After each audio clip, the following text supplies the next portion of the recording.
The unbound river, letting go of control. The air hung heavy with the scent of damp earth and blossoming jasmine, a familiar embrace as the old Zen master Kensho sat by the river's edge. His eyes, deep pools of tranquility, gazed at the ceaseless flow of water. A young novice, Hiroki, his brow furrowed with the anxieties of a mind still grappling with the world's demands, approached cautiously. "Master," Hiroki began, his voice a whisper against the gentle current, "I feel as though I am constantly battling my thoughts, battling circumstances, battling others' expectations. It is a relentless struggle, and I grow weary." Kensho smiled, a warmth that seemed to melt the novice's tension. He picked up a small, smooth pebble from the bank. "See this stone, Hiroki?" he asked, holding it out. "It has been shaped by the river, not by force, but by persistent, gentle surrender." He then cast the pebble into the river, where it disappeared with a soft plop. "Watch the river, Hiroki," the master continued, his gaze returning to the water. "Does it struggle against the rocks in its path? Does it rage against the bends and turns? No, it flows, it yields, it finds its way around, over, or through, always moving, always adapting. It is unbound." Hiroki watched, captivated. He saw how the water, though seemingly soft and yielding, possessed an immense, undeniable power. It carved canyons, smoothed jagged edges, and carried vast landscapes to the sea, all without apparent effort or struggle. "For many years this river has flowed," Kensho continued, his voice like the river's own murmur. "It does not cling to the past waters that have passed, nor does it grasp at the future waters yet to come. It simply is, in this moment, moving. Yet, look at the trees on its banks. They cling fiercely to the soil, their roots dug deep, resisting every gust of wind, every change in the earth. When a storm comes, they may break. The river, however, embraces change as its very nature." The master paused, allowing the silence to deepen, punctuated only by the river's quiet symphony. "Your struggle, Hiroki, is like trying to hold back the river with your bare hands. It is an impossible task, and it drains your spirit. You seek to control what is inherently uncontrollable, life itself. You seek to dictate the flow, to command the currents of circumstance, and to silence the natural arising of thoughts and emotions." The philosophy of unbinding. In this simple tale, Master Kensho reveals a profound Zen truth, the illusion of control. We, like Hiroki, often expend immense energy trying to manipulate external events, other people, and even our own internal states. We believe that if we just push hard enough, plan meticulously enough, or worry intensely enough, we can prevent undesirable outcomes or force desirable ones into existence. The river, a powerful metaphor, teaches us the wisdom of non-resistance. It does not mean passivity or apathy, rather, it signifies an intelligent yielding to what is, recognizing that certain aspects of life are beyond our dominion.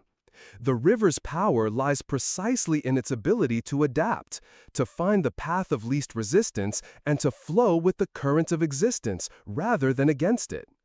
The Buddha himself spoke of dukkha, often translated as suffering, dissatisfaction, or unease. A significant source of dukkha is our clinging to desires, to outcomes, to beliefs, and, critically, to the idea that we can control everything. When we cling, we resist the natural impermanence and unpredictability of life. We create friction, much like the tree that resists the storm. All conditioned things are impermanent, the Buddha taught. They are subject to arising and passing away.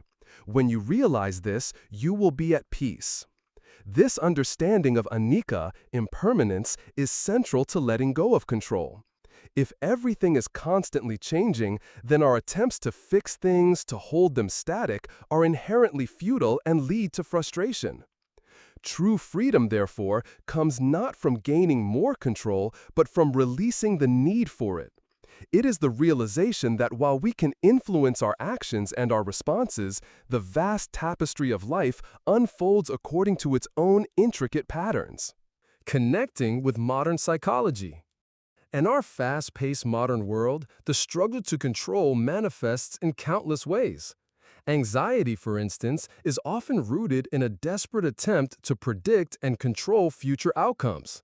We replay scenarios, catastrophize, and create elaborate mental safeguards, all in the hope of warding off imagined threats.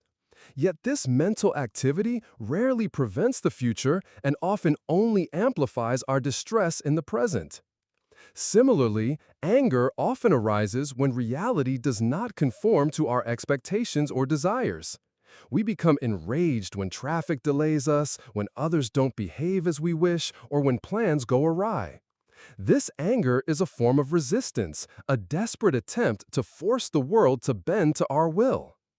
Burnout is another common consequence of trying to control too much. We take on too many responsibilities, driven by a need to control every aspect of our work or personal lives until we are utterly exhausted. We confuse busyness with effectiveness and striving with genuine progress. The Zen approach to letting go of control is deeply therapeutic. It aligns with principles found in acceptance and commitment therapy, ACT, which encourages us to accept what is beyond our control and to commit to actions aligned with our values regardless of uncomfortable feelings.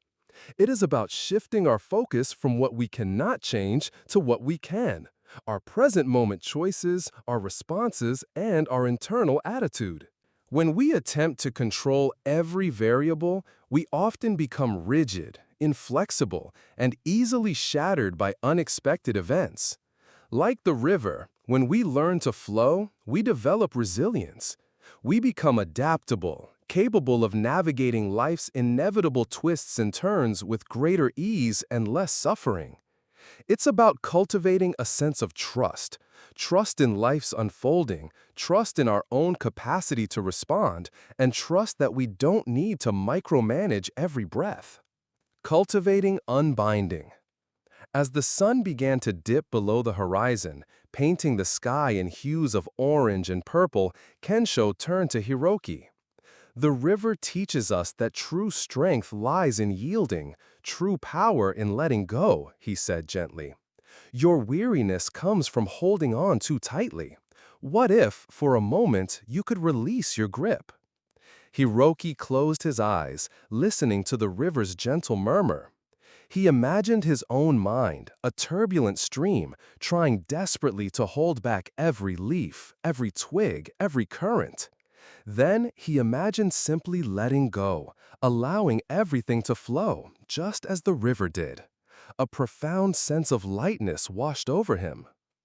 The Buddha said, "The root of suffering is attachment," Kensho reminded him, his voice soft like the evening breeze. And the attachment to control is perhaps the most insidious of all, for it whispers that you are not enough, that the world is not safe, unless you are constantly pulling its strings.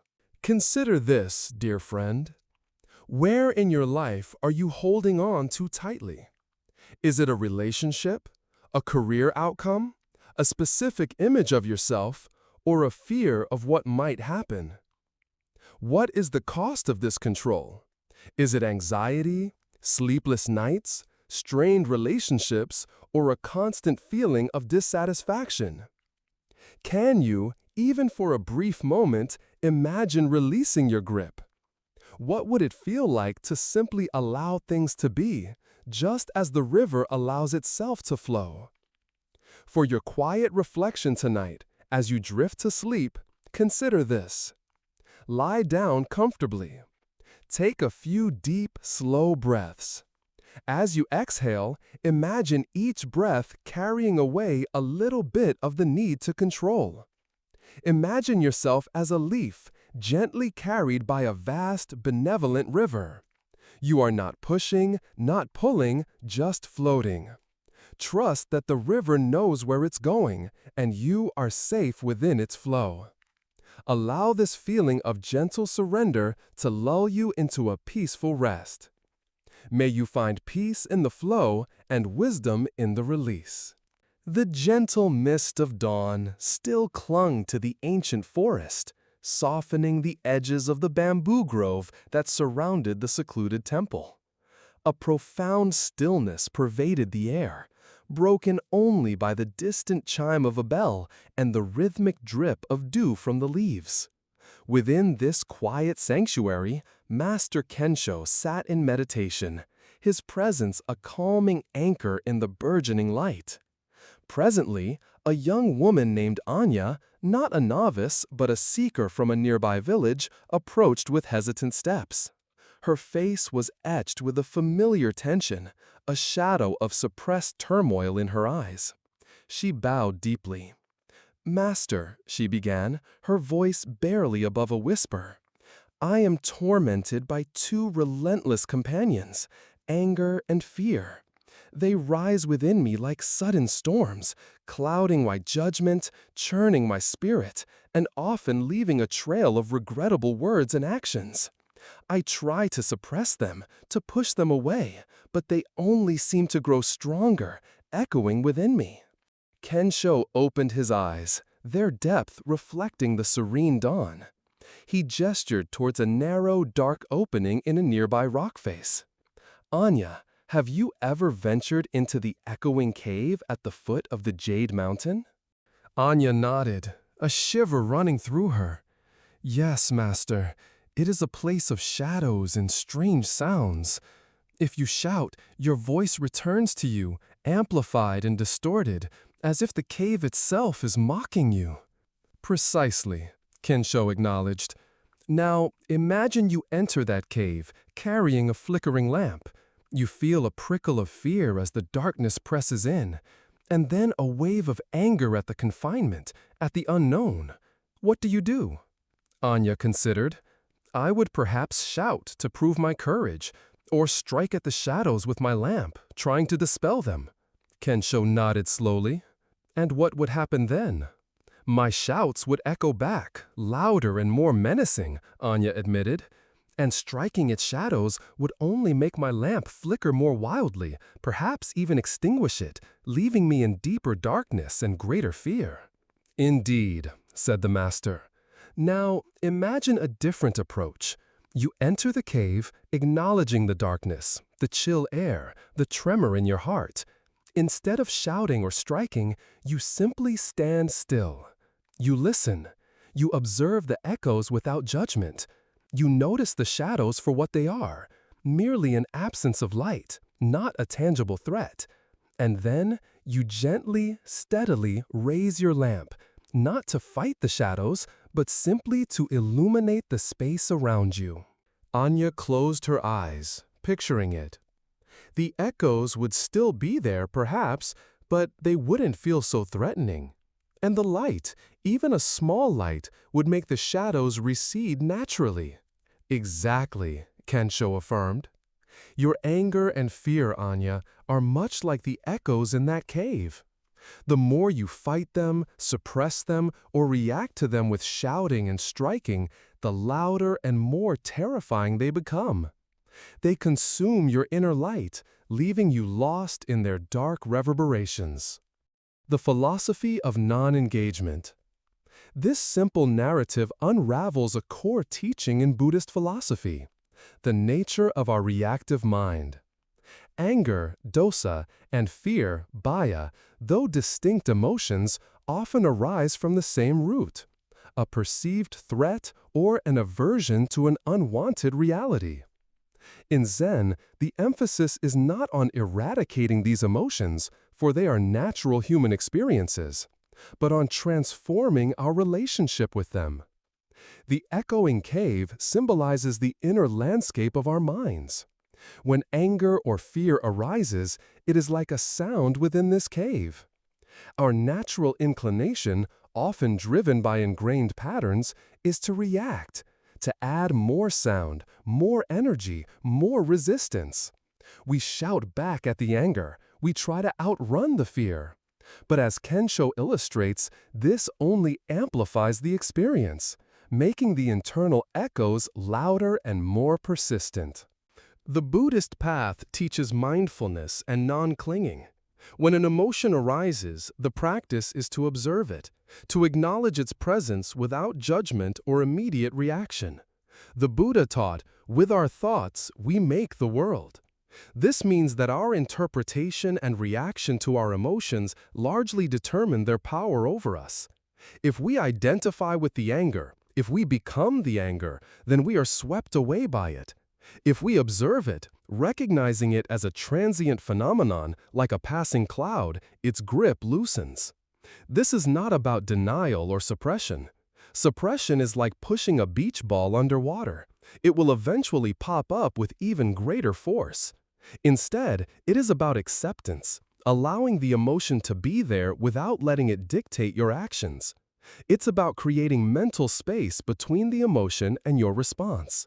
As the cave example shows, when you stop engaging with the echo, it eventually fades.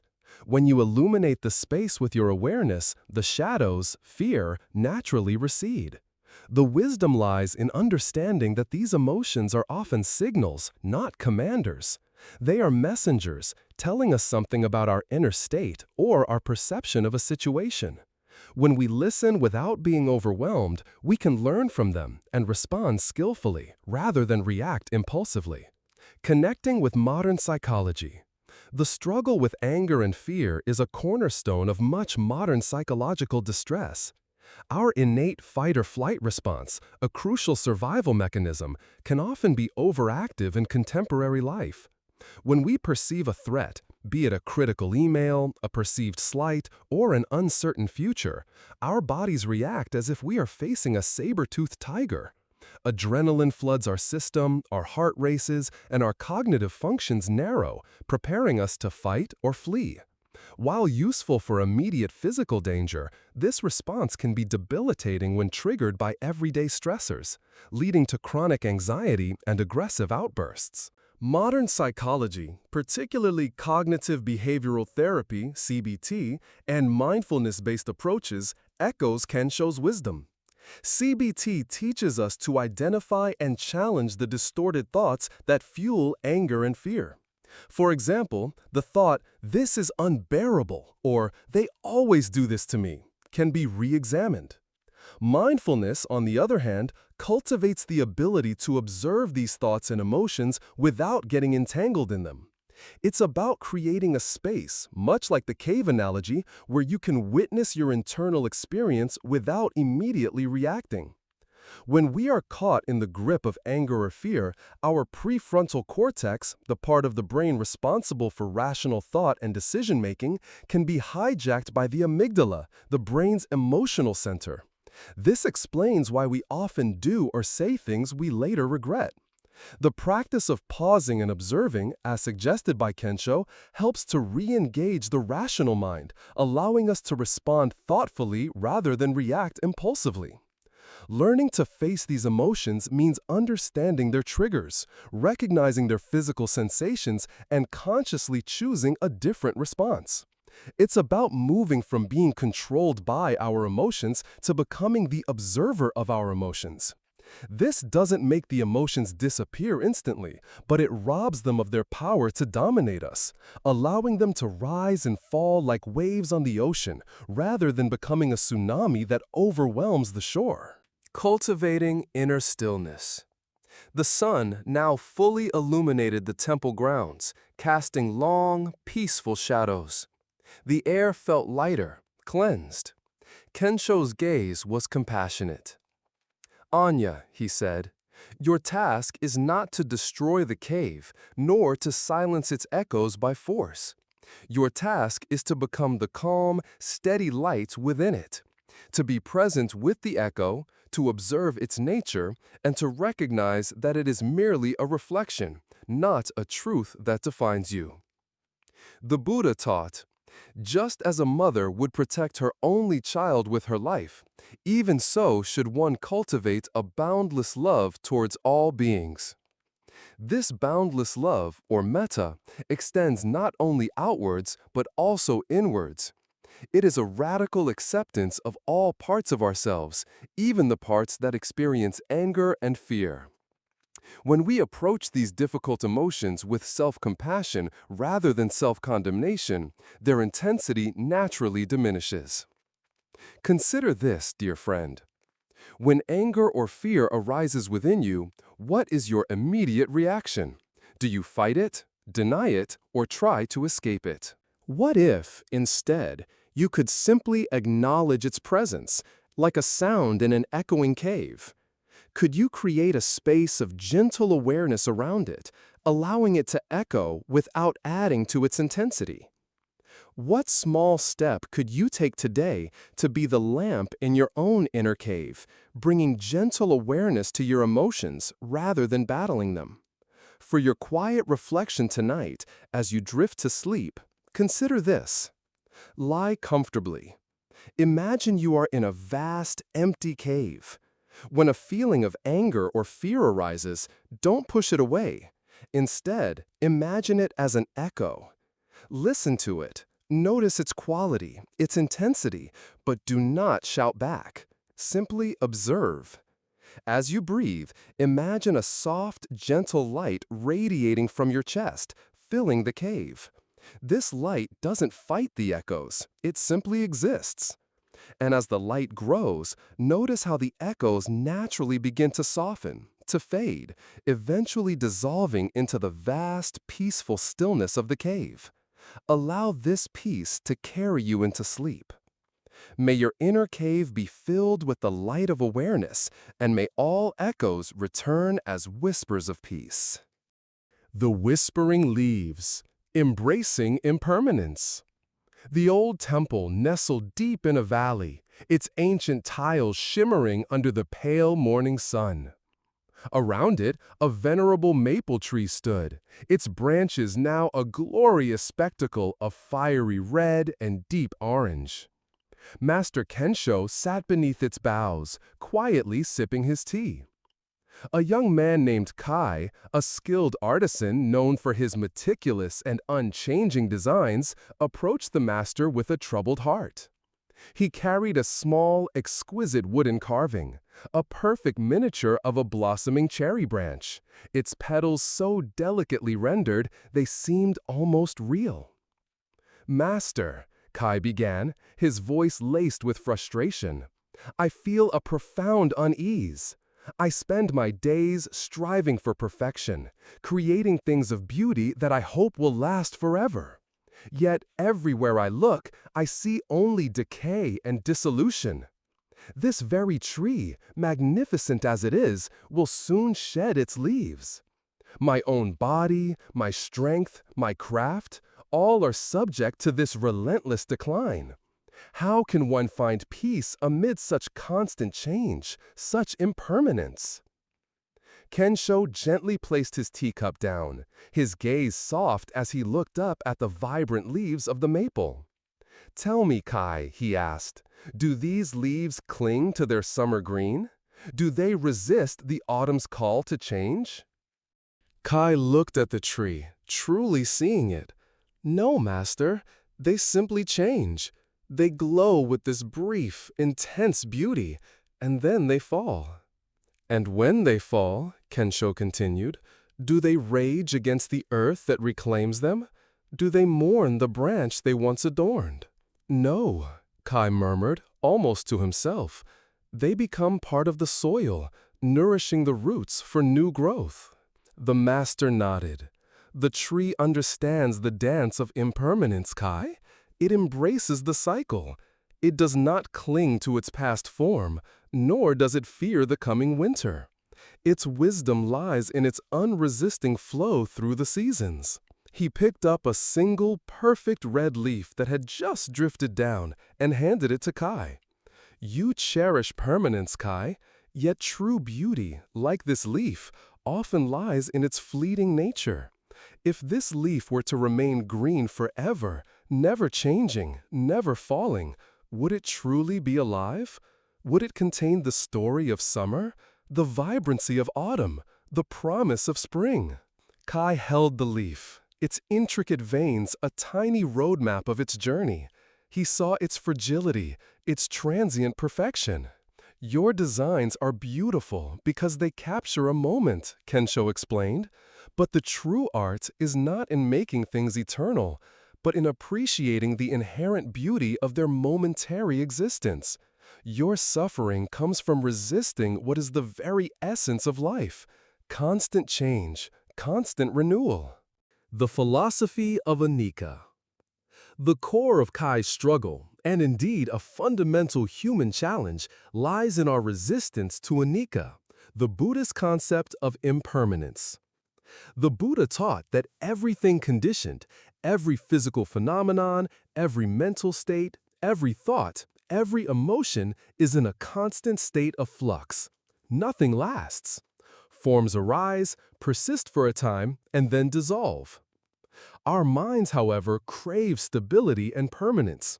We cling to pleasant experiences, relationships, possessions, and even our own identities, hoping they will remain unchanged. When they inevitably shift or end, we experience suffering, dukkha. This suffering isn't caused by the change itself, but by our clinging to what was or our resistance to what is. The maple tree in the story serves as a profound teacher. It embodies the wisdom of non-attachment to form. It fully expresses its vibrant autumn glory, yet without clinging to it. It gracefully lets go, knowing that letting go is not an end, but a necessary condition for renewal. Just as the old leaves nourish the new growth, so too do the endings in our lives create space for new beginnings. The Buddha often used metaphors of rivers, flames, and the breath to illustrate impermanence. A river is never the same from moment to moment.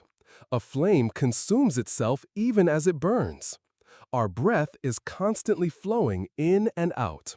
Life itself is a process, not a fixed state. To embrace impermanence is to develop a deep acceptance of this fundamental truth. It means recognizing that joy is fleeting, but so is sorrow. Success is temporary, but so is failure. By understanding this, we can experience life more fully, appreciate its transient beauty, and release the burden of trying to hold on to what cannot be held. It fosters a sense of equanimity, a balanced mind that is neither elated by gain nor devastated by loss, because it understands that both are part of the changing flow. Connecting with modern psychology. In contemporary life, our resistance to impermanence manifests as anxiety about the future, grief over loss, and a pervasive sense of dissatisfaction even when things are going well. We live in a society that often promotes the idea of lasting happiness, constant improvement, and enduring success, creating an illusion of permanence that sets us up for disappointment. Fear of change is a common psychological phenomenon.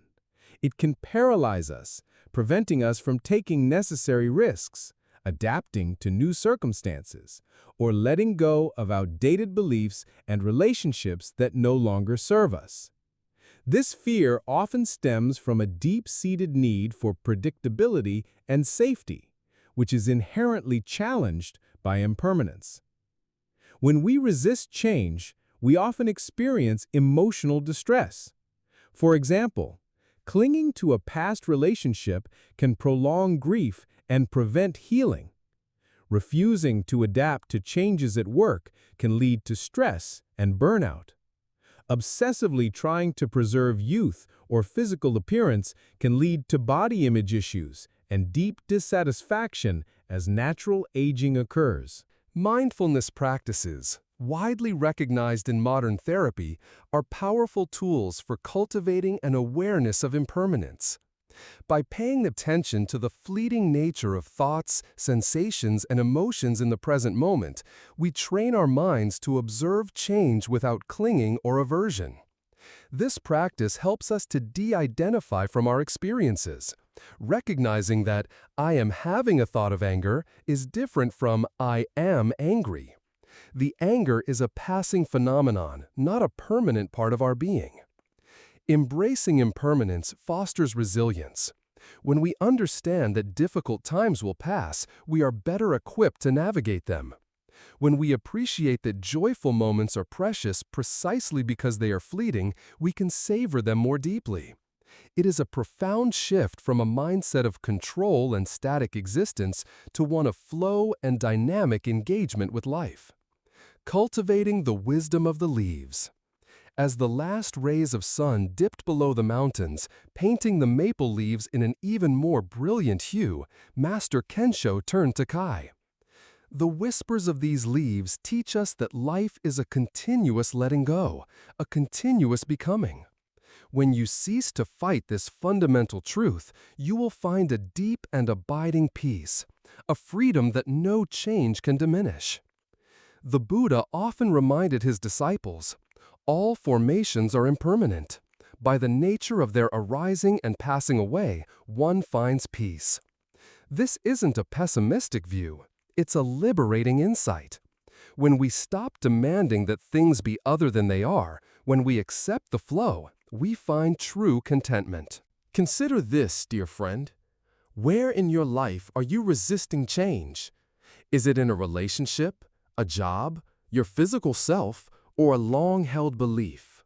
What stories are you telling yourself about permanence that might be causing you suffering? Can you imagine, even for a moment, letting go of the need for things to stay the same? What new possibilities might emerge if you embraced the fluidity of life? For your quiet reflection tonight, as you drift to sleep, consider this. Lie down comfortably. Take a slow, deep breath, and as you exhale, imagine releasing any tension, any resistance to change. Picture yourself as a single leaf on a beautiful tree, vibrant and alive. Feel the gentle breeze of life moving through you. Acknowledge the beauty of this moment, knowing it is fleeting. Then imagine gently detaching, not with sorrow, but with grace, drifting slowly down to the earth, becoming one with everything, dissolving into peace. Allow this feeling of gentle surrender to the natural flow of life guide you into a restful sleep. May you find freedom in the dance of change and peace in the wisdom of the whispering leaves. The monk's cracked bowl. Gratitude in suffering. The mountain temple was known for its austere beauty and the profound wisdom of its resident monks. Among them lived an elderly monk named Jinbei, whose gentle demeanor belied a life marked by significant hardship. Jinbei possessed only a few meager possessions, the most cherished of which was his personal eating bowl, a simple wooden vessel. One cold winter morning, as Jinbei was carrying his bowl filled with hot rice porridge, his aged hands trembled. The bowl slipped, clattering to the stone floor. A sharp crack echoed in the quiet hall, splitting the bowl from rim to base. A young, earnest novice, observing the scene, rushed forward, his face full of concern. "Oh, Master Jinbei, your precious bowl! It is broken! What a misfortune! How will you eat now?" His heart ached for the old monk, knowing how little he had. Jinbei knelt slowly, picking up the two halves of the bowl. He examined the clean break, his expression serene, not a flicker of dismay or anger on his face. He then looked up at the anxious novice and smiled, a smile that reached his ancient eyes. "Misfortune, you say?" Jinbei murmured, his voice soft as a falling feather. "Perhaps, but also an opportunity for gratitude." The novice was bewildered. "Gratitude, master? But it is broken. It is useless now." Jinbei gently placed the two halves together, revealing the stark line of the crack. "See this crack, young one? It reminds me of several things. Firstly, it reminds me that even in moments of seeming loss, the essence of the object, its form, its purpose, can still be perceived. It also reminds me of the fragility of all things, including life itself, and how easily even the most cherished possessions can be altered in an instant. He paused, his gaze thoughtful. Before it broke, I often took this bowl for granted. It was simply there, a tool. But now, this crack forces me to see it anew. It calls for my attention, for repair, for a creative solution. It invites me to appreciate the very fact that I had a bowl, that I had warm porridge, and that I have the ability to mend. Jinbei then stood, carefully holding the two pieces. And consider this, my friend. This crack is a new story, a new feature. If I mend it with gold lacquer, as is the tradition of kintsugi, it will be even more beautiful, perhaps more unique and valuable, precisely because of its brokenness. It will carry the history of its fall, becoming a symbol of resilience, not ruin. The novice looked at the broken bowl, then at the peaceful face of the old monk. For the first time, he began to see not a misfortune, but a profound teaching. The philosophy of cracked beauty. Master Jinbei's response to his broken bowl encapsulates a profound Buddhist teaching. The path to genuine contentment is not found in avoiding suffering, but in transforming our relationship with it. The concept of dukkha, suffering, unsatisfactoriness, is the first noble truth in Buddhism. It acknowledges that life, by its very nature, involves suffering. However, the subsequent truths point to the possibility of ending suffering, not by eliminating life's challenges, but by changing our perception and reaction to them. The monk's gratitude for his cracked bowl reflects the practice of mudita, sympathetic joy, and a deep understanding of vipassana, insight. He doesn't deny the brokenness, but reframes it. He sees beyond the initial appearance of loss to the deeper layers of meaning and opportunity. This is a radical form of acceptance, where even what appears negative can be integrated into a larger narrative of growth and appreciation. The practice of kintsugi, the Japanese art of repairing broken pottery with lacquer, dusted or mixed with powdered gold, silver, or platinum, is a perfect metaphor for this philosophy. It treats breakage and repair as part of the history of an object, rather than something to disguise. The cracks are highlighted, not hidden, making the repaired item often more beautiful and valuable than its original perfect state. In Buddhism, our cracks, our past hurts, our perceived flaws, our experiences of suffering are not weaknesses to be ashamed of, but opportunities for deeper understanding, compassion, and strength. They add to the unique beauty of our journey. This perspective challenges our conventional notions of good and bad. Often, what we label as bad or suffering contains the seeds of profound wisdom, resilience, and compassion. Without experiencing loss, how can we truly appreciate gain? Without encountering difficulty, how can we develop strength? The wisdom lies in recognizing that suffering is an inevitable part of the human condition, and within it lies the potential for immense personal and spiritual growth. Connecting with modern psychology. In modern psychology, the concept of finding gratitude in suffering resonates strongly with the principles of post-traumatic growth, PTG. PTG refers to the positive psychological changes that can occur after experiencing a highly stressful or traumatic event. Instead of being solely scarred by adversity, individuals can emerge with a deeper appreciation for life, stronger relationships, a clearer sense of purpose, and increased personal strength. Our common psychological tendency is to engage in avoidance coping when faced with pain or difficulty. We try to suppress unwanted emotions, distract ourselves, or deny the reality of our circumstances. However, as Jinbei's story illustrates, directly facing and acknowledging our cracks, our vulnerabilities, our losses, can be far more healing. This aligns with acceptance and commitment therapy, ACT, which encourages individuals to accept uncomfortable thoughts and feelings rather than fighting them, allowing them to redirect energy toward values-driven action. Resilience is not about avoiding falls, but about how we get back up, and, crucially, what we learn from having fallen. The monk's ability to reframe the broken bowl demonstrates a high degree of cognitive flexibility and emotional regulation. Instead of dwelling on the loss, he shifts his focus to what he has and what he can do. This cognitive reframing is a powerful tool in managing distress and cultivating a more positive outlook even in challenging situations.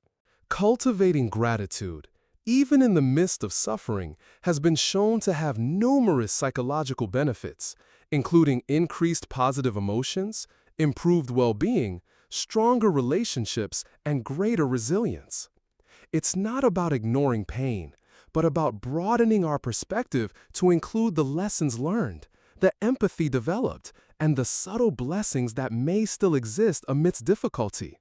It's about recognizing that even a broken experience can teach us profound lessons and shape us into someone more compassionate and wise. Cultivating the kintsugi heart. As the sun rose higher, casting a warm glow on the temple, the novice felt a profound shift within him.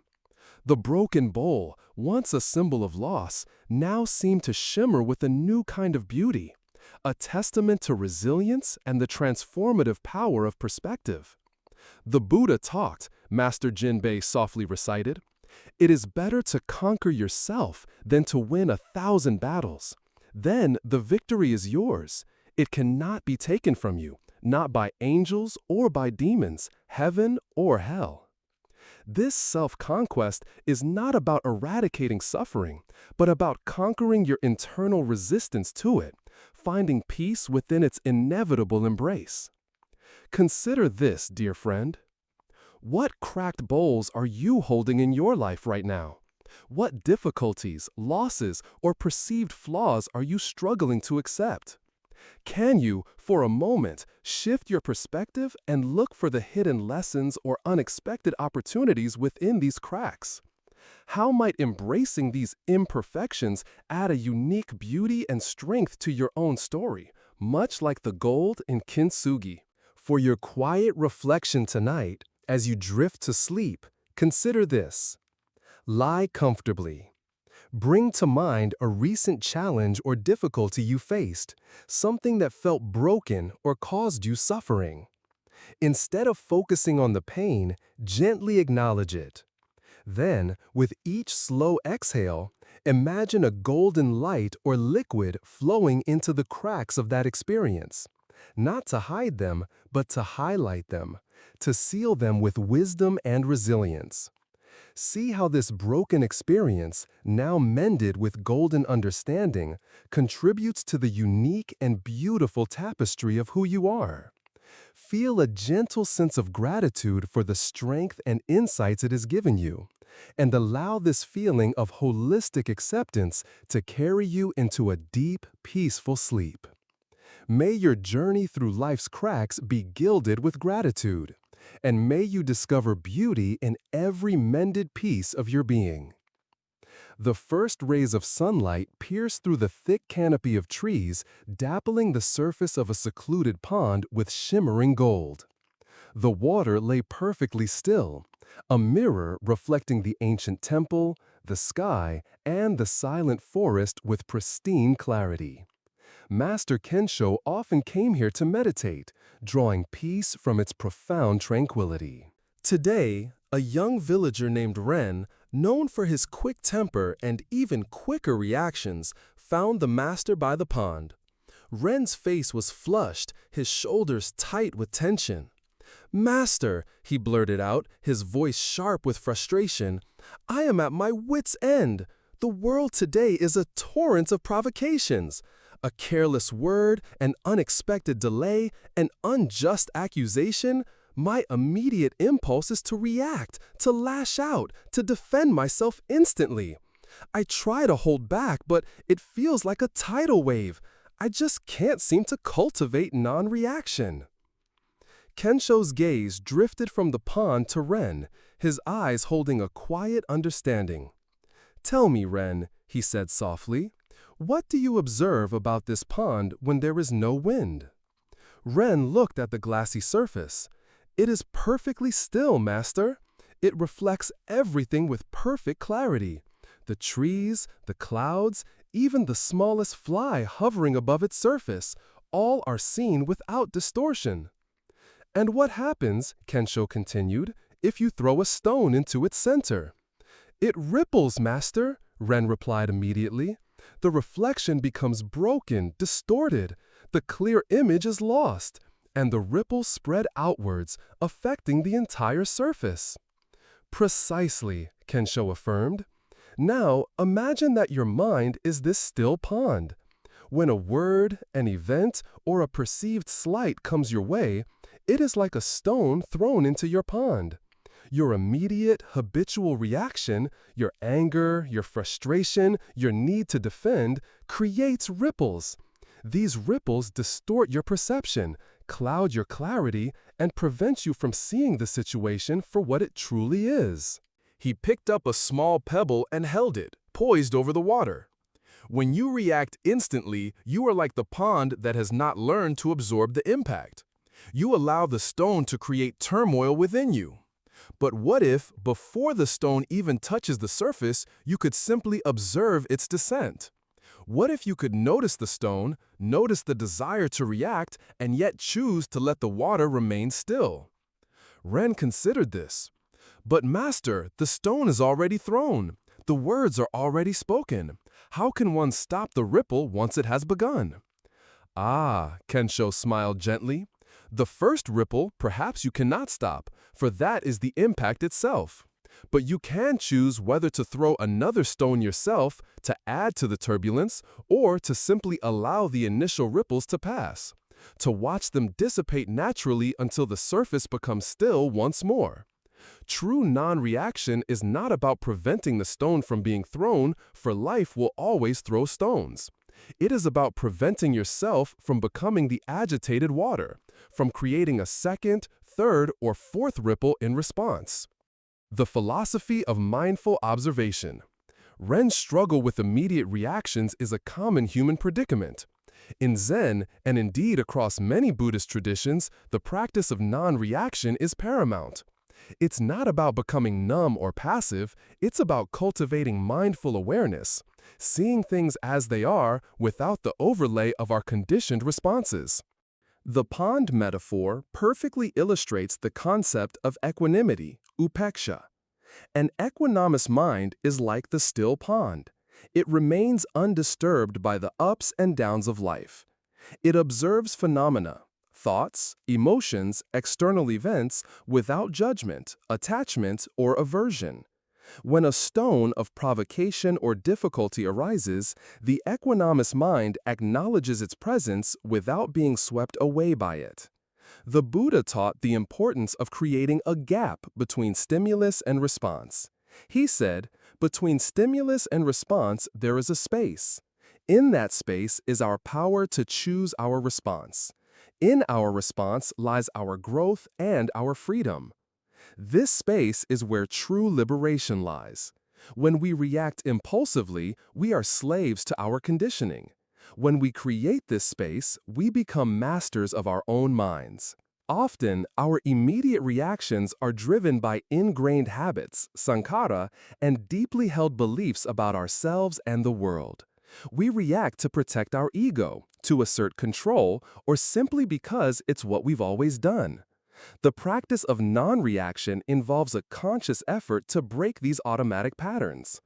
It means acknowledging the impulse to react, feeling the physical sensations that accompany it, the heat of anger, the knot of fear, and then choosing not to feed it. This doesn't mean ignoring or suppressing emotions. Suppression is like trying to hold the pond still with your hands. It causes internal pressure. Instead, it's about observing the emotion, acknowledging its presence, and allowing it to simply be without acting on it. Just as the ripples in the pond naturally subside if no more stones are thrown, so too will intense emotions dissipate if we don't fuel them with further reactions. Connecting with modern psychology. In our hyper-connected, fast-paced modern world, the challenge of non-reaction is more pressing than ever. Social media, constant notifications, and the expectation of immediate responses create an environment that constantly primes us for reactivity. This can lead to impulse control issues, heightened stress levels, and a constant sense of being overwhelmed. Psychologically, our immediate reactions are often driven by the primitive parts of our brain, the amygdala, triggering the fight or flight response even when there's no actual physical danger. This leads to emotional hijacking, where our rational brain, prefrontal cortex, goes offline, and we act purely on instinct. This is why we often regret things said or done in the heat of the moment. The concept of creating a gap between stimulus and response is central to emotional regulation strategies taught in therapy. Techniques like mindfulness, deep breathing, and cognitive diffusion, observing thoughts without believing them, are designed to help us pause, notice our internal state, and choose a more skillful response. For example, when feeling angry, instead of yelling, one might pause, take 3 deep breaths, and then consider a calmer way to express the feeling. Our hectic world often perpetuates a cycle of reactivity. We react to stress, which creates more stress, leading to more reactivity. This can manifest as road rage, online arguments, conflicts in relationships, and even physical health problems. By cultivating non-reaction, we break this cycle. We reclaim our inner peace and clarity, allowing us to respond thoughtfully and effectively to challenges, rather than being dragged along by every passing provocation. It's about developing response flexibility, the ability to choose from a range of responses, rather than being confined to a single automatic one. Like the still pond, when our minds are clear, we can see situations more objectively, make wiser decisions, and engage with others from a place of calm strength rather than reactive defensiveness. Cultivating the still pond within. As the morning sun climbed higher, casting fewer shadows on the pond, its surface remained undisturbed, reflecting the infinite sky. Ren felt a profound sense of calm settle over him, a stark contrast to his earlier agitation. The Buddha taught, Kensho said, his voice like the soft lapping of water against the shore. The wise ones, after they have heard the Dharma, become tranquil, like a deep, still, and clear lake. This tranquility is not the absence of external storms, but the unwavering stillness of the water within. Consider this, dear friend. In what moments do you find yourself reacting immediately and impulsively?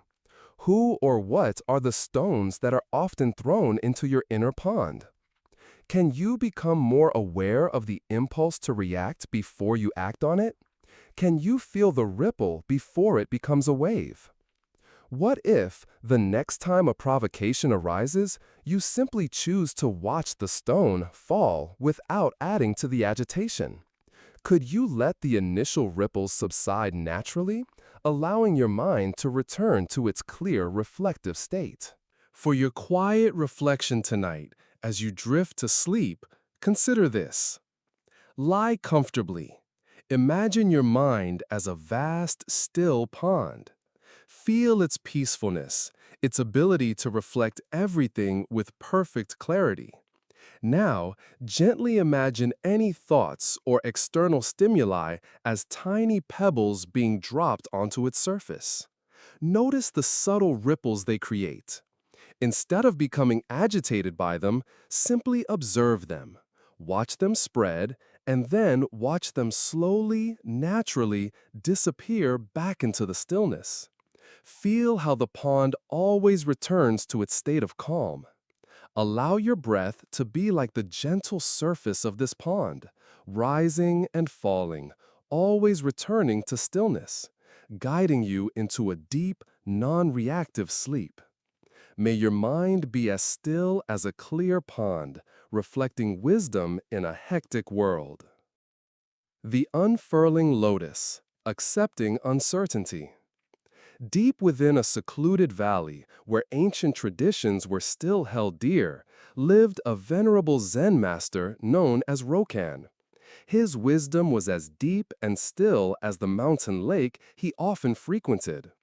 One evening, under the vast, star-strewn sky, a young scholar named Akio sought him out, his mind burdened by a deep-seated disquiet.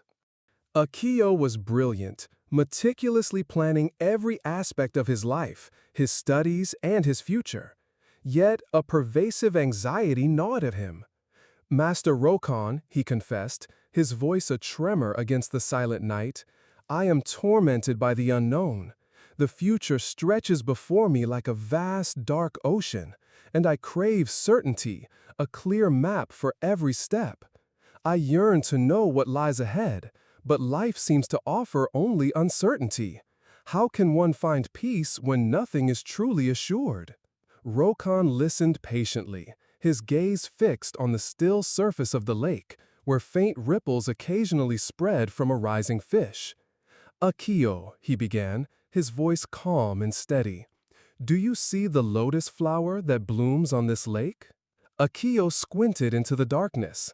"I see their faint shapes, master. They appear to be closed for the night." "Indeed," Rokon affirmed. "Each morning, before the sun fully rises, the lotus bud unfurls its petals one by one to greet the dawn. Does the bud know exactly how many petals it will unfurl today?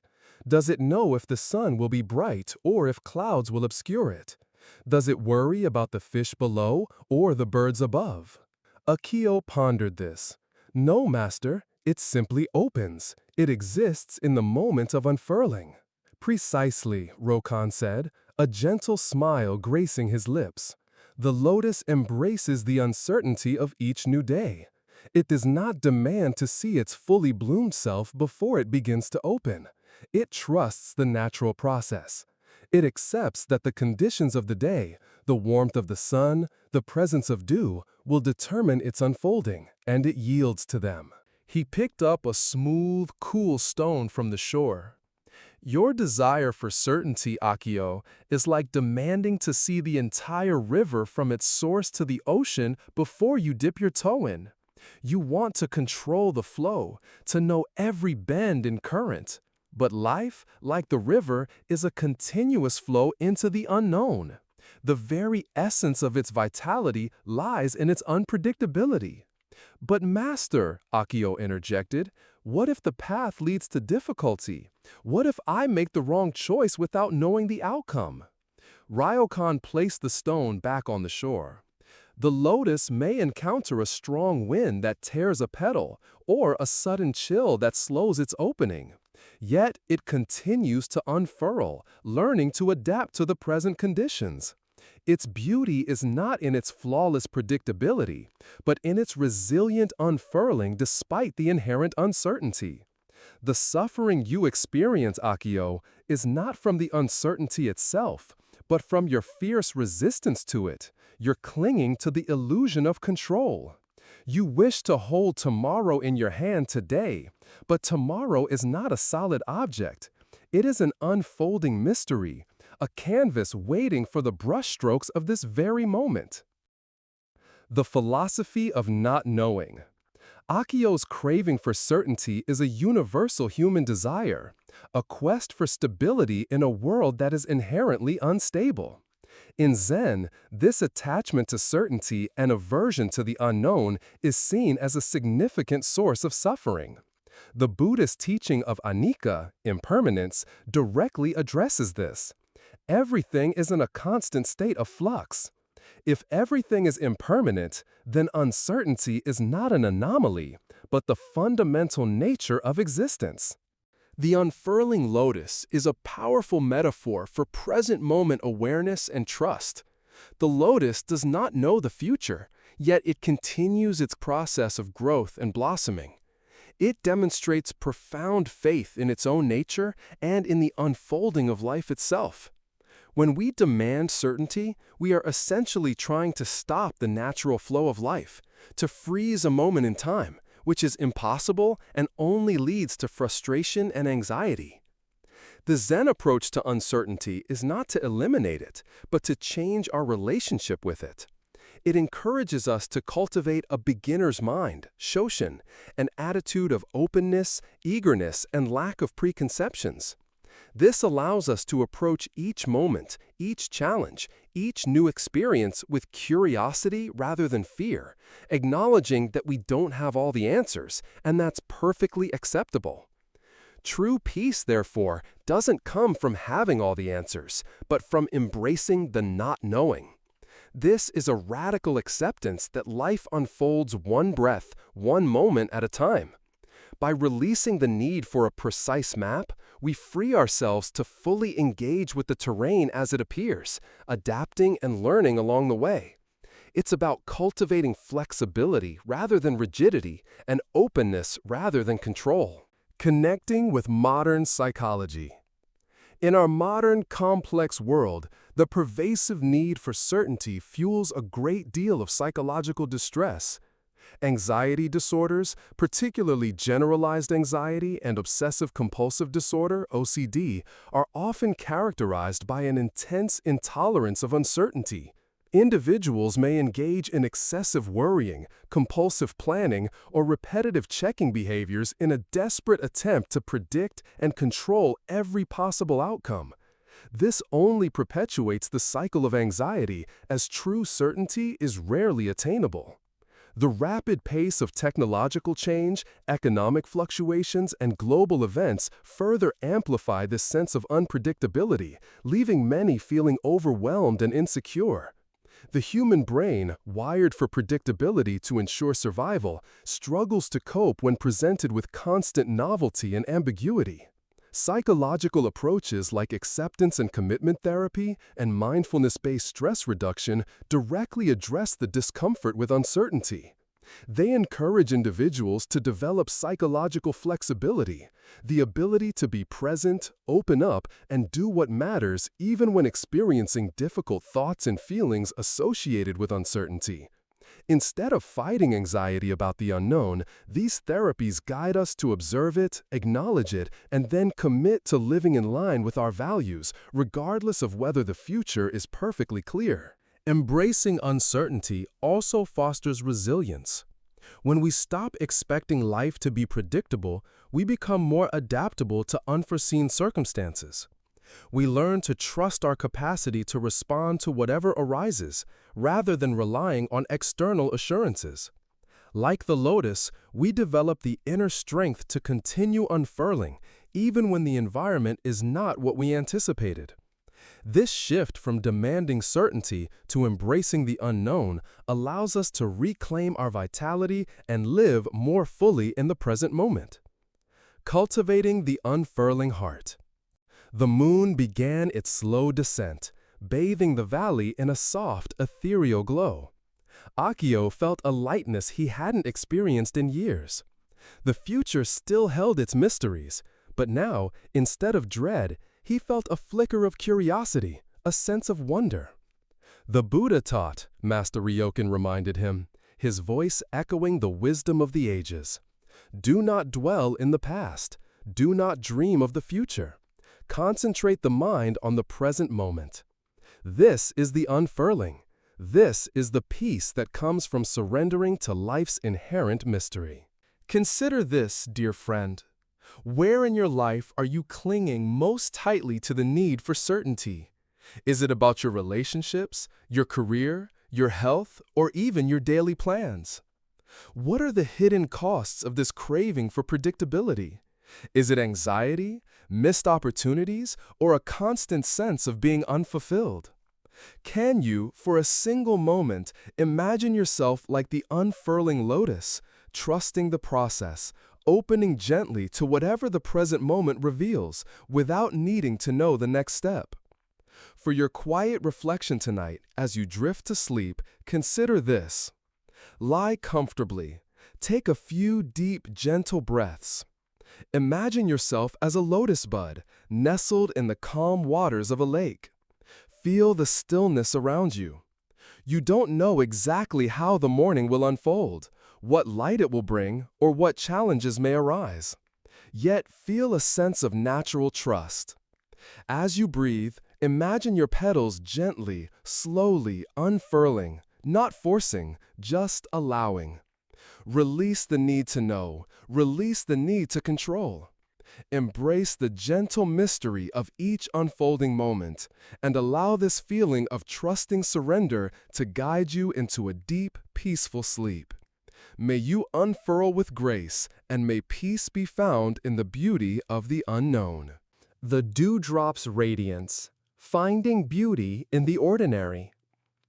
In a small, unassuming Zen temple, nestled in a valley often overlooked by travelers seeking grander sights, lived Master Hosen. His days were spent in quiet contemplation, tending the temple garden and sharing simple truths. His reputation for seeing the profound in the mundane drew seekers, though many left still searching for something extraordinary. One such seeker was a young artist named May, whose canvases were filled with vibrant, dramatic landscapes and heroic figures. She traveled the world, always seeking the breathtaking, the magnificent, the unique. Yet, despite her travels and her art, a persistent dissatisfaction lingered. "Master Hosen," she sighed, arriving at the temple with her elaborate painting gear, "I feel I am missing something. I chase grand beauty, but it always seems to elude my grasp, or, once captured, it quickly loses its luster. I yearn to truly see beauty, but I find myself constantly bored by the ordinary." Hosen smiled gently, his eyes crinkling at the corners. "May," he said, his voice soft, "what do you observe there?" May squinted. "A spider web, master, and dew. Very ordinary, really." She glanced away, expecting him to point to a distant waterfall or a majestic mountain peak. "Look closer, May," Hosen urged. "Do not simply look at it, but truly see it. What is contained within each tiny dewdrop?" Hesitantly, May knelt, peering at the delicate web. As her eyes adjusted, she gasped softly. Within each minuscule dewdrop, she saw a miniature, inverted world, the reflection of the sky, a tiny, distorted image of the temple roof, the sun's distant brilliance refracted into a spectrum of colors. The web itself, an ordinary structure, became an exquisite lacework of silver threads, each drop a perfect, shimmering jewel. It's like a universe in miniature," she whispered, awestruck. "So intricate, so luminous, and yet it's just dew on a spider web." "Indeed. And how long will this particular beauty last?" May knew the answer. "Only until the sun warms the air, master. Then the dew will evaporate and the web will become ordinary again. And when it vanishes, will you grieve its loss, or will you have truly experienced its radiance in this fleeting moment?" May felt a profound shift within her. I would have experienced it, master. I would be grateful for having seen it." "Your pursuit of grand, extraordinary beauty, May, is like seeking only the loudest symphony, while ignoring the quiet melody of a bird's song right beside you. The ordinary is not an absence of beauty, but its most abundant and accessible form. It is everywhere, in every breath, every leaf, every simple gesture, if only you cultivate the eyes to see it. Your dissatisfaction comes from waiting for the spectacular, rather than finding wonder in the present, unassuming moment." The philosophy of isness. May's dilemma is one that many of us face in a world constantly pushing us to seek the next big thing, the extraordinary experience. In Zen, the core teaching related to this is shunyata, emptiness, and the appreciation of tathata, thusness or isness. While shunyata speaks to the ultimate lack of inherent fixed existence in phenomena, tathata refers to seeing things precisely as they are, in their unadorned, ordinary reality, without projection or embellishment. The dewdrop's radiance reveals that true beauty doesn't reside in the object itself as an inherent quality, but in our perception and attention. The dewdrop is ordinary, yet when seen with focused awareness, it becomes extraordinary. This highlights that our experience of life is largely shaped by the quality of our attention. When our minds are busy chasing the spectacular, we miss the quiet miracles happening all around us. Zen practice often emphasizes finding enlightenment in the most mundane activities: washing dishes, sweeping the floor, drinking tea. These aren't just chores, they are opportunities for profound engagement with the present moment. By fully immersing ourselves in these ordinary tasks, we can discover their inherent richness and beauty.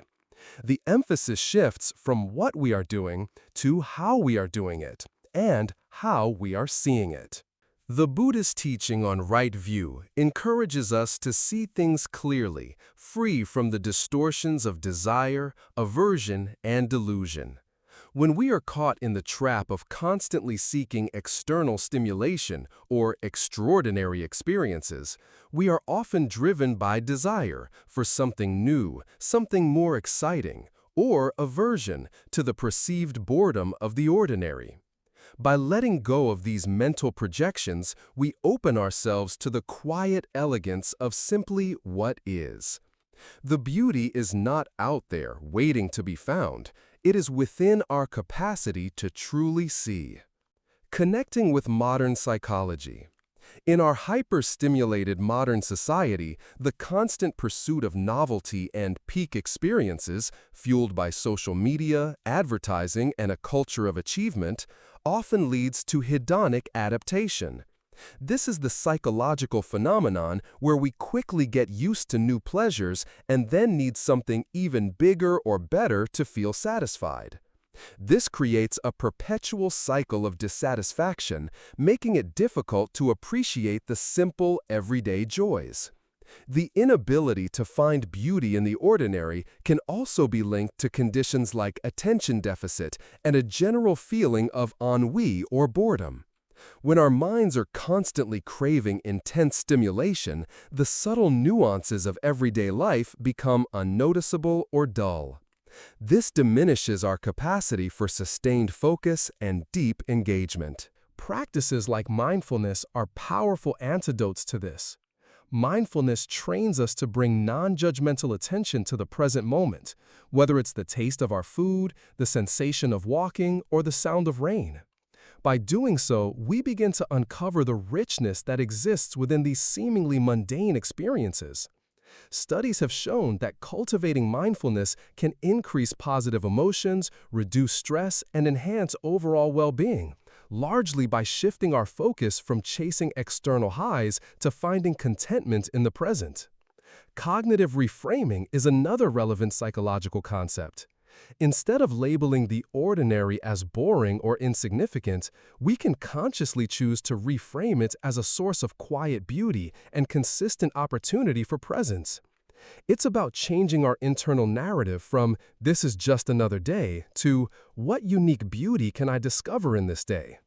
This shift in perspective can profoundly impact our emotional states and our overall sense of fulfillment. Learning to savor small moments is a powerful tool for building lasting happiness. Cultivating the eye of radiance. As the sun fully emerged, the dewdrops slowly began to vanish, leaving the spiderweb sparkling but less intensely. May watched them disappear, not with sadness, but with a deep sense of gratitude for having witnessed their ephemeral glory. Her perspective had shifted profoundly. The Buddha taught, Master Hosen concluded, his voice resonating with the quiet wisdom of the temple, happiness is not something ready-made. It comes from your own actions. And one of the most profound actions you can take is to cultivate an eye that sees the extraordinary in the ordinary, to find the radiant universe in a single dewdrop. Consider this, dear friend. What ordinary aspects of your daily life do you typically overlook or dismiss as mundane? Is it your morning coffee, the walk to work, a simple conversation, or the feeling of your breath?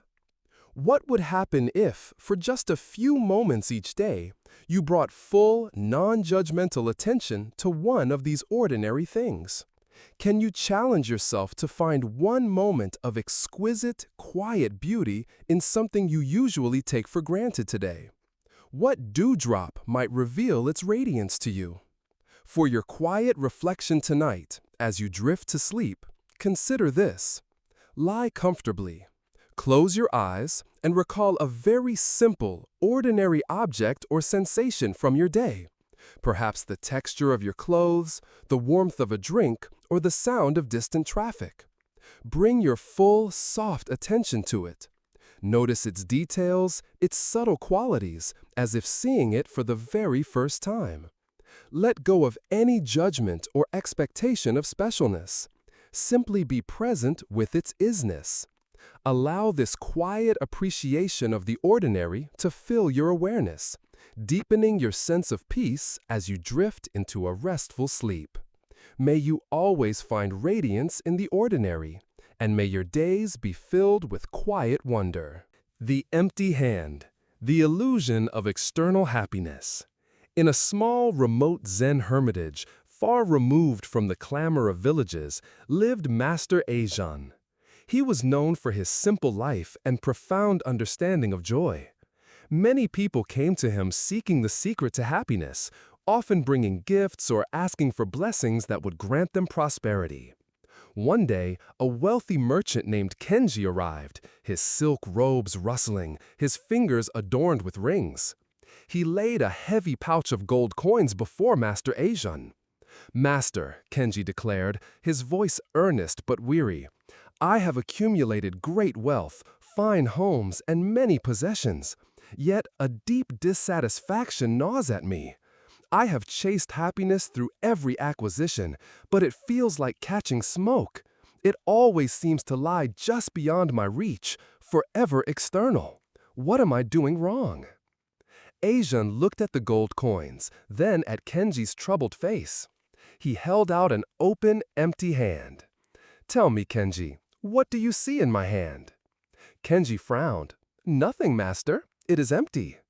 "Precisely," Ajan affirmed, "and yet my hand is open. It is ready to receive, and it is also ready to give. It is free." He then clenched his fist tightly. "What do you see now?" "A closed fist, master," Kensho replied, confused. "And what can a closed fist receive?" Ajan asked softly. Kensho thought for a moment. "Nothing, master. It can only hold on to what it already grasps." "And what happens," Ajan continued, "if it clings too tightly to what it already holds?"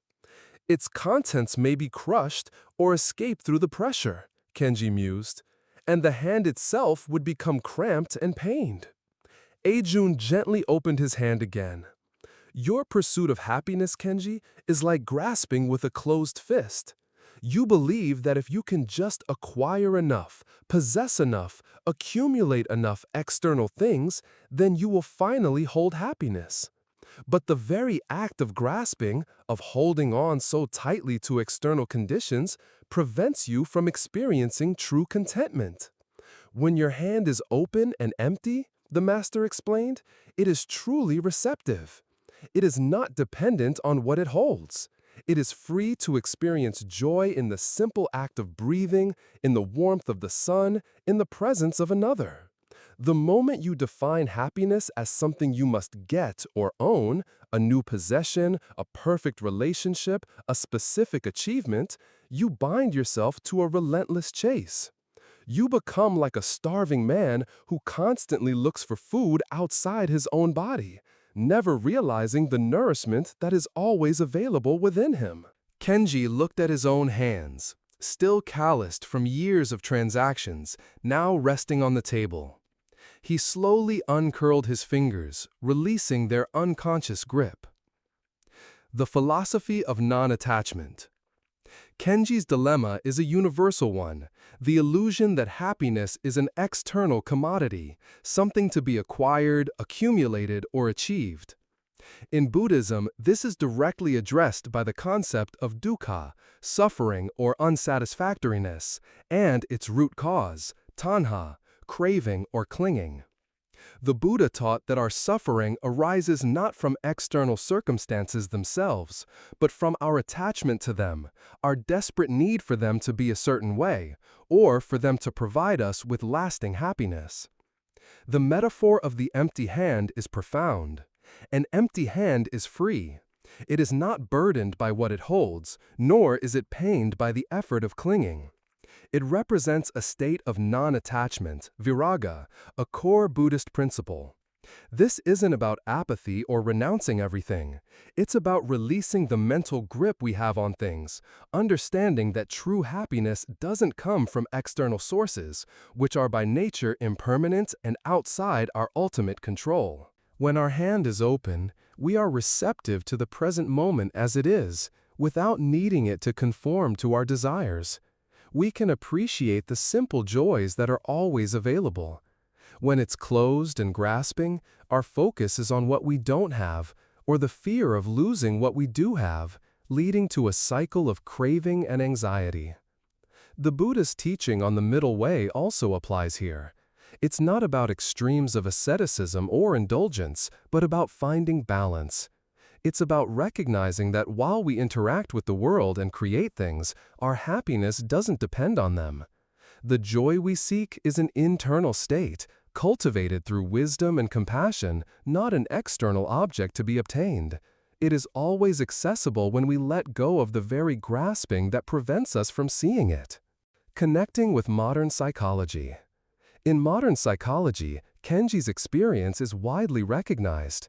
The concept of the hedonic treadmill, or hedonic adaptation, describes our tendency to quickly return to a baseline level of happiness despite major positive or negative events. We buy a new car, feel a surge of joy, but soon the car becomes normal, and we seek the next thing. This endless pursuit of external gratification leads to chronic dissatisfaction and a sense of never enough. The emphasis on materialism and consumerism in many modern societies exacerbates this. Advertising constantly tells us that happiness can be bought. Social media often presents curated images of perfect lives, fostering social comparison and a sense of inadequacy, leading us to believe that others have found the secret to happiness that we lack.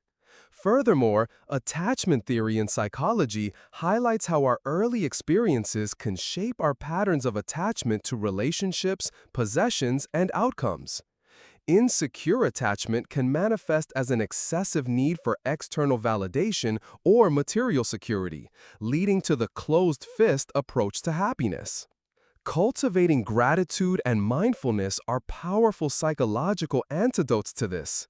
By consciously appreciating what we already have, the opposite of grasping for more, and by being fully present in the moment, we shift our focus from external acquisitions to internal states. This aligns with positive psychology, which emphasizes building character strengths and fostering well-being from within, rather than solely relying on external circumstances. The empty hand doesn't mean having nothing. It means having a mind that isn't defined by its possessions or achievements. It's about inner freedom, the ability to derive joy from simply being rather than having. This freedom allows for a deeper, more sustainable sense of peace that is independent of life's unpredictable ebb and flow. Cultivating the open hand. As the sun began its descent, painting the sky in soft hues, Kenji sat silently, his hands finally relaxed, open on his lap. A strange lightness permeated his being, a peace he had never felt even amidst his greatest successes. "The Buddha taught," Master Ajon said, his voice echoing the wisdom of ages. "Health is the greatest gift, contentment the greatest wealth. Trust the best of relationships. Nirvana is the highest happiness. And this contentment, this highest happiness, is found not by accumulating, but by letting go. Consider this, dear friend. Where in your life are you holding on with a closed fist, believing that a particular external thing, a relationship, a job, money, recognition, will finally bring you happiness? What would it feel like to slowly, gently open that hand? What fears might arise, and what sense of lightness might emerge? Can you identify one simple, non-material thing in your life right now that brings you a quiet sense of joy, simply by being present with it without needing to acquire or possess anything more? For your quiet reflection tonight, as you drift to sleep, consider this. Lie comfortably. Let your hands rest open, palms facing up, on your lap or beside you. Take a few deep, conscious breaths. With each exhale, imagine releasing any tightness, any sense of grasping or need for external things to make you happy. Feel the lightness of your open hands. Affirm to yourself, my happiness does not depend on what I hold, but on the freedom of my open heart. Allow this feeling of gentle release and inner contentment to guide you into a deep, peaceful sleep. May your hands be empty and your heart be full, always. The Weaver's Thread, Transcending Pain. In a quiet valley known for its exquisite silk, lived a renowned weaver named Anya. Her hands were deft, her designs intricate, and her silks were sought by royalty. Yet Anya carried a deep, persistent pain in her heart, stemming from a past betrayal that had left her feeling torn and broken, like a snagged thread in her most beautiful fabric. Despite her outer success, she found herself constantly dwelling on this wound, unable to release its sting. She sought out Master Koji, a hermit monk who lived in a simple dwelling amidst the ancient pines. "Master," Anya began, her voice heavy with sorrow, "I am an artist of fabric, but my own life feels like a damaged cloth. A great pain resides within me, a memory of betrayal that I cannot escape.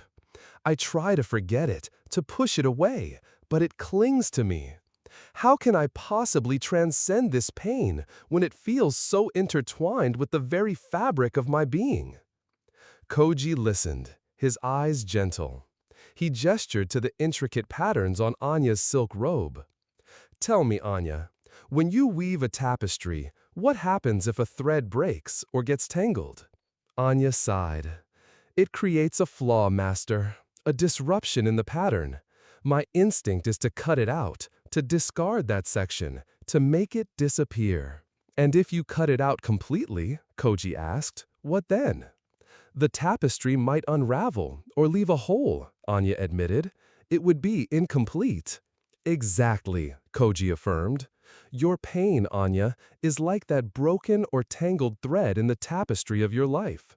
Your desire to cut it out, to make it disappear, stems from a natural aversion to discomfort. But the essence of transcending pain is not to erase it, but to learn to weave with it.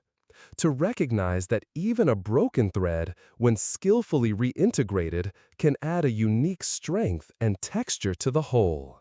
He picked up a small, gnarled branch from the ground. "See this branch? It has been twisted and bent by strong winds and harsh winters. Those experiences, those pains, are woven into its very shape, but they have not destroyed it. Rather, they have made it stronger, more resilient, and given it a unique beauty that a perfectly straight branch might lack. Its history of enduring pain is part of its character. Your pain, Anya," Koji continued, his voice resonating with wisdom, "has become a central thread in your life's tapestry. If you spend all your energy fighting it, pushing it away, you are simply tugging at the threads, causing more distortion. But what if you were to acknowledge it, to trace its course within your being, and then consciously, skillfully begin to weave around it, incorporating it into a larger, more beautiful design. Anya looked at her hands, then at the branch.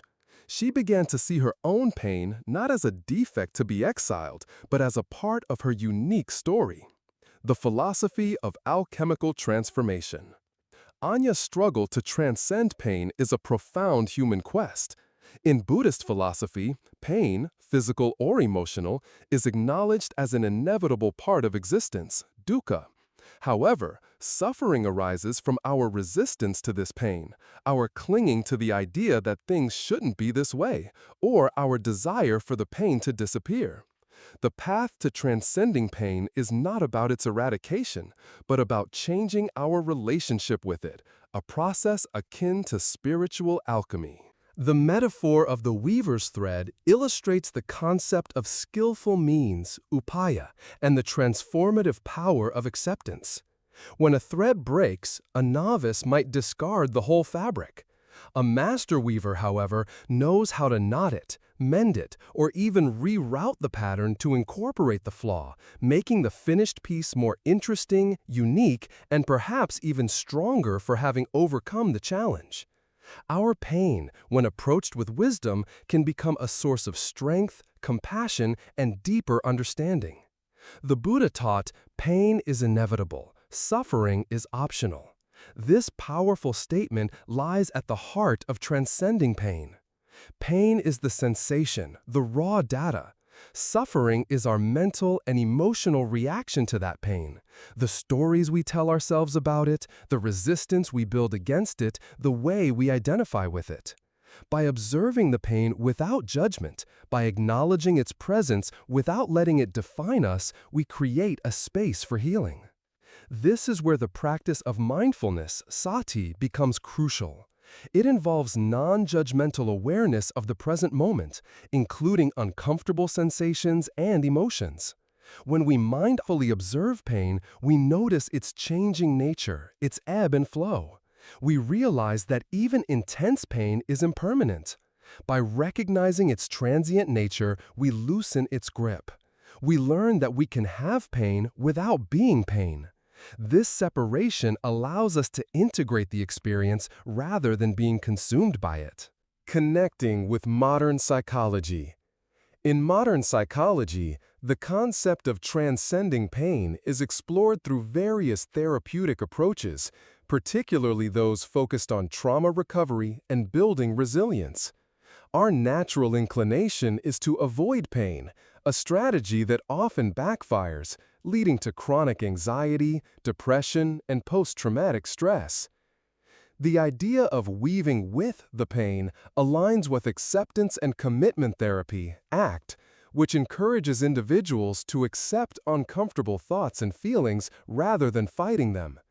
Instead of trying to eliminate pain, ACT helps people redirect their energy towards living a life aligned with their values, even with pain present. The pain doesn't disappear, but its impact on life diminishes.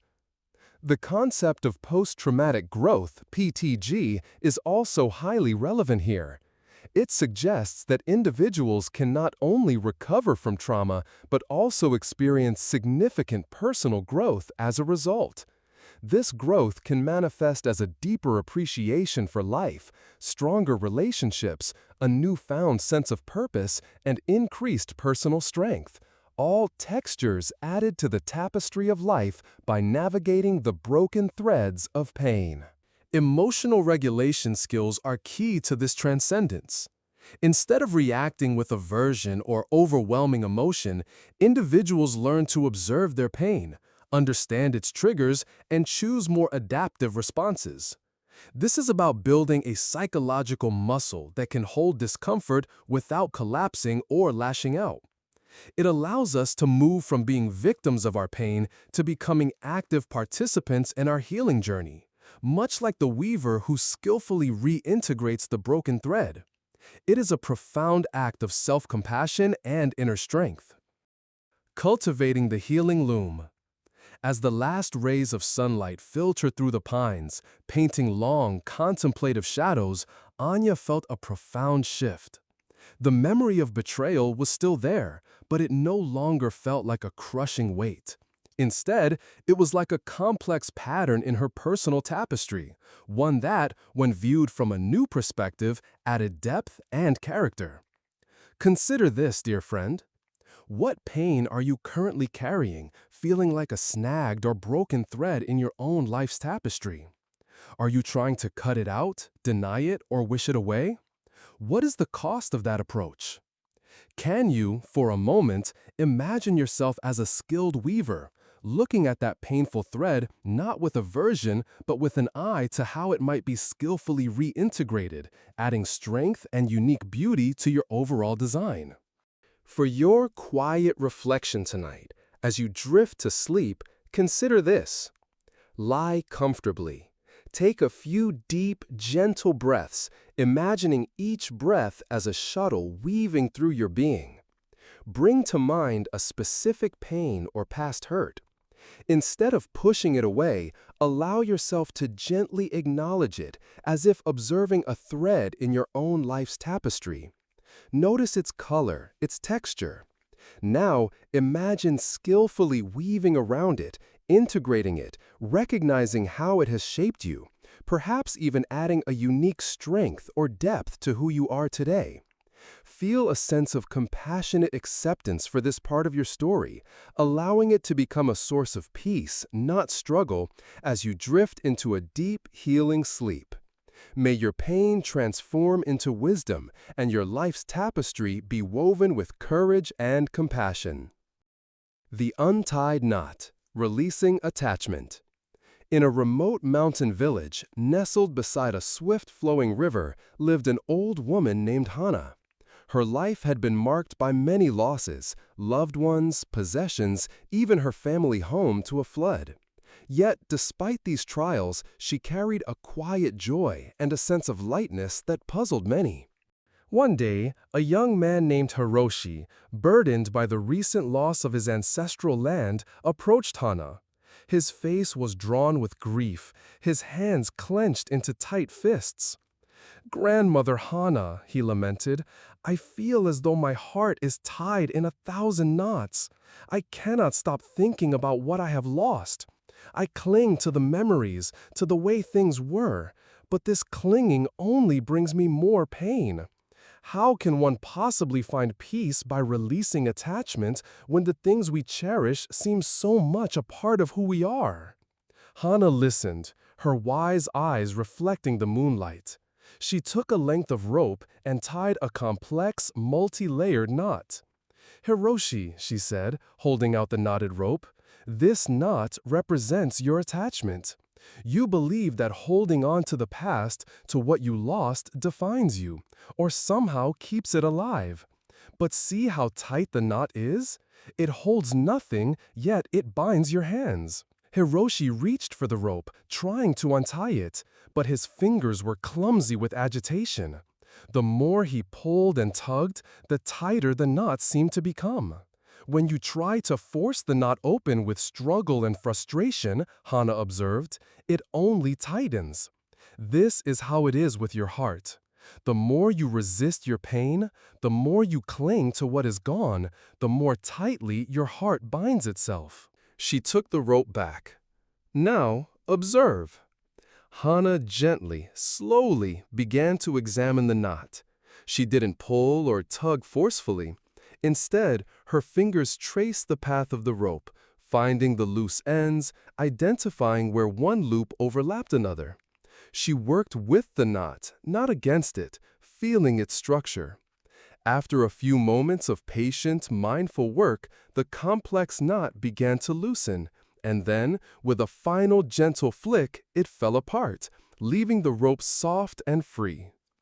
"The secret to untying the knot of attachment," Hana explained, holding out the now free rope, "is not to fight it, but to understand it, to observe its intricacies without judgment, to recognize where you are holding on, and then, with a gentle awareness, to gradually loosen your grip. The things you cherish are not lost because you release your attachment to them. They become part of the larger flow of life, and you become free to experience new joys, new connections, new moments.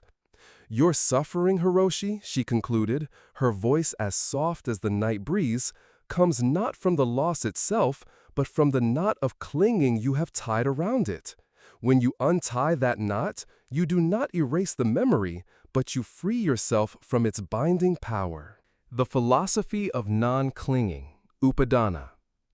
Hiroshi's struggle to release his attachment to what he has lost is a fundamental human challenge. In Buddhist philosophy, attachment, upadana, or clinging, is identified as a primary cause of suffering, dukkha. This isn't just about material possessions. It includes attachment to ideas, relationships, outcomes, experiences, and even our own sense of self. When we cling, we resist the inherent impermanence, anicca, of all things, leading to frustration, grief, and dissatisfaction. The metaphor of the untied knot perfectly illustrates the process of releasing attachment. We often perceive letting go as a painful act of cutting something off. But Hana shows that it is a gentle, mindful disentanglement. When we force or resist, the knot of attachment only tightens. When we approach it with patience and understanding, recognizing its intricate nature, it begins to loosen naturally. Non-attachment, viraga, is not apathy or indifference. It is a deep understanding that true happiness and peace come from within, not from external things or fixed conditions. When we are free from clinging, we can appreciate things fully while they are present and release them with grace when they change or depart. This allows us to engage with life openly without the constant fear of loss or the pressure to control the uncontrollable. The Buddha's teachings emphasize that all things are subject to arising and passing away. When we cling to things that are inherently impermanent, we set ourselves up for inevitable disappointment and sorrow. By understanding this truth and cultivating a mindset of non-clinging, we liberate ourselves from the cycle of craving and suffering. We don't discard the experiences or memories, rather we hold them lightly, like the free rope, allowing them to be part of our story without binding our spirit. Connecting with modern psychology. In modern psychology, the difficulty of releasing attachment is explored in concepts such as grief and loss, rumination, and cognitive rigidity. When we lose something or someone significant, our natural tendency is to grieve, which involves a process of letting go. However, if this process becomes stuck in persistent rumination, repeatedly thinking about the loss, it can lead to prolonged depression and anxiety. The tight knot of attachment becomes a self-perpetuating cycle of pain.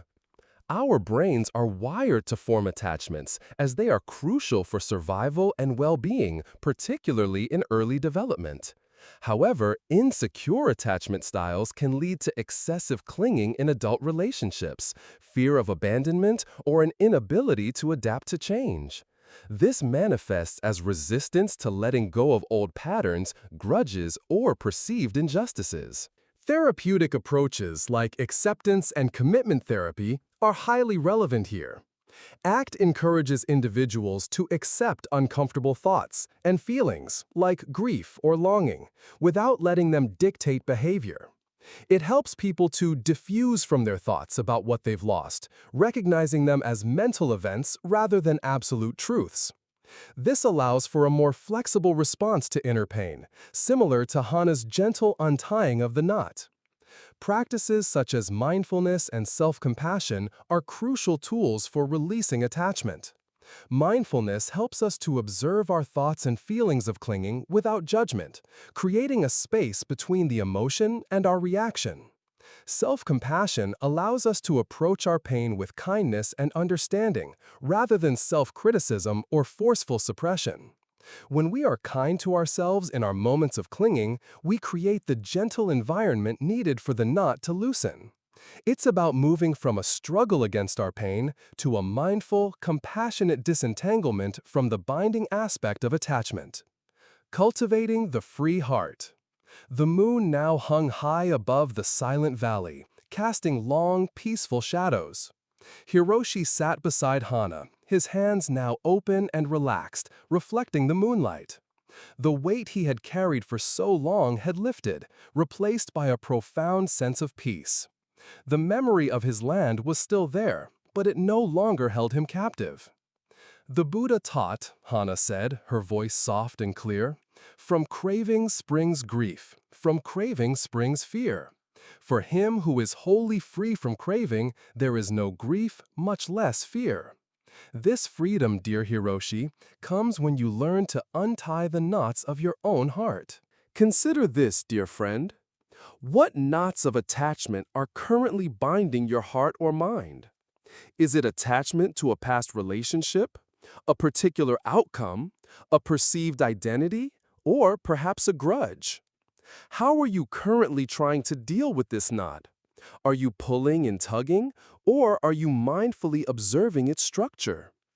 Can you imagine, even for a moment, gently tracing the strands of that attachment, recognizing its nature, and allowing it to loosen, creating space for newfound freedom and peace? For your quiet reflection tonight, as you drift to sleep, consider this. Lie comfortably. Gently unclench your hands if they are tense, allowing your palms to rest open. Take a few slow, deep breaths. As you exhale, imagine each breath gently loosening a tiny part of any knot of attachment you feel within your heart or mind. Don't force it, just visualize a gentle unraveling. Feel the gradual release, the softening, the lightness that comes as the knot unties. Allow this feeling of freedom and release to guide you into a deep, peaceful sleep. May your heart be untied and your spirit free to flow. The three poisons and the clear sky. Overcoming greed, hatred, and delusion. In a valley cradled by ancient mountains stood a Zen temple famed for its purity of spirit. The old abbot, Master Hiroshi, had a presence so calm it seemed to quiet the very air around him. One morning, a troubled young woman named Maya approached him. Her life was a tempest of dissatisfaction. She felt a constant craving for more, a simmering anger at perceived injustices, and a persistent confusion about the meaning of it all. "Master," Maya confessed, her voice strained, "I feel trapped. My desires are endless, leading only to emptiness. My anger flares at the slightest provocation, leaving me bitter, and I am utterly lost, grasping at shadows, never truly seeing clearly. It's as if my mind is poisoned. How can I possibly overcome these forces, greed, hatred, and delusion that seem to dominate my very being?" Hiroshi nodded slowly, his gaze turning towards the vast, cloudless sky above the temple. "Maya," he began, his voice like the soft chime of a distant bell, "your mind is indeed like the sky. Naturally, it is boundless, clear, and serene, but sometimes three types of clouds arise and obscure its true nature." He paused, then continued. "Imagine the first cloud is a thick, swirling fog. This fog is greed, lobha. It arises from the constant desire for more possessions, more pleasure, more recognition. When this fog descends, it makes everything appear hazy, indistinct. You chase after illusions, believing that if you just acquire one more thing, you'll finally find fulfillment. But the more you grasp at the fog, the thicker it becomes, preventing you from ever truly seeing the clear sky of contentment." Maya pictured the swirling fog, recognizing its pervasive presence in her life. Then comes the second cloud, Hiroshi continued, a dark, storm-laden cloud, crackling with lightning. This is hatred, dosa. It arises from aversion, from anger, from the wish for things to be other than they are, or for others to suffer. When this storm rages, it brings darkness, turmoil, and a torrent of destructive energy. It obscures the sun of compassion and peace, leaving only bitterness and resentment in its wake. The more you feed this storm with your reactions, the more violent it becomes, making the clear sky of connection impossible to see. Maya felt a familiar knot tighten in her stomach as he described the storm cloud. And finally, Hiroshi said, his voice dropping slightly, there is the most insidious cloud of all. A subtle, almost invisible haze that makes everything appear slightly distorted, out of focus. This is delusion, moha. It is the fundamental misunderstanding of reality, the belief in a permanent self, the illusion that external things can bring lasting happiness, the inability to see the impermanent and interconnected nature of all phenomena. This delusion is the root from which the fog of greed and the storm of hatred arise. It's the cloud that makes you believe the sky is always cloudy, preventing you from ever knowing its inherent clarity. He gestured to the open sky once more. These three poisons are not inherent to your mind, Maya. They are like clouds passing through the sky. They appear, they linger, and eventually they dissipate. Your suffering comes from identifying with these clouds, believing they are your sky, rather than recognizing them as transient phenomena. To overcome them, the master concluded, you must first learn to observe them as clouds, to see the fog of greed for what it is, to feel the storm of hatred without being swept away by it, and to recognize the subtle haze of delusion that distorts your vision. And then, like the sky itself, you simply allow them to pass, returning to your own innate clarity and spaciousness. The philosophy of the three poisons, Tilakkhana. Maya's experience with greed, hatred, and delusion points directly to the three poisons, kilesa, often referred to as the root causes of all suffering in Buddhist philosophy. They are lobha, greed/craving and attachment, dosa, hatred, aversion, anger, and moha, delusion, ignorance. These are not merely emotions, but fundamental defilements of the mind that prevent us from seeing reality clearly and lead us to harmful actions and persistent dissatisfaction. The metaphor of the clear sky is a classic Zen analogy for the true nature of the mind, inherently pure, vast, and luminous. The poisons are like transient clouds, obscuring this inherent clarity. The goal of Buddhist practice is not to violently eliminate these clouds, but to understand their nature and to stop identifying with them. When we cease to feed them, they naturally dissipate, revealing the clear sky that was always there. Greed is the endless craving for more, the belief that happiness lies in acquisition. It's an insatiable hunger that can never be truly satisfied. Hatred is aversion, rejection, anger, and ill will. It arises when our desires are frustrated or when we encounter something we dislike. It manifests as a desire to push away or destroy. Delusion is the fundamental ignorance of the true nature of reality, particularly the truths of impermanence, anicca, suffering, and non-self, anatta. It's the illusion that our ego is a fixed, separate entity and that external things can provide lasting happiness. Delusion is considered the most fundamental poison because it fuels both greed and hatred. If we truly understood impermanence and non-self, our clinging, greed, and aversion, hatred, would naturally diminish. The path to overcoming these poisons involves cultivating their antidotes. For greed, generosity, dana, and contentment. For hatred, loving kindness, metta, and compassion, karuna. For delusion, wisdom, panya, and mindfulness, sati, which allow us to see things as they truly are. It is a process of mindful observation, understanding, and consistent practice. By recognizing the arising of these poisons within us and choosing not to act on them, we gradually weaken their grip and allow our innate clarity to shine through. Connecting with modern psychology.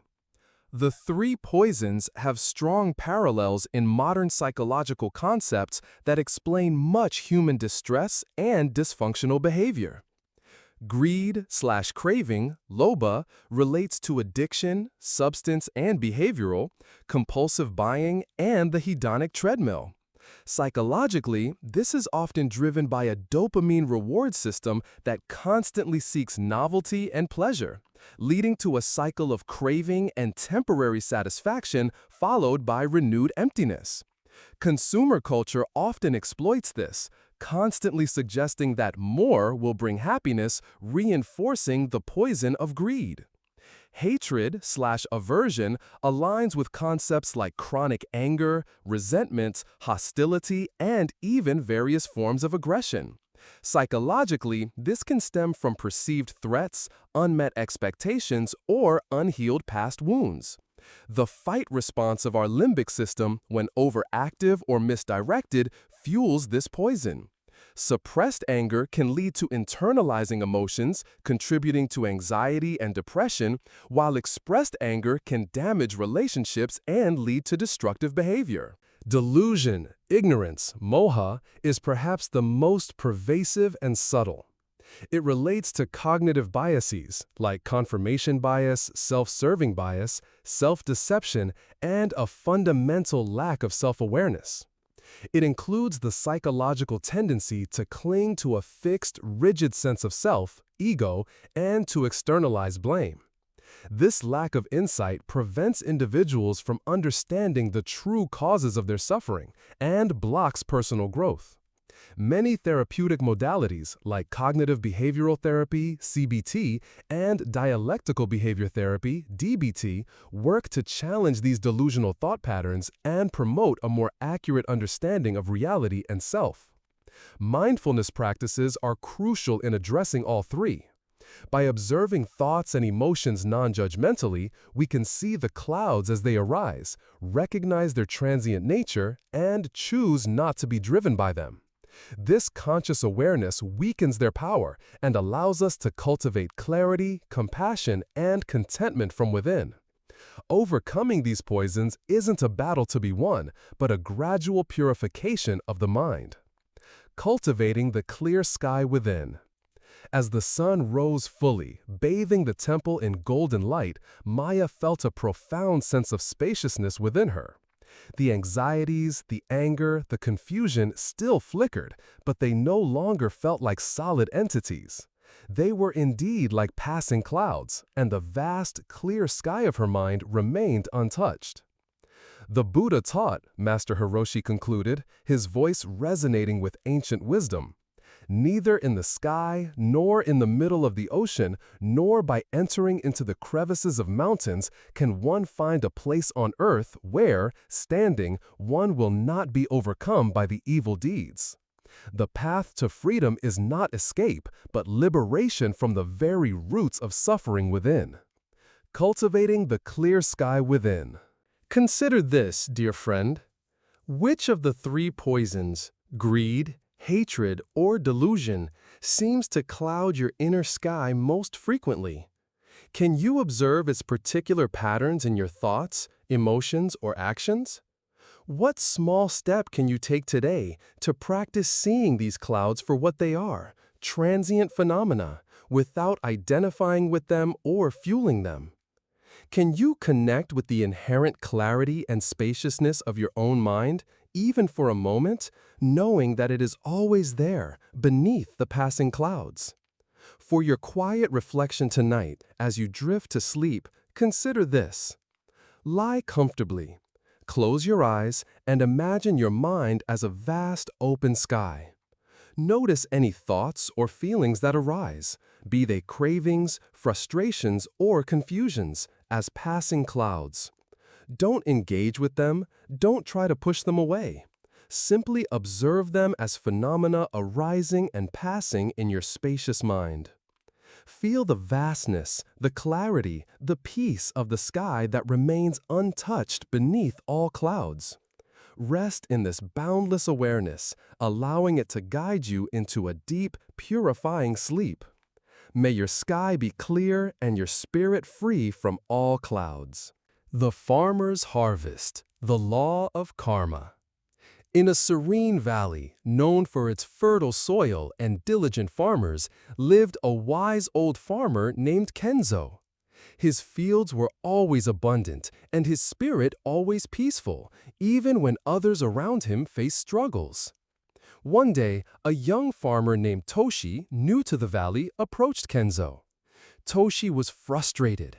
He had worked hard, but his crops were meager, and misfortune seemed to follow him. "Master Kensho," Toshi lamented, his brow furrowed, "I do not understand. I put in effort, yet my fields yield little. Others seem to prosper without much toil, and sometimes even those who do ill seem to escape consequence. Is there truly a fair order to things? How does the law of karma truly work?" Kensho smiled gently, gesturing towards his vast, flourishing rice paddies. "Come, Toshi, walk with me. See these fields? Each grain of rice you see here began as a single seed. If I plant rice seeds, what do I expect to harvest?" "Rice, master," Toshi replied, stating the obvious.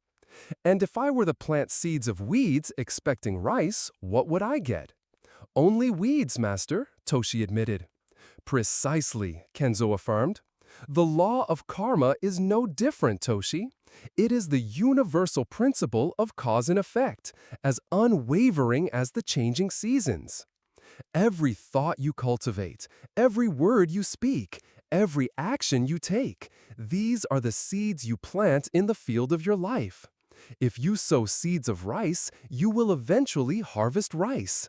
If you sow seeds of weeds, you will harvest weeds." He knelt down and picked up a handful of rich, dark earth. "Some seeds sprout quickly, like the radish. Others take time, like the oak tree. You may not see the immediate consequence of every seed planted, but the law of karma ensures that no seed, good or ill, is ever truly lost. It will ripen in its own time under its own conditions. And consider," Kensho continued, his voice soft, "if I neglect my field, if I fail to water it, if I do not remove the pests, what then?" "The harvest will be poor, even with good seeds," Toshi said, nodding. "Just so," Kensho confirmed. "Your thoughts, your intentions, the care you put into your actions, these are the watering, the tending, the protection of your seeds. If you act with kindness, compassion, and wisdom, you are planting seeds of well-being. If you act with anger, greed, or ignorance, you are planting seeds of suffering, not just for others, but ultimately for yourself. The suffering you experience, Toshi, is not a punishment from an external judge, but the natural ripening of seeds you or others have planted. And the prosperity you see in others, if it is true and lasting, often stems from seeds of good deeds, perhaps from this life or many lives past. The law of karma is not about immediate gratification or instant retribution. It is about the inevitable unfolding of consequences, based on the purity of intention and the nature of the action. The philosophy of action and consequence. Toshi's frustration with the apparent randomness of life's outcomes is a common human experience. In Buddhism, the law of karma, is not a fatalistic destiny, but a profound principle of moral causality. It is not about divine judgment, but about the natural consequences of our volitional actions. Karma means action or deed. Every action, whether physical, verbal, or mental, creates an impression or seed in our mind stream, which will eventually ripen into a corresponding experience. The farmer's harvest metaphor perfectly illustrates this.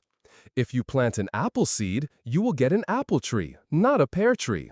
Similarly, if you perform an action rooted in greed, hatred, or delusion, the three poisons, the karmic result will be suffering for yourself and others.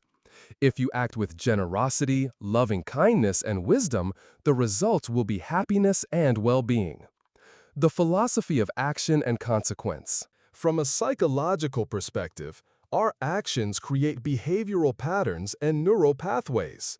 Repeated negative behaviors, like anger, gossip, or self-pity, strengthen these pathways, making them easier to default to, thereby creating a self-fulfilling prophecy of negative experiences. Conversely, repeatedly engaging in positive behaviors, like gratitude, kindness, or healthy habits, builds positive patterns, leading to greater well-being. This is akin to planting good seeds that yield a good harvest. The emphasis on intention in karma resonates with the psychological understanding of self-fulfilling prophecies and the power of mindset. If you approach a situation with negative expectations, a bad seed of intention, you are more likely to perceive negativity and elicit negative responses from others, thus confirming your initial belief. Conversely, a positive, open mindset can lead to more positive interactions and outcomes. The delayed ripening of karma can be understood through concepts like cumulative stress or cumulative benefits. A consistent lack of self-care, for example, might not manifest as illness immediately, but over time, it can lead to chronic health issues. Similarly, small acts of kindness and consistent effort can build a strong support network and lead to significant achievements over time. Understanding karma also fosters personal accountability. Instead of blaming external circumstances or others for our misfortunes, it encourages us to look inward at our own contributions. This is a crucial step in healing and growth, as it shifts us from a victim mentality to one of empowerment, allowing us to proactively plant better seeds for our future. It promotes ethical behavior not out of fear of punishment, but from an intrinsic understanding that acting skillfully benefits oneself and all beings. Cultivating the fertile ground. As the evening stars began to twinkle in the vast sky, Toshi felt a profound sense of clarity. He no longer felt like a victim of random fate, but a farmer responsible for his own harvest. The burden of his past frustration had lifted, replaced by a quiet resolve. "The Buddha taught," Kensho said, his voice deep with ancient wisdom, "what you think, you become. What you feel, you attract. What you imagine, you create. This is the essence of karma, dear Toshi. Understand your seeds and tend your field with care." Consider this, dear friend. What seeds are you currently planting in the field of your life with your thoughts, words, and actions? Are they seeds of kindness, patience, and generosity, or seeds of anger, judgment, and selfishness? Can you identify one area in your life where you might be experiencing a poor harvest and reflect on what seeds might have led to it? What small, conscious good seed can you plant today? A kind word, a compassionate thought, a selfless action, knowing that its fruit will ripen in its own time. For your quiet reflection tonight, as you drift to sleep, consider this. Lie comfortably. Take a few deep, slow breaths. Imagine your mind as a fertile field, vast and receptive. Bring to mind any negative thoughts or actions from your day, seeing them as tiny weed seeds. Without judgment, simply acknowledge them. Now, gently imagine cultivating good seeds, moments of kindness, gratitude, patience, or wisdom. See yourself gently placing these positive seeds into the fertile soil of your mind. Feel the warmth of the sun and the gentle rain nourishing them. Rest in the knowledge that you are constantly cultivating your own harvest, and allow this sense of purposeful intention to guide you into a deep, peaceful sleep. May your field be fruitful and your harvest be one of peace and well-being. The Willow and the Wind, Resolving Family Conflict. In a small, bustling village, amidst the gentle hills, lived a family torn by constant disagreement. An elderly father, proud and unyielding like an ancient oak, often clashed with his rebellious son, Akira, whose spirit was like a wild, untamed sapling. Their arguments filled the home, creating a palpable tension that affected everyone. The family, weary from the endless friction, sought the wisdom of Master Hiroto, a Zen teacher known for his quiet demeanor and profound understanding of human relationships. "Master," the father pleaded, his voice heavy, "my son and I are constantly at odds. We are family, bound by blood, yet we cannot find peace. He disobeys, I assert my will, and we are caught in a cycle of anger and resentment. How can we resolve this perpetual family conflict?" Hiroto listened, his gaze drawn to a slender willow tree swaying gracefully outside the temple window, bending low with every gust of wind, yet never breaking.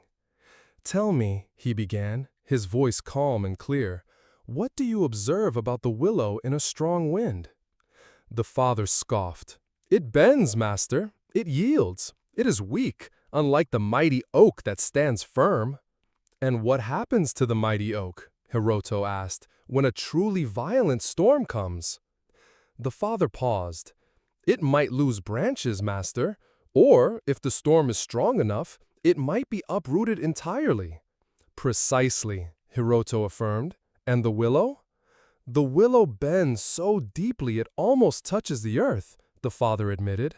"But then, when the wind passes, it springs back, undamaged, sometimes even stronger for having yielded."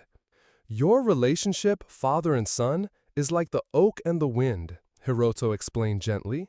"You, father, stand firm like the oak, believing that strength lies in unwavering rigidity. You resist your son's nature, hoping to force him into a shape you deem appropriate. And you, Akira," he turned to the son, "you push back against that rigidity, seeking your own path, creating a head-on collision. When you refuse to bend," Hiroto continued, "when you insist on unyielding control or absolute defiance, the conflict deepens. You are both trying to break the wind or resist the oak, causing immense pain and damage to the very bonds you cherish. The wisdom of the willow teaches us that resolving conflict, especially within the intimate bonds of family, is not about one side winning or breaking the other. It is about learning to bend, to yield, to adapt with grace. The wind does not break the willow because the willow does not resist its force. It flows with it. It accepts the present moment of pressure and finds flexibility within it. When the pressure passes, it returns to its natural uprightness. This is the essence of true strength in relationship: flexibility, empathy, and the wisdom to yield when necessary, not as a sign of weakness, but as an act of profound wisdom that preserves the whole." The philosophy of dependent origination and compassion. The family struggle embodies a universal challenge: conflict within intimate relationships, particularly intergenerational ones. In Buddhist philosophy, this can be understood through the lens of dependent origination, pratiti samutpada, and the cultivation of compassion, karuna, and loving-kindness, metta. Dependent origination teaches that all phenomena, including conflicts, arise in dependence upon various causes and conditions. The father's rigidity arises from his intention to guide, perhaps fear of failure. The son's rebellion arises from a desire for autonomy, perhaps a feeling of being unheard. Neither is inherently wrong, but their interaction creates suffering. The conflict isn't a fixed entity, but a dynamic process that can be altered by changing the conditions, their responses. The willow and the wind metaphor beautifully illustrates the power of flexibility and non-resistance. The oak approach, rooted in ego and the desire for control, often leads to breakage when faced with external force. The willow approach, however, embodying the principle of yielding, allows for survival and even growth. In family conflict, this means listening with an open heart, Instead of immediately defending or attacking, truly hear the other's perspective, even if you disagree. Empathy. Try to understand the other person's fears, needs, and motivations, recognizing that their resistance might stem from a place of insecurity or a desire for validation. Letting go of the need to be right. Often, family conflicts escalate because each party is rigidly attached to their own viewpoint. Choosing connection over control. Prioritize the preservation of the relationship bond over winning an argument or asserting dominance. The Buddha's teachings on compassion are paramount here. Compassion is the wish for others to be free from suffering.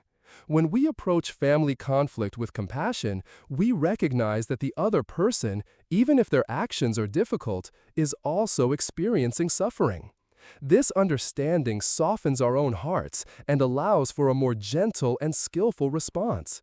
It's about seeing the humanity in each other rather than just the opposing viewpoint. Connecting with modern psychology. From a modern psychological perspective, family conflicts often stem from ingrained communication patterns, unmet needs, differences in expectations, and power dynamics. The oak father and willow son exemplify a common dynamic where one person is rigid and controlling and the other reacts with defiance. This rigid dynamic can be understood through concepts like attachment styles, e.g., an anxious attachment in the son feeling controlled, or an avoidant attachment in the father pulling away in frustration. Or personality traits, e.g., high conscientiousness versus high openness. When individuals lack emotional regulation skills, their reactions can escalate conflicts rather than de-escalate them. The Willow approach aligns with several key psychological strategies for conflict resolution. Active listening. This involves truly hearing and understanding the other person's message, both verbal and nonverbal, without interrupting or formulating a rebuttal. It's the yielding to the other's narrative. Empathy and perspective taking. Stepping into the other person's shoes to understand their emotional landscape, even if you don't agree with their actions. Flexibility and compromise. Recognizing that solutions often lie in adapting rather than insisting on a single outcome. This challenges cognitive rigidity and promotes creative problem solving. Assertive communication. Expressing one's own needs and boundaries clearly and respectfully, without aggression or passive aggression. This is the willow returning to its uprightness without hostility. Focus on underlying needs. Moving beyond the surface-level argument to identify the deeper needs, e.g. for respect, autonomy, connection, security, that are not being met for each person.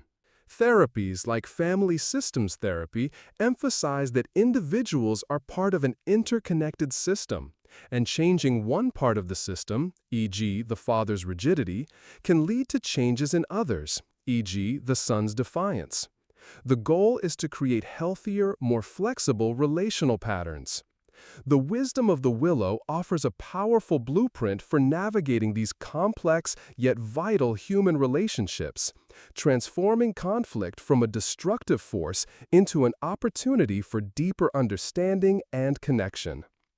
Cultivating the willow's wisdom.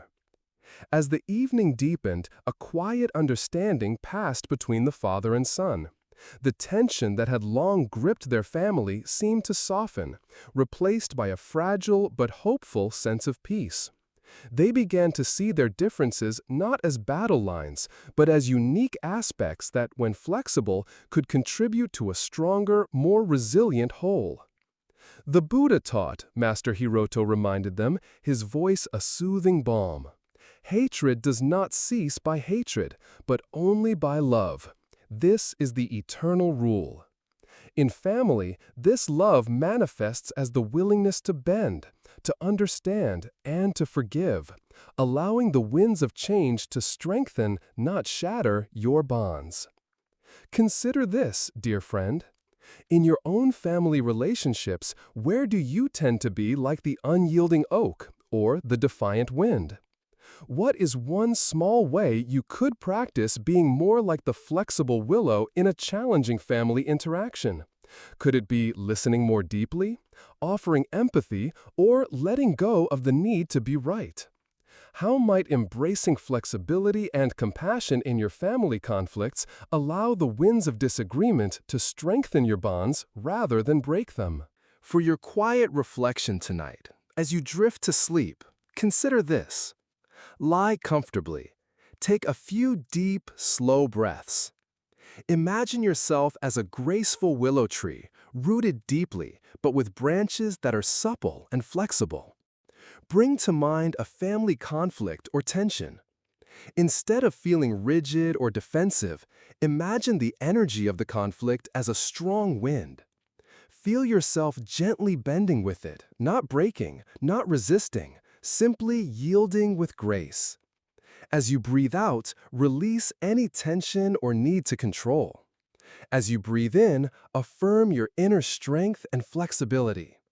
Allow this image of yielding and resilience to guide you into a deep, peaceful sleep, fostering harmony in your heart. May your family bonds be strengthened by wisdom and your heart as flexible as the willow.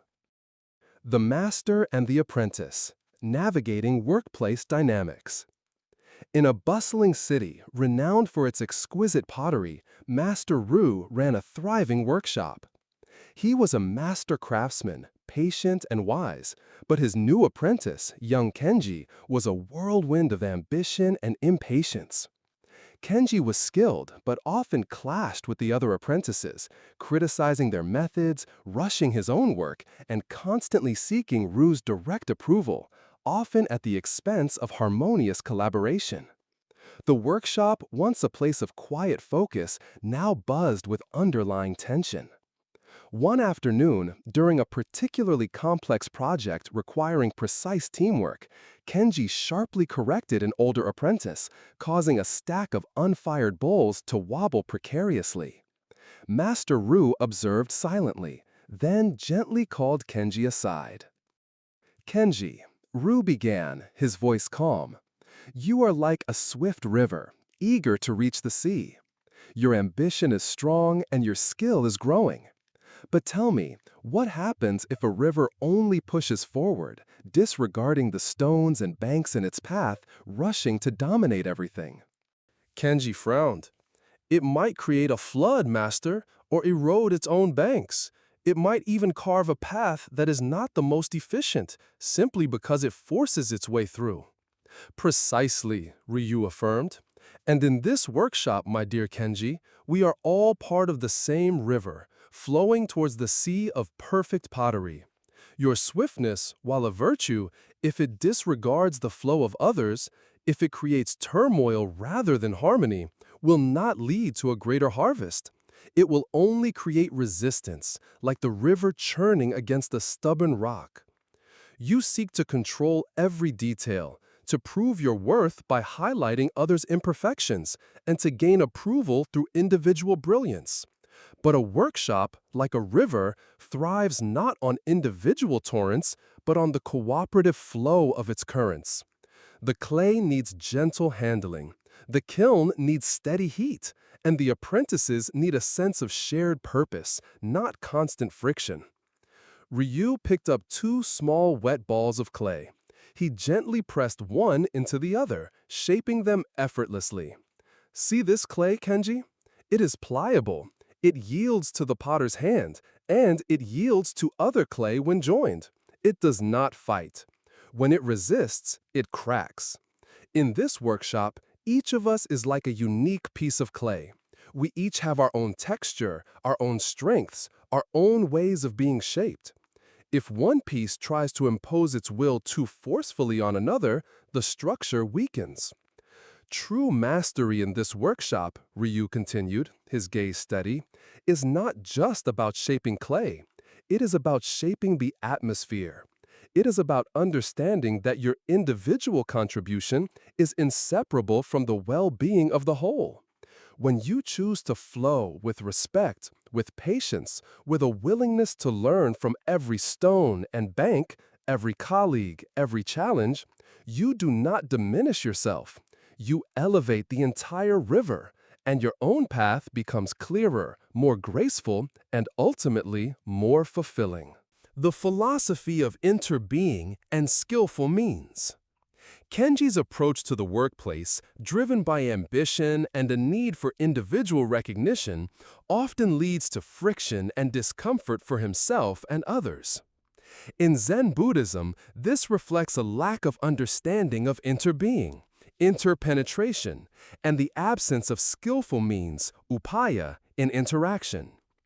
Interbeing, a concept popularized by Thich Nhat Hanh, suggests that nothing exists independently.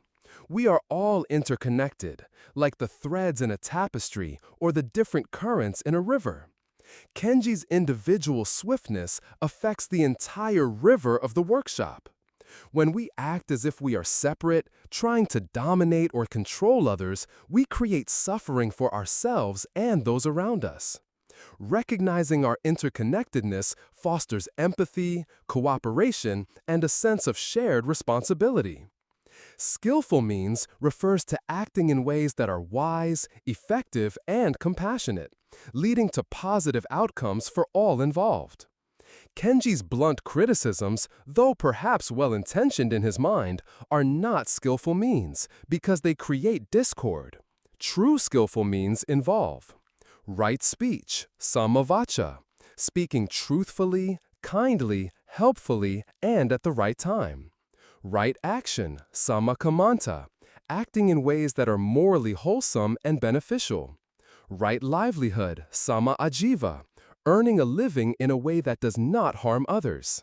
The clay metaphor emphasizes flexibility and adaptability. When we are rigid in our ideas or methods, we are prone to cracking under pressure and creating friction. When we are pliable, willing to learn, listen, and adjust, we can integrate harmoniously with others and contribute more effectively to the collective goal. It is about cultivating a spirit of collaboration over competition, recognizing that a truly successful pottery is often a collective effort. This teaching encourages us to look beyond immediate self-interest and consider the broader impact of our actions. It's about letting go of egoic needs for control and external validation, and instead focusing on contributing positively to the environment and the well-being of the collective. Connecting with modern psychology. In modern workplaces, the dynamics Kenji exhibits are incredibly common and often lead to team dysfunction, low morale, and reduced productivity. His behavior could be linked to several psychological concepts: ego-driven behavior and self-serving bias. Kenji's need for approval and tendency to criticize others might stem from a desire to enhance his own self-esteem, often at the expense of accurate self-perception or consideration for others. Lack of emotional intelligence, EQ. He may struggle with empathy, understanding the emotional impact of his words on others, and managing his own impulses, like impatience or a need for control. High EQ is crucial for effective teamwork and leadership. Fixed mindset versus growth mindset. Kenji's criticism might come from a fixed mindset where he sees other skills as static rather than a growth mindset that encourages learning and improvement for everyone, including himself. Communication breakdowns. His bluntness and immediate corrections are examples of unskillful communication that can lead to defensiveness and resentment rather than constructive feedback. This aligns with the swift river disregarding banks analogy. Psychological strategies for navigating workplace dynamics often focus on developing communication skills, learning to give and receive feedback constructively, practicing active listening, and using I statements to express needs. Building empathy, actively trying to understand colleagues' perspectives, challenges, and motivations. Cultivating self-awareness, understanding one's own triggers, biases, and typical reactions in high-pressure situations. Promoting collaboration over competition, shifting the focus from individual glory to shared success, recognizing that diverse skills enhance overall output. Conflict resolution skills. Learning to address disagreements respectfully, focusing on solutions rather than blame. The Zen approach offers a profound internal shift, recognizing that true strength and effectiveness in any collective environment come not from dominating, but from harmonizing, not from rigid control, but from adaptable flow. It's about cultivating inner peace that radiates outwards, positively influencing the entire workshop around us. Cultivating harmonious flow. As the day wanes and the evening light softened the edges of the pottery, Kenji stood beside Master Ryu, a new understanding dawning within him. The desire to rush, to correct, to prove himself felt less urgent.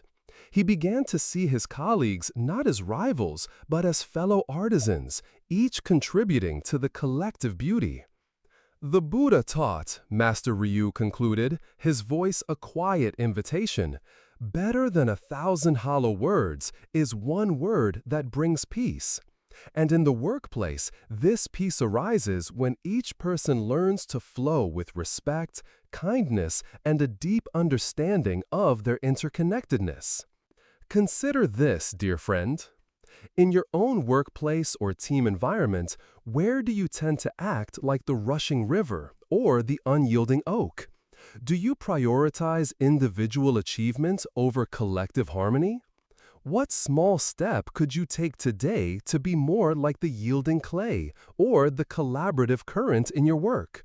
Could it be listening more patiently, offering a word of encouragement, or releasing the need to be always right? How might cultivating greater empathy and flexibility in your workplace interactions contribute not only to a more peaceful environment, but also to your own deeper satisfaction? For your quiet reflection tonight, as you drift to sleep, consider this. Lie comfortably. Take a few deep, slow breaths. Imagine your workplace, or any team you are a part of, as a flowing river. See yourself and your colleagues as different currents, each with their unique speed and direction. Instead of trying to force your way, imagine gently aligning with the flow of others, finding harmony in the collective movement. Feel any tension around competition or control begin to soften. As you breathe, affirm your capacity for collaboration and mutual respect, allowing this sense of harmonious flow to guide you into a deep, peaceful sleep. May your work be filled with harmony and your spirit with cooperative grace.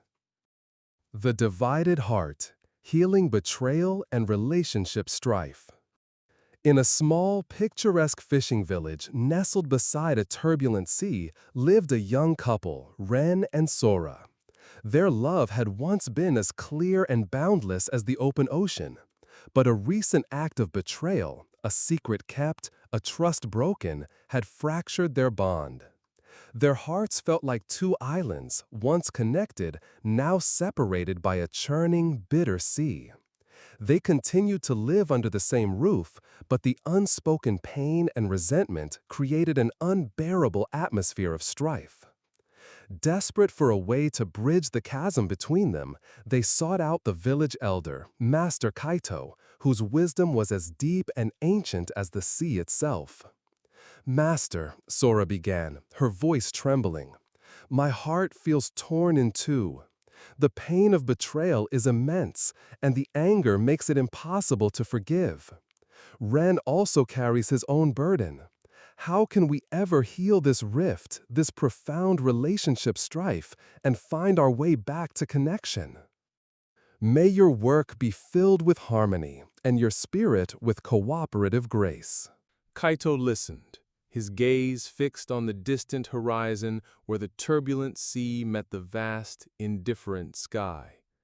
"Imagine, Ren and Sora," he began, his voice like the steady rhythm of the waves, "that your shared life was once a single beautiful ship sailing smoothly. Then a storm came and a vital plank was broken. The ship began to take on water, and you both became afraid. One of you, in fear or confusion, may have tried to patch the hole in a way that, though perhaps intended to help, caused further damage or concealed the true extent of the leak. The other, seeing the damage and the concealment, felt a deep wound, a rupture in trust. He picked up a piece of driftwood, broken and smoothed by the ocean's journey. Your pain, your anger, your resentment, these are the churning waters between your two islands. You cling to the broken plank, to the memory of the storm, to the fear of sinking. But holding on to the brokenness, constantly recounting the damage, only keeps the storm alive in your hearts, preventing the seas from ever calming. To heal betrayal and resolve strife, you must first cease pouring salt into your own wounds. This means acknowledging the pain without constantly replaying the moment of hurt. It means recognizing that the act of betrayal, while painful, is not the whole story of your ship, nor is it the only story that will ever be told. "Consider this," he said, drawing a line in the sand with his finger, dividing it. "When a rope breaks, you cannot mend it by pulling each end away from the other. You must bring the ends together, acknowledge the break, and then, with patience and intention, begin to retie it, knot by knot. The new knot may look different. It may be stronger in a different way because it has held through a storm. But it requires the willingness of both hands to come together, to face the break, and to choose to reweave." Healing is not about forgetting the storm, Kaito concluded, his eyes holding deep compassion. It is about learning to navigate the new waters, about choosing to rebuild the ship together, recognizing that every voyage holds its risks, but also its profound opportunities for deeper connection and resilience, if you are willing to face the challenges with open hearts and a shared commitment to repair. The philosophy of forgiveness and shared responsibility. Ren and Sora's pain is a timeless reflection of the profound damage that betrayal can inflict on relationships, leading to deep strife. In Buddhist philosophy, the path to healing such wounds lies in cultivating forgiveness, dhamma, understanding dependent origination, pratitya samutpada, and practicing compassion, karuna, for both self and other. The metaphor of the divided heart and the broken ship highlights the fragile nature of trust and the deep sense of separation betrayal creates. The natural human response is often to cling to the hurt, to blame, and to withdraw, which only amplifies the churning waters. Forgiveness in Buddhism is not about condoning the harmful act or forgetting what happened. It is an act of self-liberation, releasing oneself from the burden of resentment, anger, and bitterness.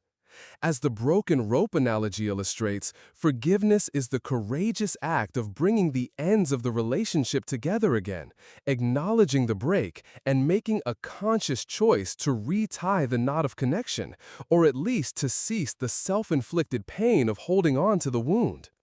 This applies to forgiving the other, but crucially also forgiving oneself for any role played or perceived. Dependent origination reminds us that betrayal and conflict are not isolated incidents, but arise from a complex web of causes and conditions, fears, insecurities, past experiences, miscommunications, and the three poisons: greed, hatred, delusion in action. Understanding this complexity can foster a more compassionate view, recognizing that the other person's actions, while hurtful, may stem from their own suffering or conditioned patterns rather than pure malice. Healing also requires shared responsibility. While one person may have committed the act of betrayal, the strife that follows often involves both parties contributing to the cycle of blame, defensiveness, and withdrawal. The willingness of both hands to come together to retie the knot is essential. This involves honest communication, expressing pain and remorse without defensiveness. Empathy, trying to understand the other's experience of hurt. Commitment to repair, a willingness to put in the effort required to rebuild trust, which is a gradual process. The ultimate goal is to cultivate metta, loving-kindness, and karuna, compassion, extending it not only to the other person, but also to oneself. When we can hold our own pain with compassion, we are less likely to project it as anger or blame, creating space for true healing to begin. Connecting with modern psychology. In modern psychology, betrayal is recognized as one of the most damaging events in relationships, often leading to deep emotional wounds, attachment trauma, and a breakdown of trust. The resulting relationship strife can manifest as chronic conflict, emotional distance, or complete dissolution of the bond. Psychological approaches to healing betrayal and strife align closely with the Zen teachings. Emotional processing and regulation. Instead of suppressing pain or lashing out in anger, individuals are encouraged to acknowledge and process their emotions in a healthy way.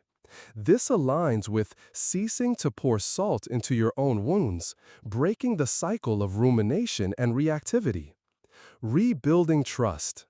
This is a gradual process that requires consistent, transparent behavior from the betrayer and a willingness to extend vulnerability from the betrayed. It involves acknowledging the hurt, expressing genuine remorse, making amends, and consistent, trustworthy actions over time. Communication skills. Effective communication is paramount. This includes active listening, expressing needs and feelings clearly, using I statements, and engaging in constructive conflict resolution. The bringing the ends of the rope together implies open and honest dialogue. Empathy and perspective taking. Understanding the other person's perspective and emotional experience, even when their actions were hurtful, is crucial for both forgiveness and repair. This can lead to a more nuanced understanding that challenges black and white thinking. Forgiveness as a process. Psychologically, forgiveness is understood not as a single event, but a journey, often involving stages like acknowledging the hurt, deciding to forgive, and then working through the emotional release. It's recognized as beneficial for the forgiver's own mental health, reducing resentment and stress. Attachment theory. Betrayal often triggers deeply ingrained attachment wounds. Healing requires addressing these underlying insecurities and rebuilding a secure base of trust and connection. The Zen emphasis on shared responsibility for healing, the gradual process of repair, and the cultivation of compassion offers a powerful framework for navigating the complex and often painful journey of mending broken relationships. It suggests that even deep cracks can become stronger bonds if approached with wisdom and intentional effort. Cultivating the rewoven heart. As the moon rose over the turbulent sea, casting a silver path on the water, Ren and Sora sat beside Master Kaito, their hands gently touching. The chasm between them had not vanished instantly, but the churning sea had begun to calm. They had found a fragile thread of hope, a shared willingness to begin the slow, meticulous process of reweaving their bond. The Buddha taught, Master Kaito reminded them, his voice as vast as the ocean. Holding on to anger is like grasping a hot coal with the intent of throwing it at someone else. You are the one who gets burned. Releasing the anger, engaging with compassion, and choosing to mend, this is the path to freedom for both your hearts. Consider this, dear friend. In your own relationships, where might there be broken planks or divided hearts due to betrayal or ongoing strife? Are you holding on to the hot coal of resentment, or are you willing to gently examine the knot of hurt and begin the process of untying it, even if it's painful? What small step can you take today, whether it's through self-compassion, open communication, or a willingness to forgive, to begin reweaving a healthier thread of connection in a troubled relationship, or even within your own heart? For your quiet reflection tonight, as you drift to sleep, consider this. Lie comfortably. Take a few deep, slow breaths. Bring to mind a relationship that has experienced hurt or strife. Instead of dwelling on the pain, imagine the relationship as a fabric with a tear. Now, visualize yourself gently bringing the edges of the tear together. Don't force them, just hold them with care. Imagine a soft, healing light or a golden thread gently reweaving the broken parts, not erasing the tear, but making it part of a new, stronger pattern. Feel compassion for yourself and for the other person involved. Allow this image of gentle mending and hopeful connection to guide you into a deep, peaceful sleep. May your heart be healed and your relationships be rewoven with strength and love. The beggar's true wealth, integrity amidst deception. In a prosperous city renowned for its vibrant markets and shrewd merchants, lived a master Zen teacher known as Genpo. He often walked among the stalls, observing the intricate dance of buying and selling, truth and artifice. One sweltering afternoon, a wealthy merchant, burdened by a recent series of unfortunate business dealings and the sting of being cheated, sought out Genpo. "Master," the merchant lamented, his voice tight with anger and despair, "I have been betrayed by those I trusted. Lies and deceit seem to permeate every transaction. It feels as though honesty is a weakness, and true success comes only through cunning. How can one maintain integrity amidst deception when the world seems to reward those who exploit others?" Genpo listened patiently, then pointed to an old beggar sitting quietly by the temple gate. The beggar, though clothed in rags and possessing nothing but a small empty wooden bowl, emanated a profound sense of peace. Passers-by often ignored him or occasionally dropped a meager coin into his bowl. "See that beggar, my friend?" Genpo asked. "He possesses nothing of material value. Yet observe his presence. Does he rail against his fate? Does he curse those who pass him by? Does he envy the rich merchants?" The merchant watched. The beggar simply sat, eyes peaceful, accepting whatever came, and letting go of whatever did not. There was no avarice in his gaze, no resentment. "Now," Genpo continued, "imagine two scenarios. In the first, this beggar finds a purse overflowing with gold. He picks it up, glances around, and sees no one. He could easily keep it. In the second, a cunning thief, dressed in fine clothes, manages to steal a valuable gem from a shop without being caught. Both now possess wealth. Which one, in your eyes, holds true wealth?" The merchant scoffed. "The thief, of course. He has the gem. The beggar, if he keeps the gold, will have it too. Wealth is possession." Genpo shook his head gently. "Ah, but you confuse wealth with integrity, and possession with true freedom. The thief, though he has the gem, has bound himself with the chains of deceit. His mind is filled with fear of discovery, the guilt of his action, and the gnawing desire for more ill-gotten gains. He lives in a prison of his own making, a prison of suspicion and self-deception. He has betrayed his own spirit. His wealth is built on an unstable foundation of dishonesty, easily taken by the shifting winds of circumstance or guilt. The beggar, on the other hand, if he were to find the gold and return it to its rightful owner, would gain nothing in material terms. But in that act, he would gain something far more precious, the reinforcing of his own inner integrity. His mind would remain clear, his conscience untroubled, his spirit free.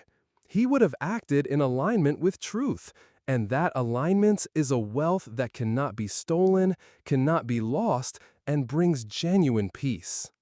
Your suffering, my friend, Genpo concluded, comes not from the deception of others, but from your struggle to maintain your own inner compass in a world that seems to pull you off course. Integrity is not a luxury you can afford when convenient.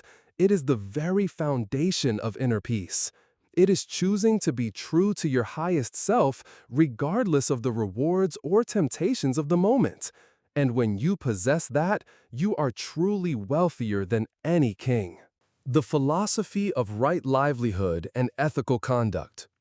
The merchant's despair over pervasive deception and his confusion about the value of integrity touch upon a core ethical concern in Buddhist teachings: the importance of right livelihood, samma ajiva, and the broader path of ethical conduct, sila. In a world often perceived as unfair, the Zen perspective reaffirms that true well-being stems from aligning one's actions with universal moral principles, regardless of external validation or immediate gain. The story highlights the distinction between external wealth, material possessions, profits, and internal wealth, peace of mind, clear conscience, self-respect. The beggar's true wealth lies in his unwavering integrity. This doesn't mean that poverty is inherently virtuous, but rather that true richness is not defined by what we accumulate, but by how we live and what we become. The law of karma, kama, is directly at play here.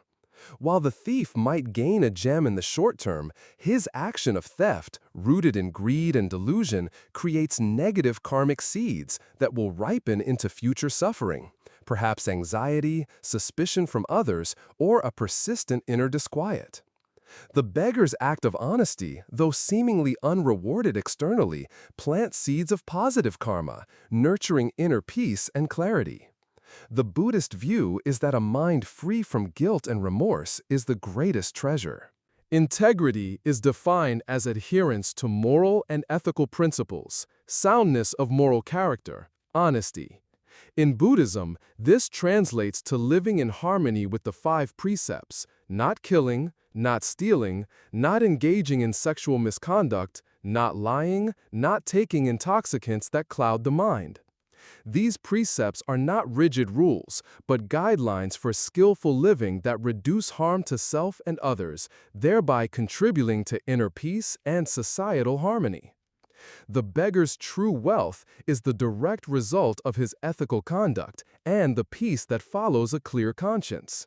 When we compromise our integrity, even for perceived gain, we create internal conflict, diminish our self-respect, and build a fragile wealth that is perpetually vulnerable to external forces and internal guilt. When we act with integrity, we build an unshakable foundation for inner peace. Connecting with modern psychology.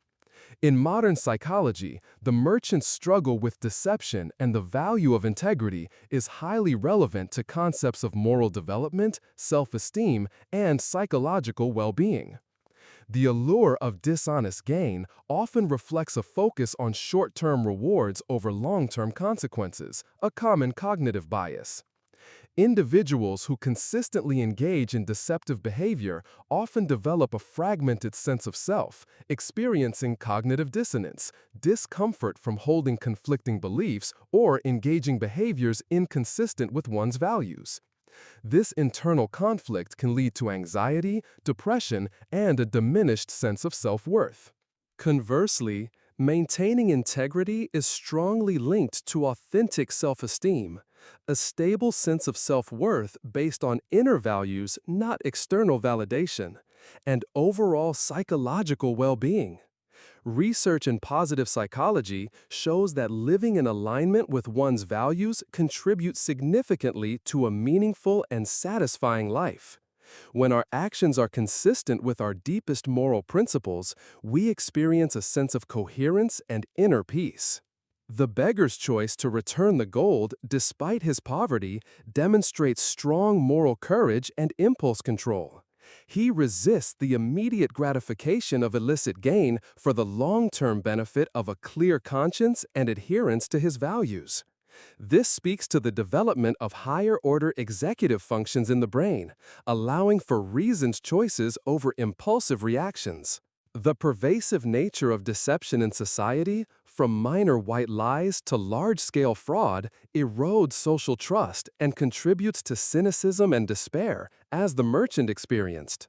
From a psychological perspective, rebuilding trust, whether in personal relationships or broader society, requires consistent demonstrations of integrity and transparent behavior.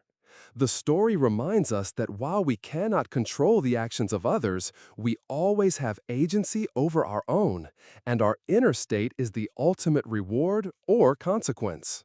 Cultivating the unbreakable compass. As the sun began to set, casting long shadows across the market, the merchant stood watching the beggar. The man's serene presence seemed to penetrate the merchant's hardened exterior, revealing a path to a wealth he had never truly considered. The desire for external gain felt less urgent, replaced by a quiet longing for the beggar's untroubled peace. The Buddha taught, Master Genpo concluded, his voice resonating with ancient truth.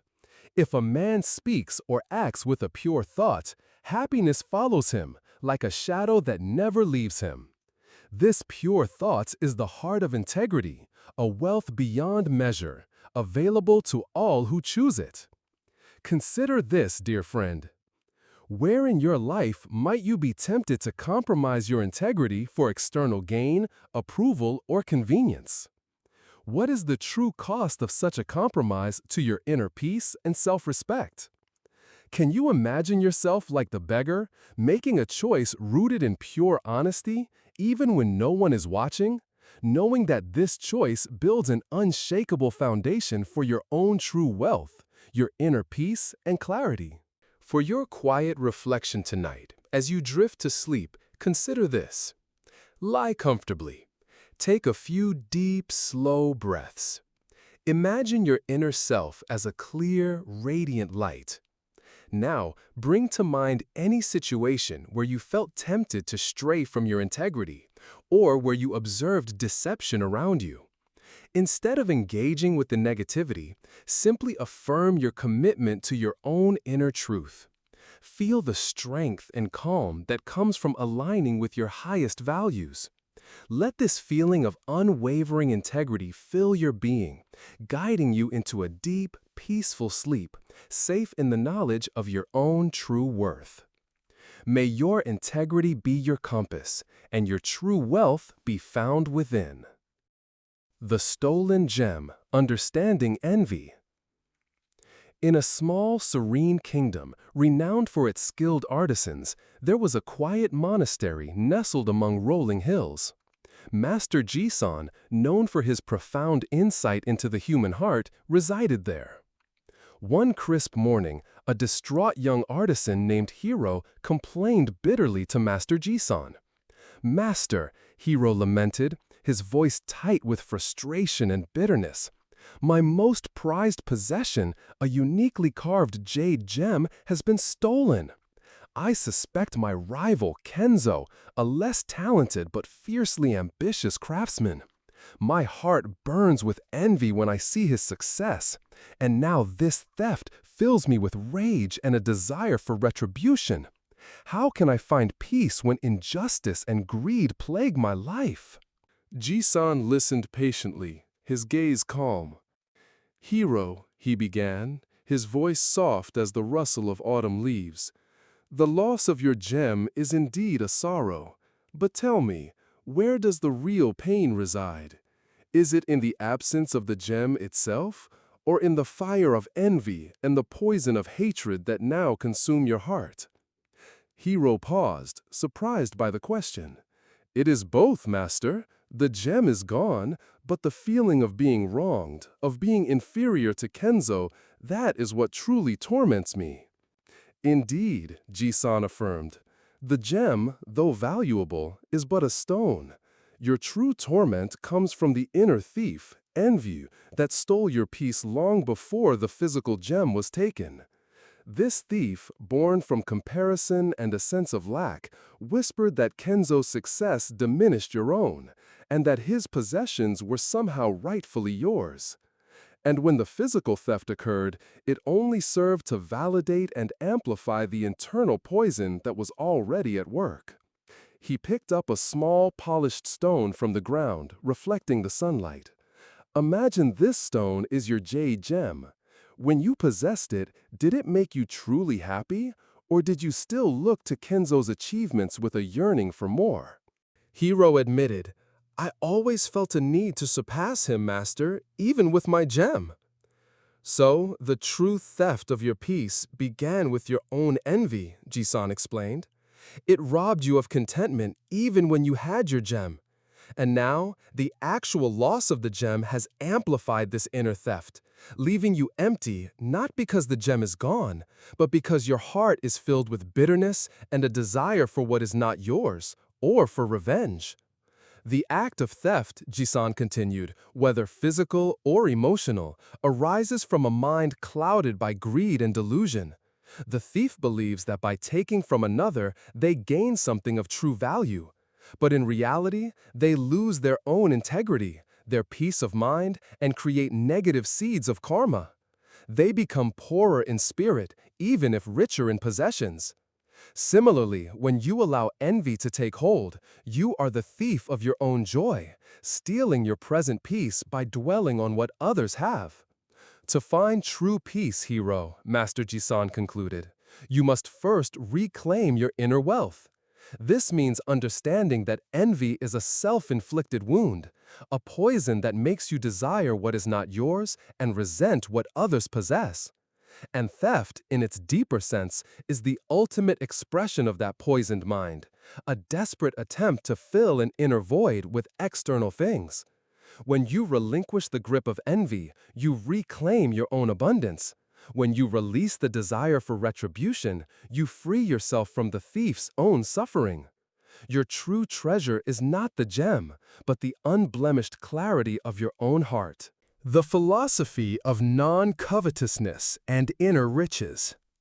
Hiro's predicament highlights two insidious human afflictions, envy, issa, and theft, adinadana, both rooted in the Buddhist's poison of greed, lobha, and delusion, moha.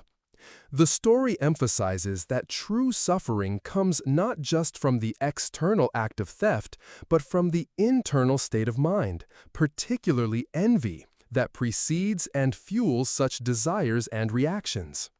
The core Buddhist teaching here is the 5 precepts, specifically the precept of not taking what is not given, which directly addresses theft, and the cultivation of non-covetousness, the opposite of envy. This is often linked to the concept of contentment, santuti.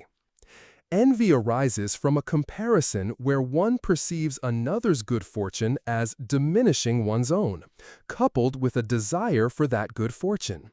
It is a fundamental lack of appreciation for what one already has, and a clinging to the illusion that happiness comes from external possessions relative to others. As Jisan explains, envy is the inner thief that robs us of our peace even before any physical theft occurs. It is a manifestation of the deluded mind that cannot see its own inherent worth and abundance. Theft, then, is the acting out of that envy and greed. It's the attempt to forcibly acquire what one lacks or believes one needs, driven by a false perception that happiness or completeness can be obtained by taking from others. The karmic consequence of theft is not just legal punishment, but deep internal turmoil, fear, and a hardening of the heart. The thief, in truth, steals from themselves first, their integrity, their peace, their connection to others. The path to overcoming envy and theft involves cultivating mudita, sympathetic joy, rejoicing in the happiness and success of others rather than resenting it. This is the direct antidote to envy. Contentment, santuti, finding satisfaction in what one has rather than constantly craving more. This reduces the urge to acquire. Generosity, dana, giving freely, which counters the grasping nature of greed and fosters a sense of abundance. Understanding karma, realizing that unethical actions lead to suffering, while ethical actions lead to well-being, both for oneself and others. The beggar's true wealth from the previous story is reiterated here. Our true treasure lies in our inner state, our peace, integrity, and contentment, not in external possessions. When we cultivate these inner riches, external losses or others' gains do not diminish our fundamental well-being. Connecting with modern psychology. In modern psychology, the dynamics of envy and theft are explored through concepts such as social comparison theory, low self-esteem, narcissistic traits, impulse control disorders, and attachment theory. Envy is a painful emotion characterized by a desire for someone else's qualities, possessions, or success. Psychologically, it often stems from low self-esteem or a pervasive sense of insecurity. When we feel inadequate, we are more likely to compare ourselves negatively to others and resent their perceived advantages. This can lead to destructive behaviors, passive aggression, or a constant state of internal dissatisfaction. Theft, as a behavior, is often linked to underlying psychological issues.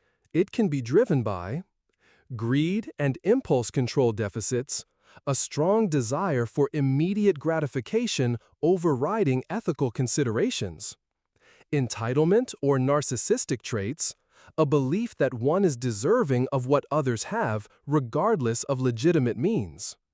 Coping mechanism.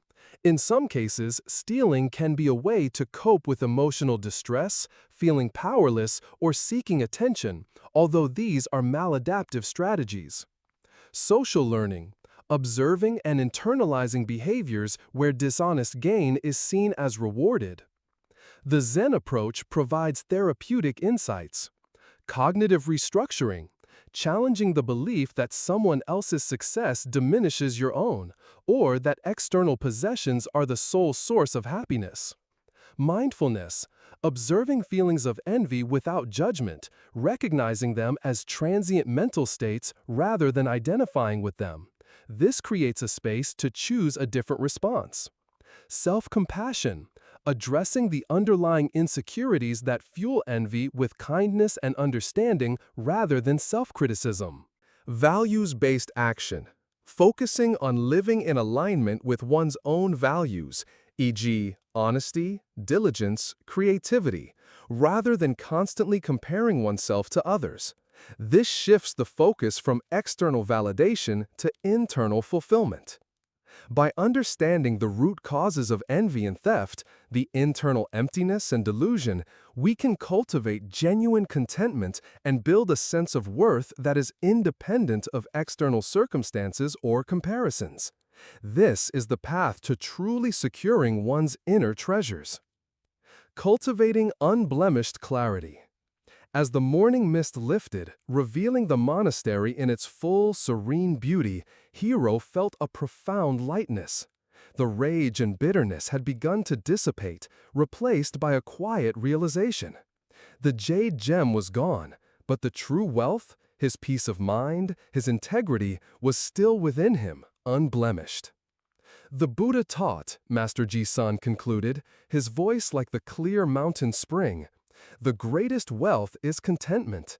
The greatest blessing is a loving friend.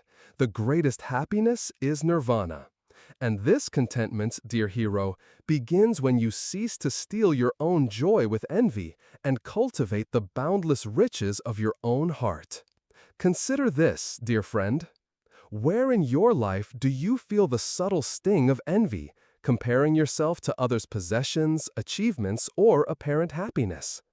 How might this inner thief be stealing your own present joy and contentment? Can you practice mudita, sympathetic joy, by genuinely rejoicing in someone else's good fortune today, even for a moment? What shift do you feel when you do so? For your quiet reflection tonight, As you drift to sleep, consider this. Lie comfortably. Take a few deep, slow breaths. Imagine your heart as a vast, open space filled with its own unique treasures of kindness, creativity, and inner peace. If any feelings of envy or a sense of lack arise, gently acknowledge them, seeing them as passing shadows. Then, visualize yourself simply returning to the abundant, limitless space of your own heart. Feel the warmth of contentment, knowing that your true worth and happiness are not dependent on what you have or what others possess, but on the boundless richness within you. Allow this sense of inner abundance to guide you into a deep, peaceful sleep. May your heart be free from envy and your spirit rich with contentment. The Architect's Blueprint: Building Harmony in Disagreements Over Property and Money. In a prosperous valley known for its fertile lands and intricate irrigation systems, disputes over property lines and water rights were common. Generations-old grievances often simmered, erupting into bitter arguments that tore families and communities apart. Master Kensho, a revered Zen teacher known for his wisdom in resolving such intractable conflicts, was often sought for counsel. One sweltering summer day, two brothers, Haruki and Isamu, came before Master Kensho. They were locked in a fierce dispute over their inherited rice paddies, a crucial water channel that ran through both their lands. Their arguments had escalated, spilling into their families, poisoning their once close relationship. "Master," Haruki pleaded, his voice strained, "we cannot agree on the boundary, nor the fair division of water. Our inheritance, meant to unite us, has become a source of endless disagreement over property and money. Our hearts are filled with resentment. How can we ever find a way to build harmony amidst such deep division?" Kensho listened, his gaze thoughtful. He then unrolled a large blank scroll of parchment before them. "Imagine, brothers," he began, his voice calm and clear, "that this scroll is the entire valley, the land, the water, and all the people living within it. And you, each of you, represent a single brushstroke on this vast canvas." He then picked up a brush and ink. "You are fighting over a tiny line on the ground, a trickle of water. You see only your piece of land, your share of the water, but you forget the larger picture. Your individual prosperity, your very lives, depend on the healthy flow of the entire system, not just your segment. If one part of the irrigation system is blocked or drained unfairly, it impacts the whole, eventually diminishing even your own portion. When you argue over a boundary," Kensho continued, "you are acting as if the valley is merely a collection of separate competing parts. You fail to see the interconnectedness of all things. Your brother's field nourishes the same soil that yours does. The water that flows to his land eventually flows through yours, or from the same source. Your family's harmony affects the entire village, and the village's harmony impacts the valley's prosperity. When you argue over a boundary," Kensho continued, "you are acting as if the valley is merely a collection of separate competing parts. You fail to see the interconnectedness of all things. Your brother's field nourishes the same soil that yours does. The water that flows to his land eventually flows through yours, or from the same source. Your family's harmony affects the entire village, and the village's harmony impacts the valley's prosperity." He then dipped his brush in ink and, with deliberate strokes, began to draw a simple, flowing pattern on the parchment, depicting the river, the irrigation channels, and the fields as a single, integrated design.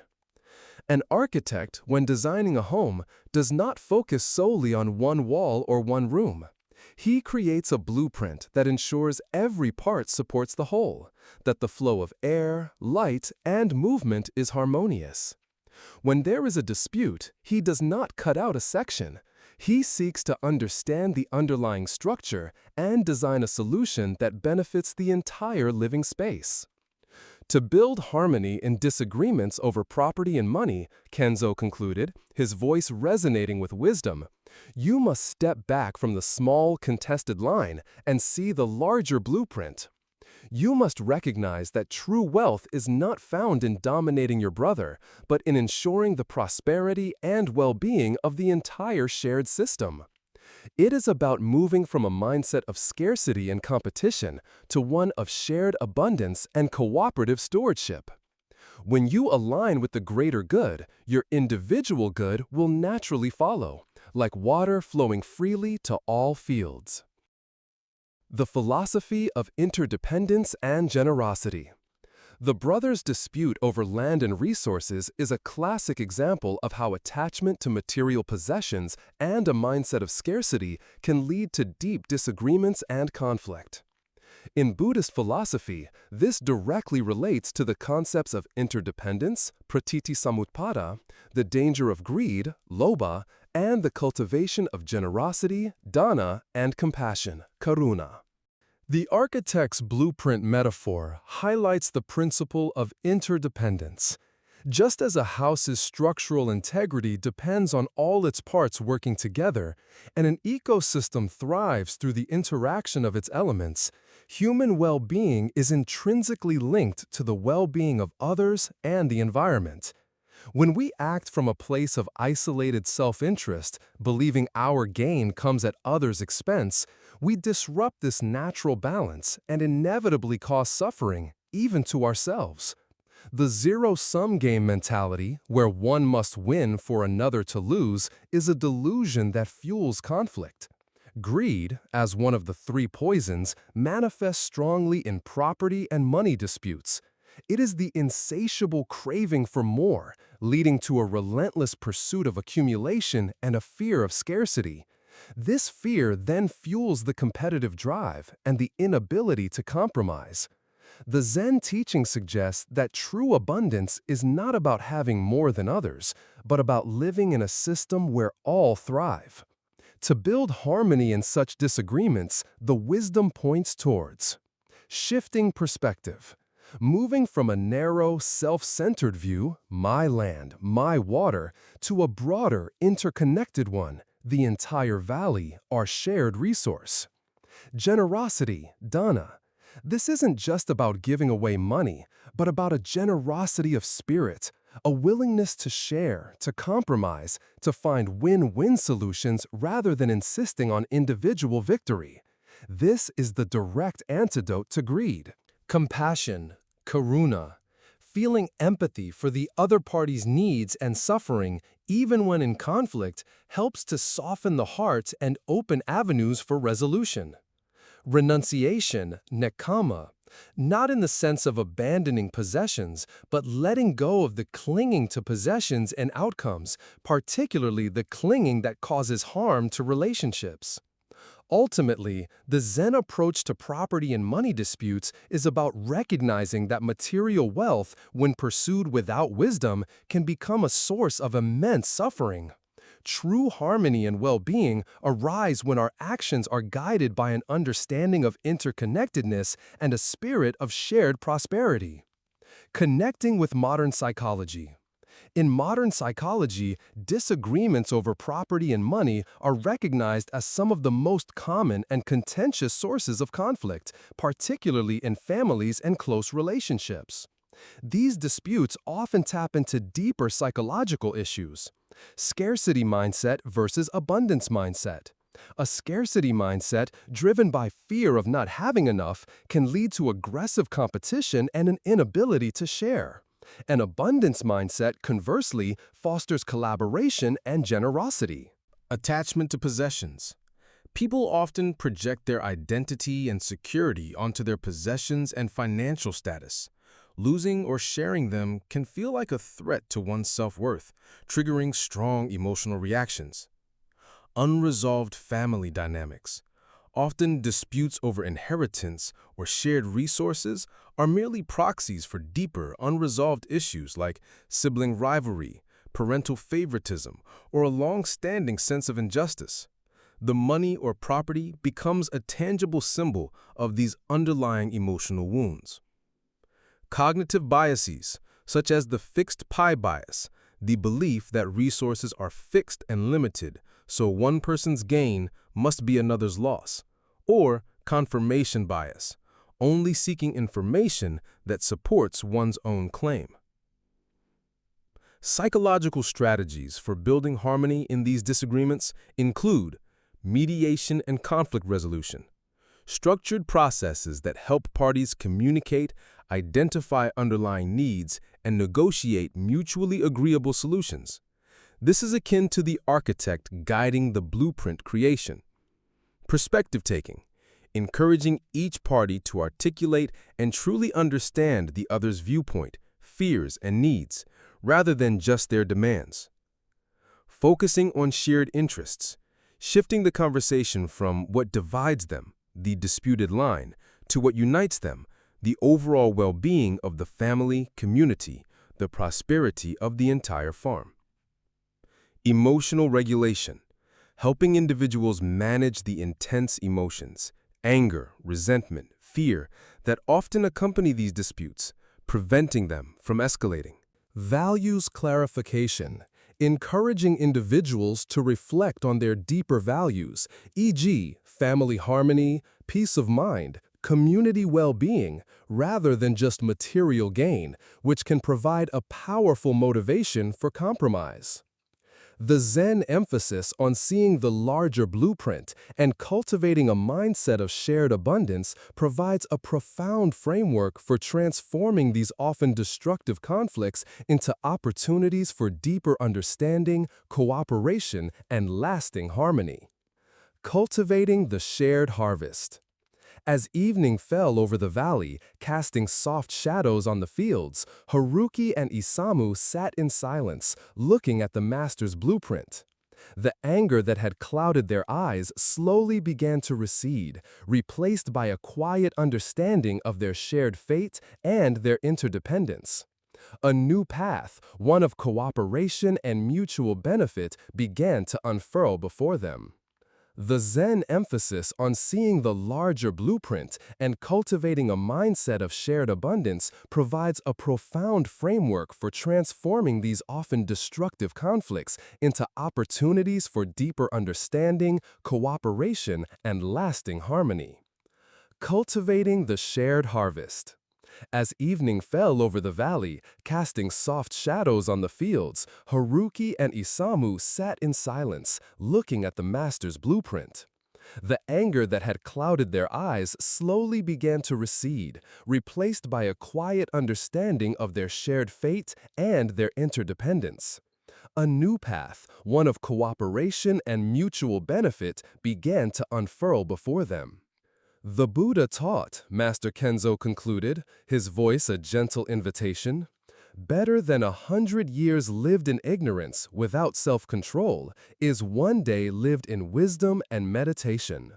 And this wisdom, dear brothers, lies in seeing your own prosperity as inextricably linked to the prosperity of all, and in choosing to tend the shared garden rather than fiercely guarding only your patch. Consider this, dear friend. In your own life, where might you be experiencing disagreements over shared resources, property, or money? Are you focused only on your piece of the pie, or can you step back and see the larger blueprint of interconnectedness? What small act of generosity, compromise, or shift in perspective could you offer today to transform a scarcity mindset into one of shared abundance, even in a small way? For your quiet reflection tonight as you drift to sleep, consider this. Lie comfortably. Take a few deep, slow breaths. Imagine a beautiful, fertile valley with winding rivers and lush fields. See yourself and those with whom you might have disagreements as integral parts of this single living landscape. Let go of the desire to claim or control. Instead, imagine a free flow of water, of resources, of kindness, ensuring that every part of the valley flourishes. Feel the peace that comes from this interconnected harmony. Allow this sense of shared abundance to guide you into a deep, peaceful sleep, fostering generosity and wisdom within. May your resources be shared with harmony and your heart aligned with the greater blueprint. The sound of one hand clapping, embracing paradox. In the ancient Zen temple, nestled high in the mist-shrouded mountains, Master Genshin was revered for his wisdom and his enigmatic teachings. His most famous koan, "What is the sound of one hand clapping?" had puzzled generations of students, many of whom left the temple in frustration, seeking simpler answers. One bright morning, a young scholar named Hiroshi arrived, determined to unravel life's complexities through logic and reason. He had read countless scrolls, debated with philosophers, and sought clear, definitive answers to every question. But the more he pursued certainty, the more confused and agitated he became, particularly by the many contradictions he observed in the world and within himself. "Master Genshin," Hiroshi declared, bowing respectfully, "I seek clarity. Life seems full of contradictions, joy and sorrow, gain and loss, good and evil. My mind struggles to reconcile them. How can one find peace by embracing paradox when everything demands a clear, unambiguous answer?" Genshin simply smiled, his eyes twinkling. He gestured to the two hands Hiroshi had clasped together in frustration. "Tell me, Hiroshi, you know the sound of two hands clapping. What is it?" Hiroshi quickly clapped his hands together. "Clap! That, master, is the sound of two hands clapping, a clear, distinct sound." "Indeed," Genshin affirmed. "Now, show me the sound of one hand clapping." Hiroshi raised a single hand, held it up, and then lowered it. He tried again, moving it through the air. No sound. He looked bewildered. "Master, it makes no sound. It is a trick. It is illogical. It is a contradiction in terms." "Is it?" Genshin chuckled softly. "Or is it simply a truth that cannot be grasped by your usual methods of seeking? Your mind craves two hands, a clear subject and a clear object, a definitive cause and a definitive effect, a distinct this and a distinct that. It wants to categorize, to separate, to reduce everything to either or. But life, Hiroshi," the master continued, "is not always either or. It is often both and. Joy often contains the seed of sorrow, and sorrow can pave the way for deeper joy.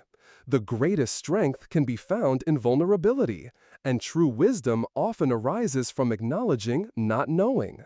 These are paradoxes, truths that appear contradictory when viewed through the limited lens of dualistic thought." "The sound of one hand clapping," Genshin explained, "is not something to be heard with your ears. It is something to be understood with your entire being, by letting go of the need for definitive answers and embracing the inherent tension of opposites. When you try to grasp it with logic, it eludes you. But when you relax your mind, when you open to the possibility that truth can exist beyond your rational constructs, then you begin to hear it, not as a sound, but as a profound stillness, a spaciousness that encompasses all apparent contradictions. Your suffering," Hiroshi concluded, "comes from your resistance to this inherent paradoxical nature of existence. You cling to the illusion that life can be neatly categorized, that every question has a single, unambiguous answer. But when you learn to embrace paradox, you find peace not in resolving the contradictions, but in seeing their complementary dance, understanding that light and shadow are two sides of the same moon, and that true wisdom lies in holding them both without needing to choose." The philosophy of non-duality and emptiness. Hiroshi's struggle with contradictions reflects a common human tendency to perceive the world in dualistic terms: good, bad, right, wrong, self, other. In Zen Buddhism, the teaching of non-duality and emptiness, shunyata, directly addresses this. Non-duality means that ultimate reality transcends conceptual pairs. Apparent opposites are not truly separate, but are interdependent and mutually arising. The koan, "What is the sound of one hand clapping?" is a quintessential Zen tool designed to break through the limitations of the dualistic, conceptual mind. It cannot be answered intellectually. It forces the practitioner to abandon logical reasoning and to experience reality directly, intuitively, beyond words and categories. When the mind ceases its striving to define and categorize, it opens to a deeper, more unified truth. The sound is not an auditory phenomenon, but the experience of the mind before conceptualization, the boundless silence from which all sounds and distinctions arise. Embracing paradox means recognizing that opposites are interdependent. There is no up without down, no joy without the possibility of sorrow. They define each other. Truth can be multifaceted. A situation can be both challenging and an opportunity for growth.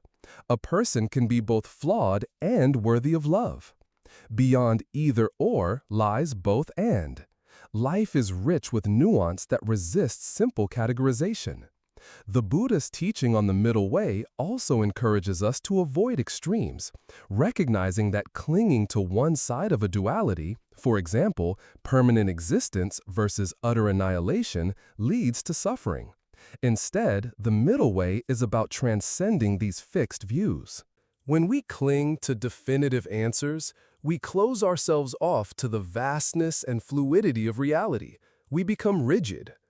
Embracing paradox cultivates mental flexibility, openness, and a profound humility, allowing us to hold seemingly contradictory truths without discomfort. This leads to a deeper, more integrated understanding of ourselves and the world. Connecting with modern psychology. In modern psychology, Hiroshi's difficulty with contradictions relates to several cognitive and emotional challenges. Cognitive rigidity and intolerance of ambiguity. Many people struggle with ambiguity, preferring clear-cut answers even when none exist. This can lead to anxiety, black and white thinking, and difficulty adapting to complex situations. The desire for certainty, as seen in Story 5, is closely related. Dualistic thinking. Our brains are wired for categorization, but rigid dualistic thinking can lead to judgmentalness, prejudice, and an inability to appreciate nuance. It fuels us versus them mentalities. Cognitive dissonance.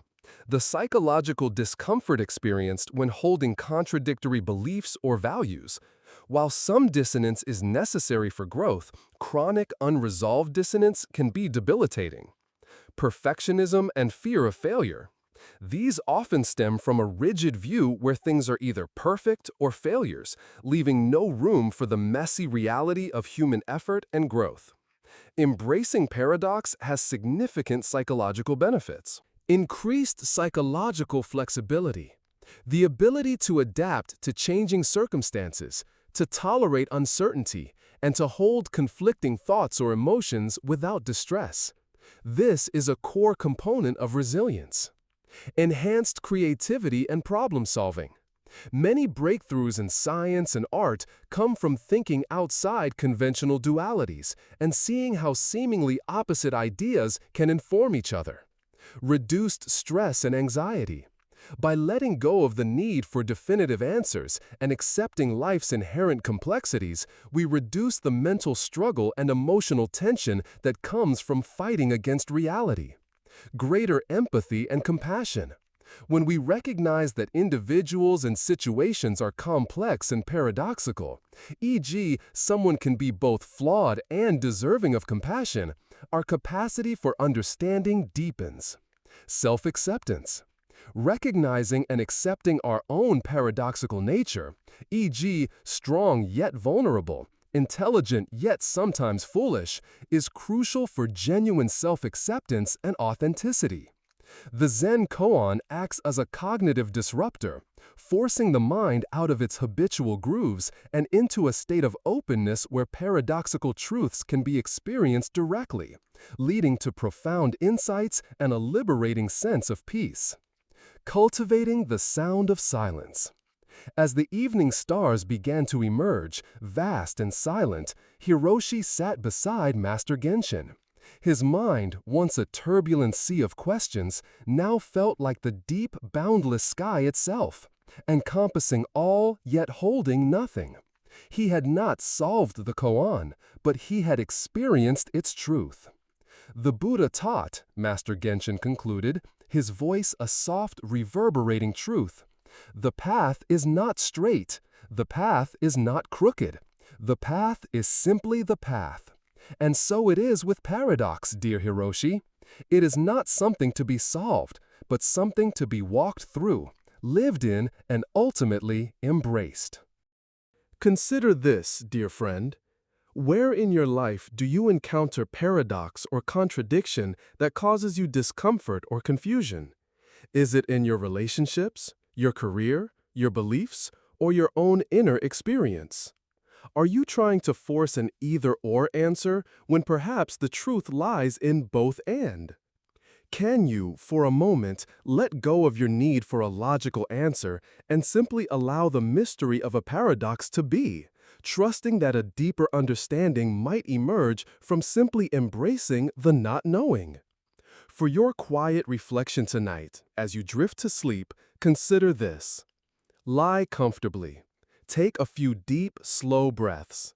Gently bring to mind a paradox or a situation that feels contradictory in your life. Instead of trying to resolve it or make sense of it, simply hold both sides of the apparent contradiction in your awareness, without judgment. Imagine them like two lines that appear separate but are actually part of a larger, unified design. Allow your mind to relax into this not knowing, into the space between the thoughts. Feel the peace that emerges when you cease striving for logical answers and simply embrace the boundless quiet of your own being. Let this stillness guide you into a deep, unifying sleep. May you hear the sound of silence, and may your heart embrace the wisdom of paradox. The gardener's patience. Cultivating inner peace. In a tranquil valley, nestled among whispering pines, stood a Zen monastery, famous for its exquisite rock garden. The garden was tended by Master Kaito, an old monk whose serene presence was as calming as the meticulously raked sand. He moved with a quiet grace, nurturing each plant, removing every stray pebble. One blustery autumn morning, a restless young scholar named Amiko arrived at the monastery. Her mind was a whirlwind of anxieties, constantly agitated by the demands of her studies, the expectations of her family, and the unpredictable nature of the world.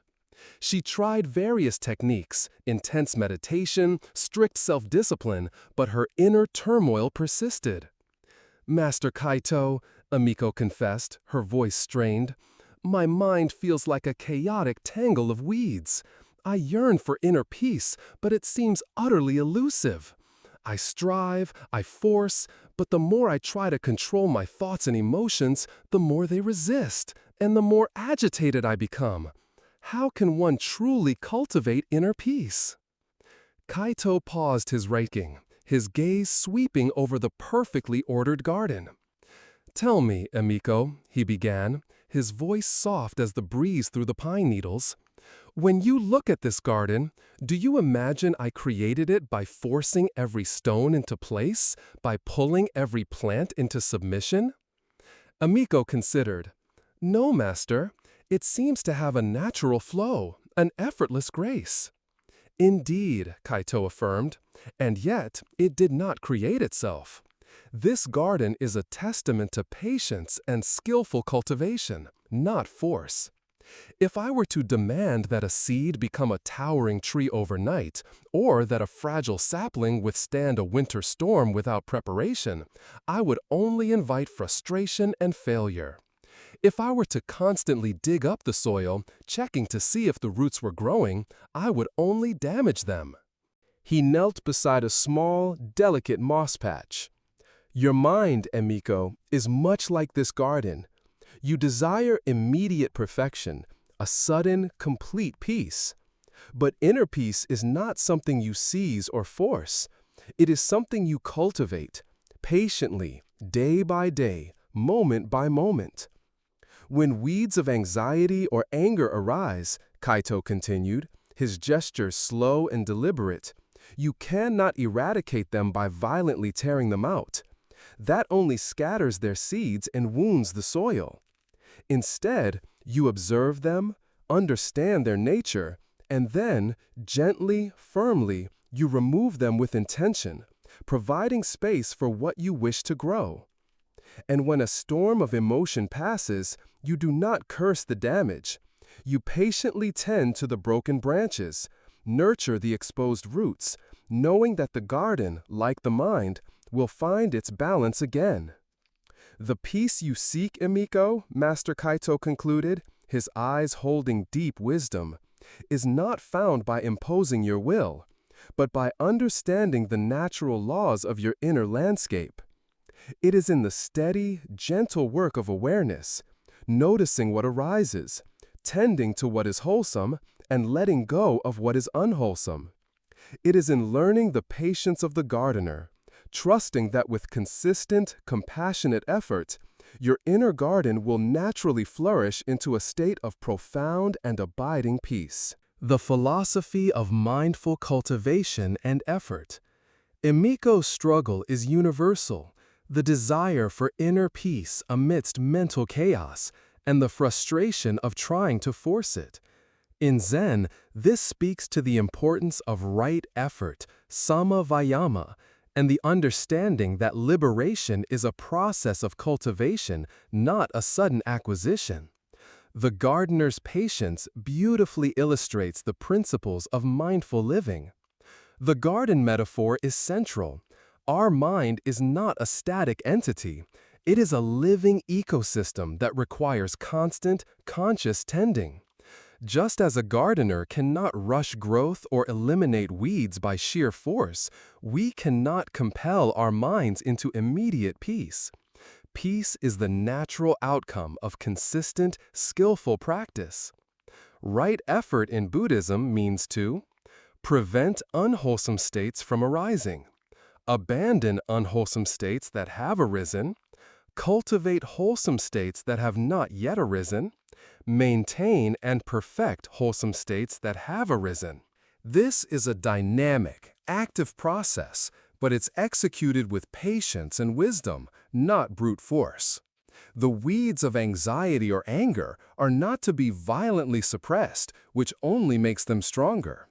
Instead, they are to be observed with mindfulness, sati, understood, and then skillfully released or transformed. This involves awareness, knowing what is arising in the mind. Acceptance, allowing what is present to be, without judgment. Non-identification, recognizing that thoughts and emotions are transient phenomena, not who we are. Skillful action, choosing how to respond to what arises, either by gently releasing unwholesome states or by nurturing wholesome ones. The emphasis on patience is critical. Just as a seed takes time to grow, inner peace develops gradually through consistent practice. There are no shortcuts. This perspective counters the modern tendency for instant gratification and provides a realistic, sustainable path to well-being. It's about building consistent habits of mind that, over time, transform the inner landscape into a fertile ground for peace and wisdom. Connecting with modern psychology. Emiko's experience of struggling to control her thoughts and emotions is a common theme in modern psychology, often linked to anxiety disorders, rumination, and perfectionism. The chaotic tangle of weeds describes the overwhelming nature of intrusive thoughts and emotional dysregulation. Her attempts to force peace align with maladaptive coping mechanisms like thought suppression, which, paradoxically, often increases the frequency and intensity of unwanted thoughts. The gardener's patience directly aligns with principles found in cognitive behavioral therapy, CBT, acceptance and commitment therapy, ACT, and mindfulness-based stress reduction, MBSR. Mindfulness and observation.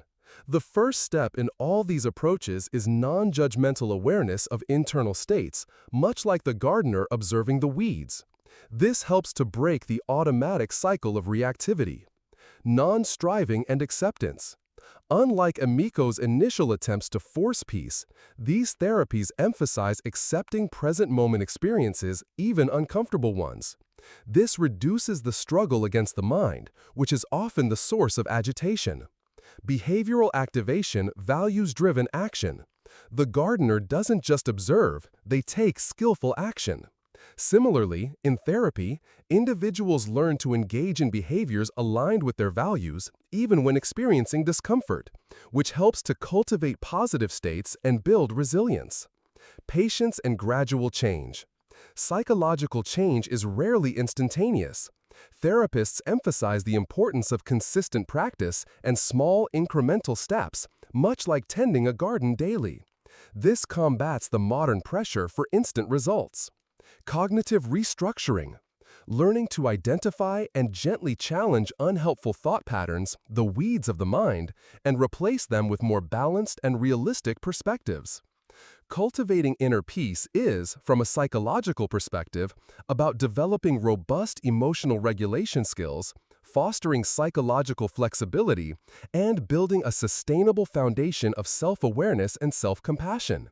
It's a journey of active yet gentle nurturing of our inner world, recognizing that consistent effort, applied with patience and wisdom, yields the most profound and lasting results. Cultivating the blossoming within. As the sun warmed the temple garden, Emiko sat beside Master Kaito, a newfound stillness settling within her. She no longer felt the urgent need to battle her thoughts, but a quiet resolve to tend to her mind with the same gentle care and patience she saw in the gardener. The Buddha taught, Master Kaito concluded, his voice echoing the quiet wisdom of the garden.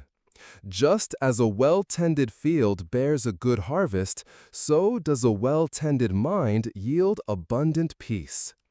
Cultivate your inner garden, dear Emiko, and peace will naturally bloom. Consider this, dear friend. What aspects of your inner landscape feel like a chaotic tangle of weeds right now? Is it persistent worry, self-criticism, or unresolved emotions? Are you trying to force peace or happiness, leading to more frustration? What small, consistent act of mindful gardening can you begin today? Perhaps 5 minutes of quiet observation of your breath, or gently acknowledging a difficult emotion without judgment. For your quiet reflection tonight, as you drift to sleep, consider this. Lie comfortably.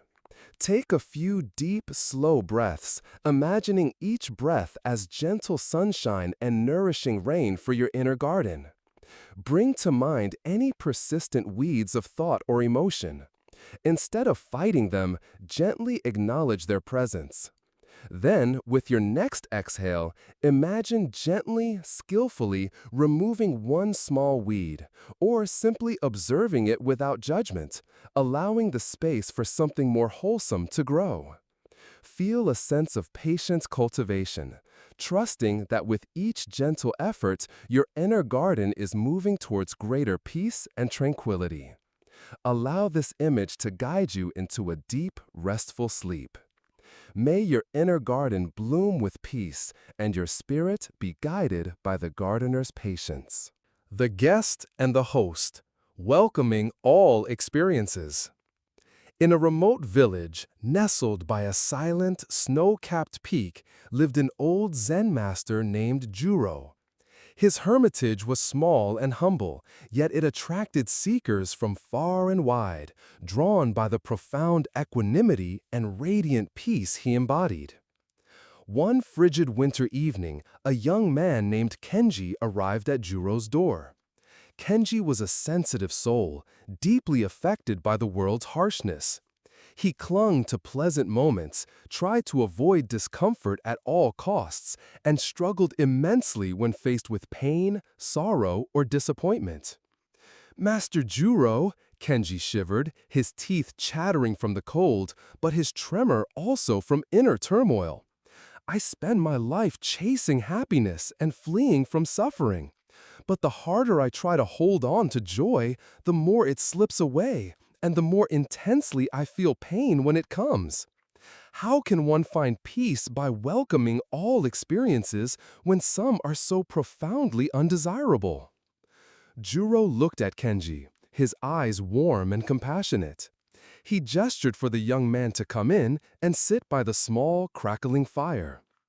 Imagine, Kenji, Juro began, his voice as gentle as the falling snow, that your heart is a warm and welcoming home. And every thought, every emotion, every sensation, every person, every event that arises in your life is a guest arriving at your door. Now, Juro continued, when a pleasant guest arrives, joy, excitement, comfort, you eagerly open the door, inviting them in, offering them the warmest seat by the fire, serving them the finest tea. You cling to their presence, hoping they will never leave.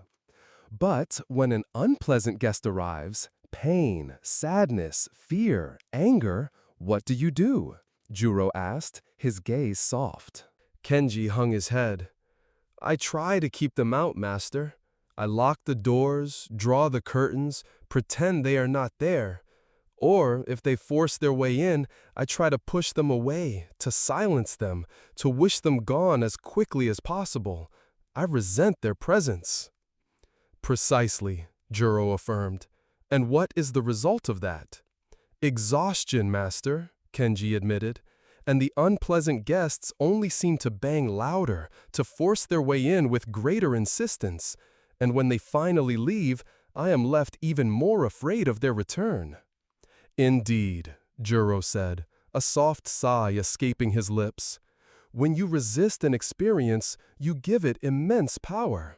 You transform a passing guest into a relentless tormentor.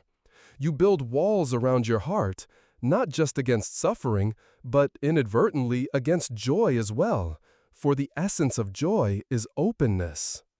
To welcome all experiences, Juro explained, his voice resonating with deep wisdom, is not to invite suffering, but to stop fighting what is already at your door.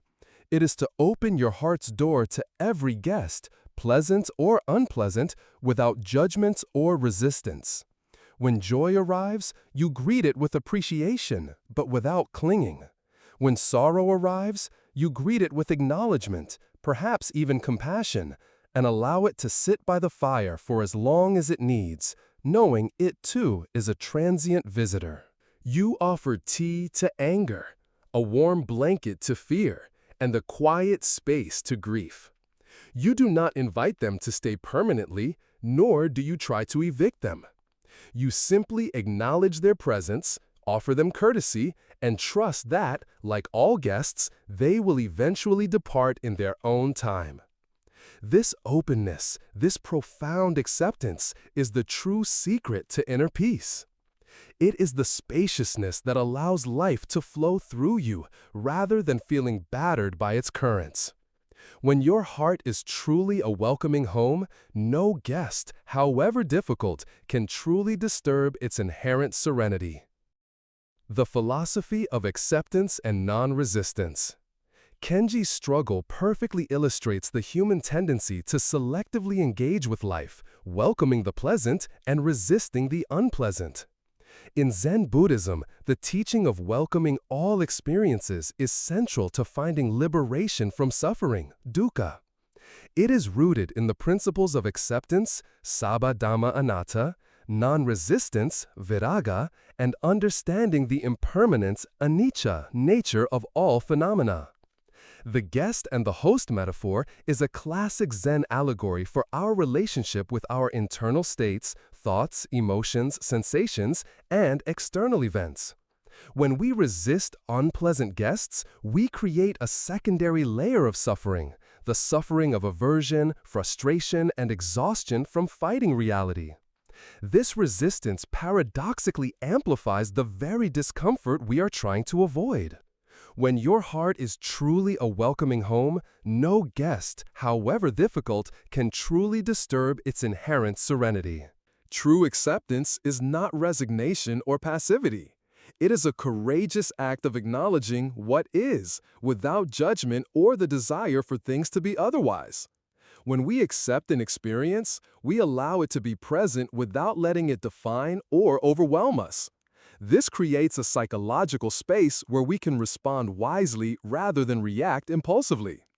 The understanding of impermanence is crucial here. Every guest, every emotion, every sensation, every moment is by its nature transient. When we welcome them without clinging or aversion, we allow them to run their natural course. We experience their full intensity, but also their inevitable passing. This leads to equanimity, upekkha, a balanced mind that remains undisturbed by the ebb and flow of life's experiences. The practice of mindfulness, sati, is the key to becoming a welcoming host. By bringing non-judgmental awareness to whatever arises in the present moment, we can observe our guests without getting caught in their drama. We notice them arriving, lingering, and eventually departing, just like visitors in a home. This cultivates a profound spaciousness of mind and heart, allowing us to hold all experiences with wisdom and compassion. The result is a deep, stable inner peace that is not dependent on external conditions. Connecting with modern psychology. Kenji's approach to life, marked by the chasing of pleasure and avoidance of pain, is a common pattern in modern psychology, often leading to increased distress. This connects to several concepts. Experiential avoidance. The attempt to control or suppress unwanted thoughts, feelings, memories, or bodily sensations. Research shows that this strategy often backfires, increasing the frequency and intensity of the avoided experiences, and can contribute to anxiety, depression, and other mental health challenges. This is precisely like trying to lock out the unpleasant guest. Hedonic treadmill, hedonic adaptation. The tendency for humans to quickly return to a relatively stable level of happiness despite major positive or negative events. This means that even desired guests, pleasure, do not provide lasting happiness, and chasing them leads to a perpetual cycle of dissatisfaction. Emotional dysregulation. The difficulty in managing and responding to emotional experiences in a flexible and adaptive way. By welcoming all experiences, we develop greater emotional regulation, allowing emotions to arise and pass without overwhelming us. Therapeutic approaches such as acceptance and commitment therapy, ACT, are built entirely on the principle of radical acceptance and welcoming all experiences. ACT encourages individuals to accept difficult thoughts and feelings rather than fighting them. Diffuse from unhelpful thoughts, seeing them as mental events rather than absolute truths. Be present, engage fully with the here and now. Values-driven action. Commit to actions aligned with one's values even in the presence of discomfort. The guest and the host metaphor provides a powerful framework for developing psychological flexibility and resilience. When we stop resisting the inevitable fluctuations of life, both pleasant and unpleasant, we free up immense mental and emotional energy that was previously consumed by the struggle.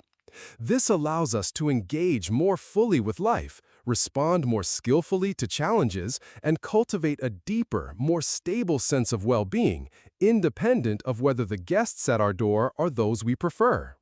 Cultivating the welcoming heart. As the last embers of the fire glowed, casting dancing shadows on the walls, Kenji felt a profound warmth spread through his heart. The fear and resistance he had carried for so long began to melt, replaced by a quiet spaciousness. He understood now that true peace was not found in a life without difficult guests, but in a heart that was always open and welcoming. The Buddha taught, Master Juro concluded, his voice a soft echo in the stillness, whatever a monk frequently thinks and ponders upon, that will become the inclination of his mind. If you frequently practice welcoming, your mind will incline towards acceptance, and peace will be your constant companion. Consider this, dear friend. What unpleasant guests, emotions, thoughts, sensations do you most often try to keep out of your heart's home? What is the cost of this resistance? Does it truly make them disappear, or does it amplify their power? Can you, even for a brief moment today, practice opening the door of your heart to an unwelcome guest? Acknowledge its presence, offer it a respectful nod, and notice what happens when you do not cling or resist. For your quiet reflection tonight, as you drift to sleep, consider this. Lie comfortably. Take a few deep, slow breaths. Imagine your body as a warm, welcoming home, and your breath as the gentle opening and closing of its door. As you breathe in, imagine you are inviting in whatever experience is present, sounds, sensations, thoughts, emotions, without judgment. As you breathe out, imagine simply allowing them to be, without needing them to stay or go. Offer a silent welcome to everything that arises. Feel the spaciousness and peace that comes from this open-hearted acceptance, guiding you into a deep, restful sleep. May your heart be a welcoming home, and your spirit embrace all experiences with grace. The pathless path, trusting your inner wisdom. In a land of mist-shrouded mountains and winding trails lived an old Zen master, Hakun. His hermitage was deep in the wilderness, accessible only by a network of faint, often overgrown deer trails. Many seekers would set out to find him, relying on maps and directions, only to get lost and return frustrated. Hakun rarely offered explicit directions, often just a cryptic smile and a gentle nod towards the forest. One sun-drenched afternoon, a young seeker named Shinji arrived at Hakun's dwelling, disheveled and exhausted. He had wandered for days, following every marked trail, but none seemed to lead him directly to the master. "Master Hakun," Shinji sighed, falling to his knees, "I am utterly lost. I see clear instructions, a defined map, a path that will lead me to enlightenment, to truth, to my purpose. But every road I take seems to vanish or fork into endless, confusing directions. How can I possibly find my way when there seems to be no clear pathless path, and how can I trust my inner wisdom when I feel so utterly lost?" Hakun offered Shinji a cup of freshly brewed tea, its aroma filling the air. "Shinji," he began, his voice calm, "do you see the deer in this forest? Do they carry maps? Do they ask for directions to the freshest grass or the purest stream?" Shinji pondered. "No, master. They seem to know instinctively. They follow an inner sense, a feeling for the terrain." "Precisely," Hakun affirmed. "Their wisdom is not written on a map. It arises from within, from their natural attunement to their environment.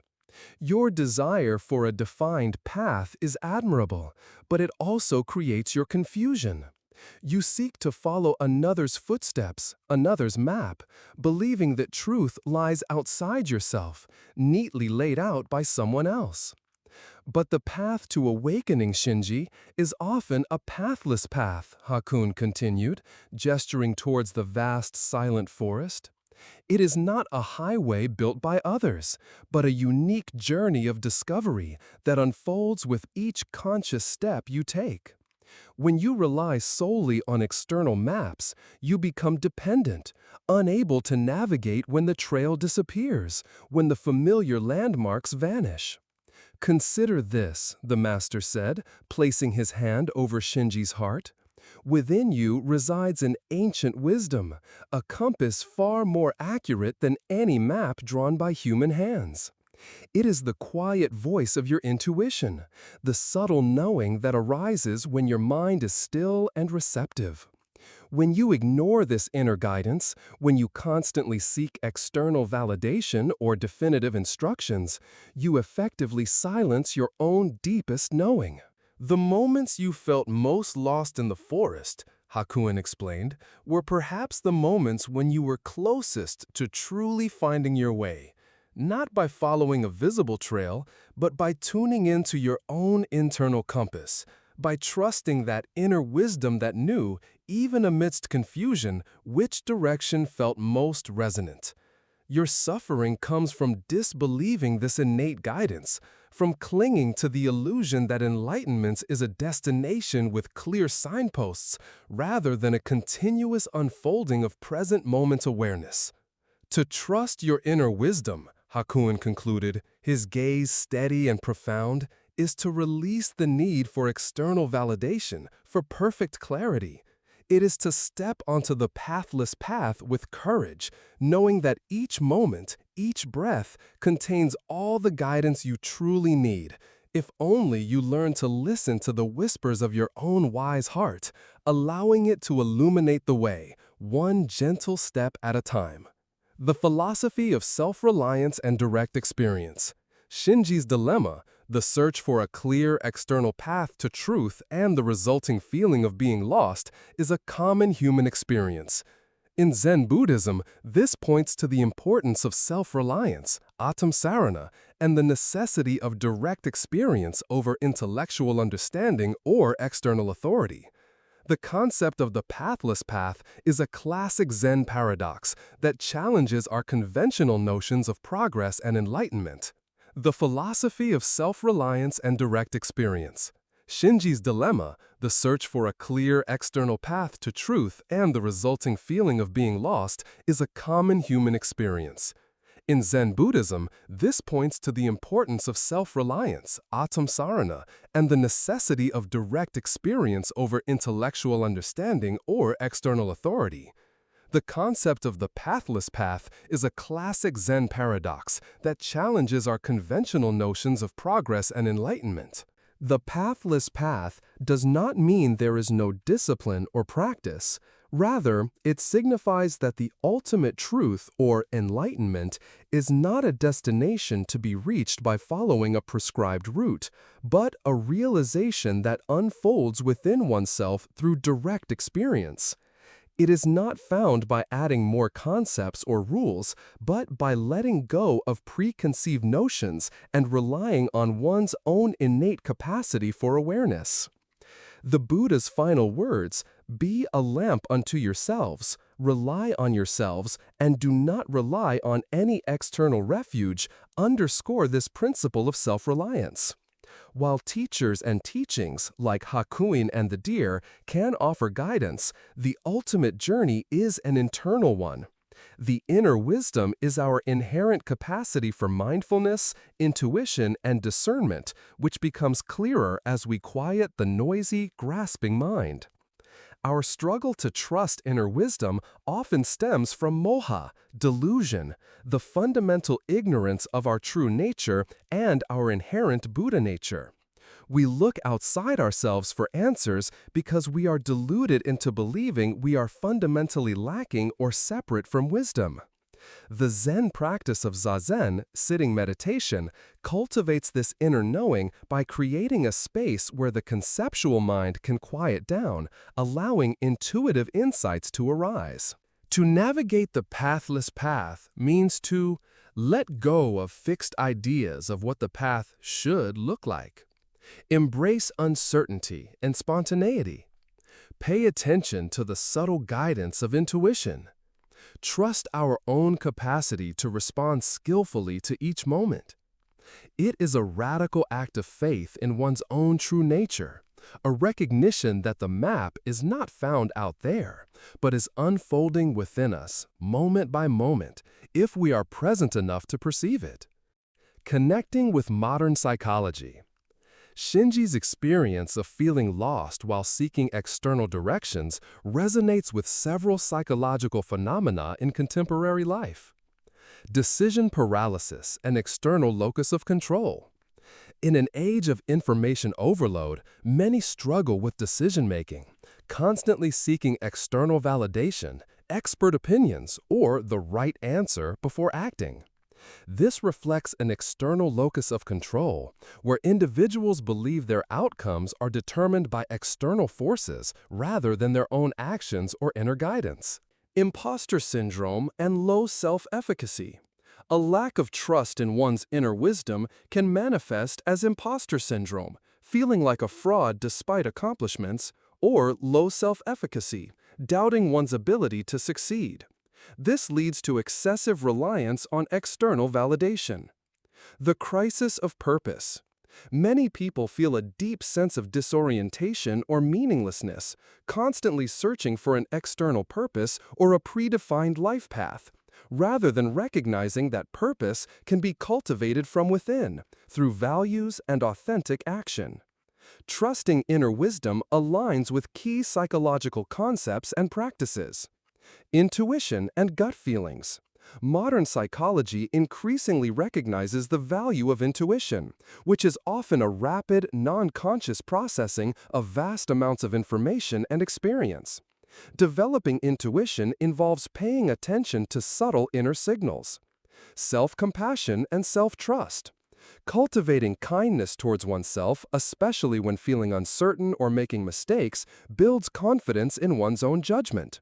It's about recognizing that growth involves learning from internal feedback, not just external approval. Autonomy and self-determination theory. Psychological well-being is strongly linked to a sense of autonomy, feeling that one's actions are self-chosen and self-endorsed. Trusting inner wisdom is fundamental to this. Mindfulness and interoception.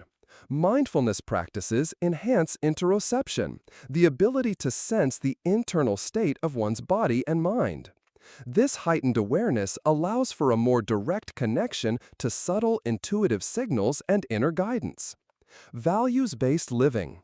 When we connect with our core values, they serve as an internal compass that guides our choices, even when the external path is unclear.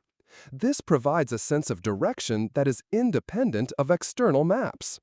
The Zen teaching of the pathless path is a liberating invitation to stop chasing externally defined destinations, and instead to cultivate a deep, unwavering trust in one's own innate capacity for wisdom, allowing life to unfold authentically from within. Cultivating the inner compass. As the first stars began to pierce the twilight sky, Shinji sat quietly beside Master Hakun. The sense of being lost had receded. He felt a quiet stirring within him, a subtle current of knowing that he had always possessed, yet had constantly overlooked. The forest no longer seemed confusing, but vast and full of possibility. Each moment a new invitation to trust.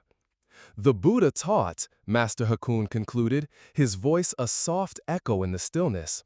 Your work is to discover your world and then with all your heart give yourself to it. This discovery, dear Shinji, is not found in an external map, but in the unwavering light of your own deepest wisdom, guiding you on your unique, courageous path. Consider this, dear friend. Where in your life are you seeking external maps or validation rather than listening to your own inner voice? Is it in career choices, relationships, or decisions about your well-being? What small step can you take today to quiet the external noise and tune in to the subtle whispers of your own intuition? Perhaps spending time in nature, journaling, or simply sitting in silence. Can you, even for a moment, step onto your own pathless path with courage, trusting that your inner wisdom holds all the guidance you truly need? For your quiet reflection tonight as you drift to sleep, consider this. Lie comfortably. Take a few deep, slow breaths. Imagine yourself standing on a vast, open landscape with no visible path, just the horizon stretching before you. Instead of feeling fear, feel a deep sense of trust in your own inner compass, a warm, gentle light in your heart. Allow this light to illuminate just one step at a time, not needing to see the whole journey. Feel a profound sense of self-reliance and peace as you drift into a deep, guiding sleep, trusting your inner wisdom to light your way.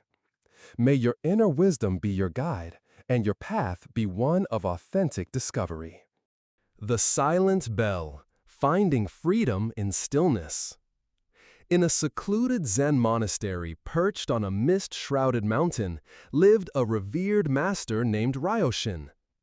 His days were spent in deep meditation, and he often taught his students by simply ringing a large temple bell, then inviting them to listen deeply as its resonant sound slowly faded into the profound silence. One day, a young, ambitious seeker named Koji arrived. Koji was constantly in motion, his mind buzzing with plans, projects, and a desperate need to feel productive. Even in meditation, his thoughts raced, and he found stillness to be an unbearable void, filled only with anxiety and restlessness. "Master Ryoshin," Koji confessed, his voice betraying his inner turmoil, "I find no peace in quiet. My mind demands activity, noise, distraction. When I try to be still, a profound discomfort arises, a fear of doing nothing, of being nothing. How can one possibly find freedom in stillness when it feels so empty and terrifying?" Ryoshin looked at Koji with compassionate eyes. He walked to the great temple bell, struck it with the wooden mallet, and a deep, sonorous boom filled the air, reverberating through the entire valley. "Listen, Koji," Ryoshin instructed, his voice soft. "Listen not just to the sound, but to what happens after the sound. Follow it with your awareness." Koji listened intently as the vibrant tone slowly diminished, becoming fainter and fainter until it finally disappeared into an almost imperceptible hum, and then into utter silence. The silence felt vast, profound, and for Koji, initially uncomfortable. "The sound, Koji," Roshin explained, "is like your activities, your thoughts, your external pursuits. They are vibrant, they fill your world, they feel substantial. You cling to them, believing they define your existence, that they bring you purpose and happiness. But like the sound of the bell, all these things are impermanent. They arise, they linger for a time, and then they pass away. Your discomfort, your fear of emptiness," the master continued, "arises from your resistance to the silence. You perceive it as a void, a lack, a threat. But the silence is not empty, Koji. It is the boundless space from which all sound arises and into which all sound returns. It is the ground of all being. It is the stillness that holds everything, without judgment, without agitation." He paused, allowing the silence to settle around them. When you cling to the sound, when you fear the silence, you become trapped in the cycle of chasing and resisting. You are never truly present with what is. But when you learn to listen to the silence, when you embrace the stillness that lies beyond the noise, you discover a profound freedom. This freedom is not found in the endless pursuit of activity, but in the realization that your true nature is the boundless, quiet space that underlies all experience. "The peace you seek, Koji," Master Ryoshin concluded, his voice resonating with quiet power, "is not found by adding more sound, more distraction, more doing. It is found by letting go of the need for them, by allowing them to dissolve, and resting in the inherent, profound stillness that is always already present within you. This stillness is not terrifying. It is the ultimate liberation. The philosophy of non-doing, wu wei, and ground of being." Koji's profound discomfort with stillness and his relentless need for activity represent a common human predicament in a world that often equates productivity with worth. In Zen Buddhism, this story delves into the profound freedom found in stillness, often experienced in meditation, the concept of non-doing, wu-wei in Taoism, but similar concepts in Zen, and recognizing the ground of being, our true, unconditioned nature. The silent bell metaphor is a classic Zen teaching. The sound represents the conditioned world of activity, thoughts, emotions, and external pursuits, all phenomena that arise and pass away, anicca. Our minds often cling to these sounds, believing they are who we are, or that they provide lasting happiness. The fading sound and the subsequent silence reveals the impermanent nature of all phenomena and the boundless, unchanging nature of that which underlies them. The silence is not an empty void, but the ground of being, or Buddha nature, our inherent, unconditioned clarity and spaciousness that is always present, even when obscured by the noise of thoughts and activities. Our fear of this silence stems from moha, delusion, the illusion that our identity is tied to our doing, our thinking, or our external possessions, rather than to the vast, open awareness that witnesses them all. Finding freedom in stillness means letting go of the need to do, releasing the compulsive drive for activity and productivity as the sole measure of worth, embracing non-striving. In meditation, this means allowing thoughts and sensations to arise and pass without engaging with them or trying to change them. Cultivating presence, deeply engaging with the present moment, even if that moment appears empty of external stimulation. Recognizing innate wholeness, understanding that true fulfillment doesn't come from external additions, but from discovering the complete, perfect peace that is already inherent within. This is not about becoming passive or lazy. Rather, it is about acting from a place of deep stillness and wisdom, where actions are less reactive and more intentional. When we rest in stillness, our actions become more effective, like a calm lake reflecting the sky clearly, allowing us to see solutions that were hidden by mental agitation. Connecting with modern psychology. Koji's struggle with stillness and his constant need for activity are highly relatable in our modern hyper-stimulated world and connect to several psychological concepts. Restlessness and anxiety disorders. Many individuals experience a pervasive sense of restlessness or unease when not actively engaged, often contributing to generalized anxiety or panic attacks. This can be rooted in a fear of introspection or of confronting uncomfortable internal states that arise in silence. Productivity addiction, burnout. Our society often glorifies constant busyness, leading to a productivity addiction where self-worth is tied to output. This can result in chronic stress, burnout, and an inability to truly rest or find contentment outside of achievement. Distraction as a coping mechanism. Many people use constant external stimulation, e.g. screens, noise, and busy schedules, as a way to avoid uncomfortable emotions, intrusive thoughts, or deeper existential questions that might surface in moments of quiet. Fear of missing out, FOMO. The anxiety that arises from the belief that worthwhile experiences are always happening elsewhere, preventing us from valuing the peace and richness of the present moment, especially when it's quiet. The Zen emphasis on stillness offers powerful psychological antidotes. Mindfulness meditation. Practices like Zazen are specifically designed to cultivate stillness, allowing individuals to observe thoughts and emotions without judgment, thereby reducing their power and developing a sense of inner spaciousness. This builds tolerance for discomfort and reduces experiential avoidance. Stress reduction. Regular periods of stillness, e.g., quiet walks, mindful breaks, activate the parasympathetic nervous system, promoting relaxation and reducing the physiological symptoms of stress. Self-awareness and emotional regulation.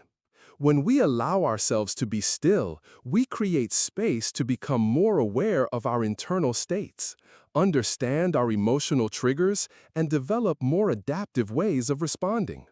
Reconnecting with core values. In stillness, we often gain clarity about what truly matters, helping us to differentiate between external pressures and our authentic desires. This can lead to a more meaningful and less frantically driven life. The concept of freedom and stillness is liberating. It means that peace is not something we have to earn through endless effort or find in external pursuits, but rather something we can access by simply stopping the struggle, allowing the inherent clarity and boundless nature of our own minds to reveal itself. Cultivating the sound of silence within. As the moon rose, casting a silver sheen on the monastery roofs, Koji sat in meditation, no longer fighting the silence. He listened, not for a sound, but for the profound spaciousness that held all sounds. A deep, quiet peace settled within him, a freedom he had unknowingly yearned for his entire life. The Buddha taught, Master Ryoshin concluded, his voice like the echoes of the bell dissolving into infinity. Nirvana is the highest happiness. And nirvana is the extinguishing of craving, the ceasing of the struggle, the profound peace found in the boundless stillness of the awakened mind. Consider this, dear friend. Where in your life do you constantly seek external noise, activity, or distraction to avoid moments of stillness or inner quiet? What fears or discomforts arise when you try to be still? Can you acknowledge them with gentle curiosity rather than resistance? Can you, for a few moments today, simply sit in silence, allowing the sounds, both external and internal, to arise and pass, and resting in the profound stillness that lies beneath them all? For your quiet reflection tonight as you drift to sleep, consider this. Lie comfortably. Take a few deep, slow breaths. Imagine your mind as the vast, silent space that holds all sounds. As thoughts or external noises arise, gently acknowledge them, seeing them as temporary vibrations in this vast stillness. Do not chase them, do not fight them. Simply let them dissolve back into the silence from which they came. Feel the profound peace and freedom that resides in this boundless stillness within you. Allow this feeling to deepen, guiding you into a deep, liberating sleep.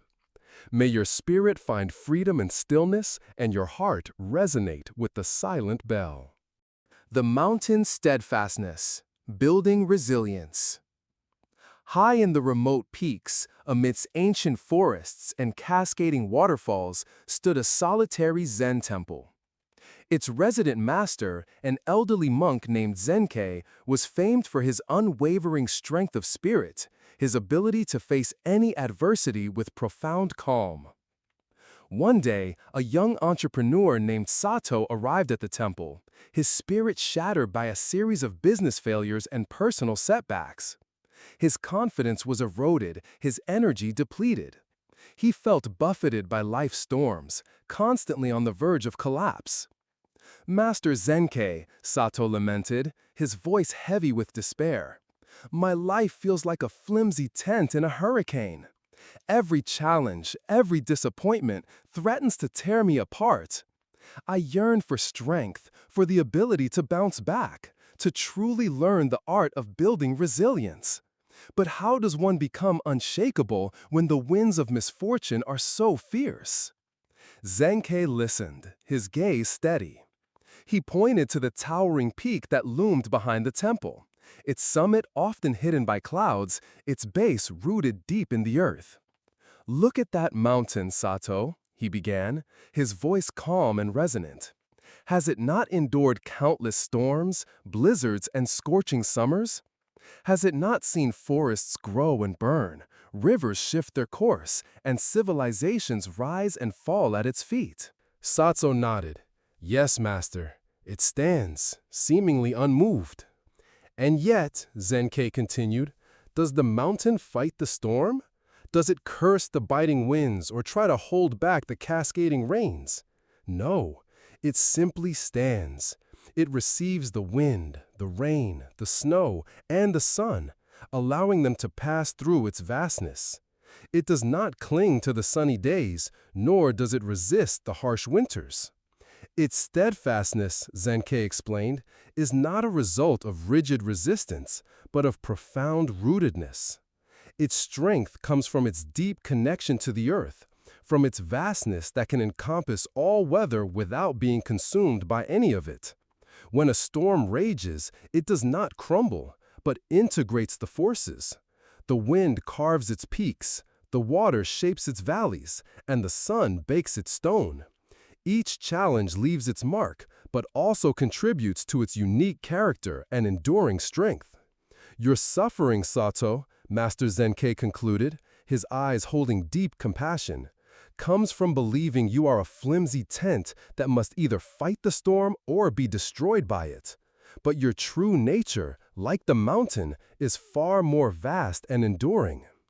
Building resilience is not about avoiding the storms of life, but about realizing your own inner rootedness, your capacity to stand firm even as the winds howl around you. It is about becoming the mountain, acknowledging the challenges, allowing them to pass, and integrating their lessons, knowing that each one adds to your unbreakable core. When you find this inner stillness, no external force can truly shatter your spirit." The philosophy of inner ground and equanimity. Sato's despair and sense of fragility in the face of setbacks is a common human experience. In Zen Buddhism, the teaching of building resilience is rooted in understanding anicca, impermanence, cultivating equanimity, upekkha, and recognizing our inherent Buddha nature as an unshakable ground. The mountain's steadfastness is a powerful metaphor for this inner resilience. Just as the mountain stands firm through all external conditions, our inner spirit can remain unwavering if it is deeply rooted in awareness and acceptance. True strength is not the absence of difficulties, but the capacity to meet them without being overwhelmed or broken. Our tendency to feel like a flimsy tent stems from clinging to external conditions for our sense of well-being, e.g., success, approval, comfort, and resisting unpleasant experiences. When these external conditions change or are disrupted, we feel vulnerable. Equanimity is the antidote to this fragility. It is a balanced, even-minded state of awareness that remains undisturbed by the fluctuations of life. It allows us to observe gains and losses, praise and blame, pleasure and pain without being excessively elated or dejected. Like the mountain, we receive what comes, allow it to pass, and maintain our inner stability. This is not apathy, but profound wisdom that recognizes the impermanent nature of all phenomena. Building resilience from a Zen perspective involves acceptance, acknowledging the reality of challenges without resistance. Non-identification, recognizing that setbacks or painful emotions are transient experiences, not defining characteristics of who you are. You have sadness, you are not sadness itself. Present moment awareness, staying rooted in the here and now rather than being swept away by worries about the past or future. Understanding impermanence, knowing that just as storms pass, so too will periods of difficulty. This fosters hope and patience. Cultivating inner resources, developing practices like meditation, self-compassion that deepen our connection to our innate strength and wisdom, our inner mountain. The Zen teaching posits that our true nature is vast and unconditioned, like the boundless sky or the immovable mountain. When we recognize this, external storms lose their power to shake our core. Our resilience emerges from this profound understanding and inner rootedness. Connecting with modern psychology. Sato's feeling of being shattered by setbacks is a classic description of low resilience in modern psychology. Resilience is defined as the process of adapting well in the face of adversity, trauma, tragedy, threats, or significant sources of stress. His feelings align with symptoms of burnout, anxiety, and depression that arise when coping mechanisms are overwhelmed. Psychological research on resilience identifies several key factors that enable individuals to bounce back. Self-awareness and emotional regulation. The ability to identify and manage one's emotions rather than being controlled by them. Like the mountain, remaining aware even as the weather changes. Cognitive flexibility.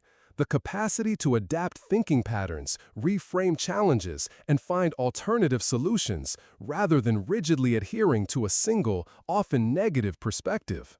Strong support systems. Healthy relationships and connections provide a buffer against adversity, though Zen also emphasizes inner resources. Optimism and realistic hope. Believing in one's ability to overcome challenges and seeing difficulties as temporary. Purpose and meaning, having a sense of direction or values that anchor one through difficult times. Mindfulness and acceptance, embracing uncomfortable emotions rather than avoiding them, which, as Zenkai describes, lessens their power.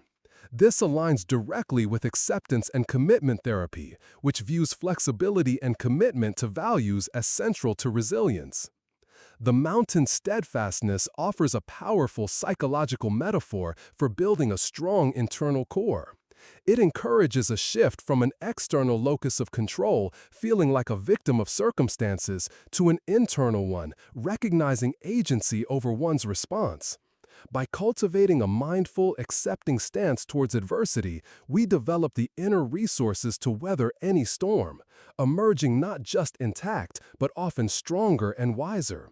It is about understanding that challenges are not just burdens, but opportunities for profound growth that forge an unbreakable spirit. Cultivating the mountain within. As the evening deepened and the mountain stood silent against the darkening sky, Sato felt a profound shift within. The sense of fragility began to recede, replaced by a quiet strength, a feeling of deep rootedness. The storms of life would still come, he knew, but now he felt he could meet them, not as a flimsy tent, but as the steadfast mountain. The Buddha taught, Master Zenkai concluded, his voice echoing the timeless wisdom of the peak. The wise stay calm in triumph and defeat. This calm is not indifference, but the profound resilience that comes from knowing your own true nature, vast and unshakable, like the mountain itself. Consider this, dear friend. Where in your life do you feel like a flimsy tent, easily buffeted by challenges or disappointments?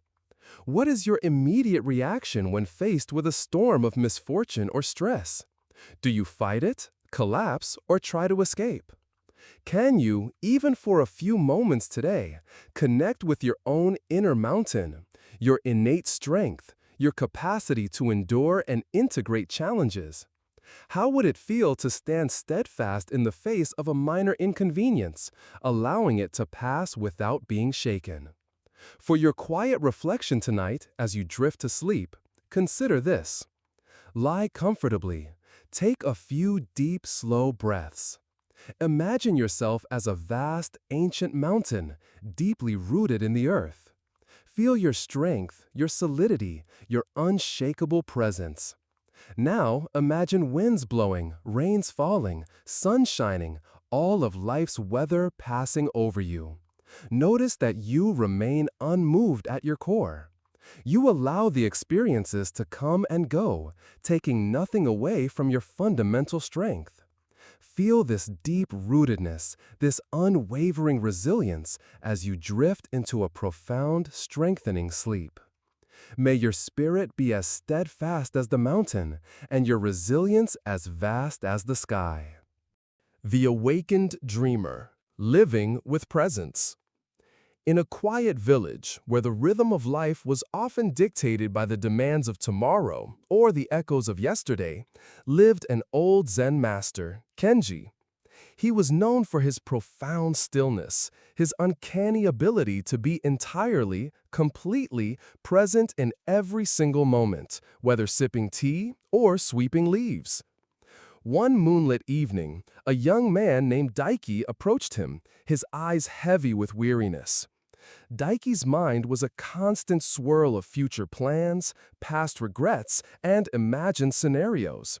He rarely felt fully engaged in his own life, constantly feeling as if he were waiting for something to begin or rushing to finish something else. "Master Kenji," Daiki sighed, his voice hollow, "my life feels like a long, unending dream from which I can never fully awaken. I plan, I strive, I worry, but I rarely feel truly here. I feel disconnected, lost in thought. How can one possibly find joy and fulfillment by living with presence when the mind is always elsewhere?" Kenji looked at Daiki with deep compassion.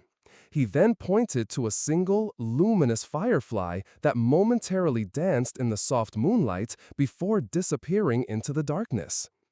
"Tell me, Daiki," Kenji began, his voice a quiet invitation.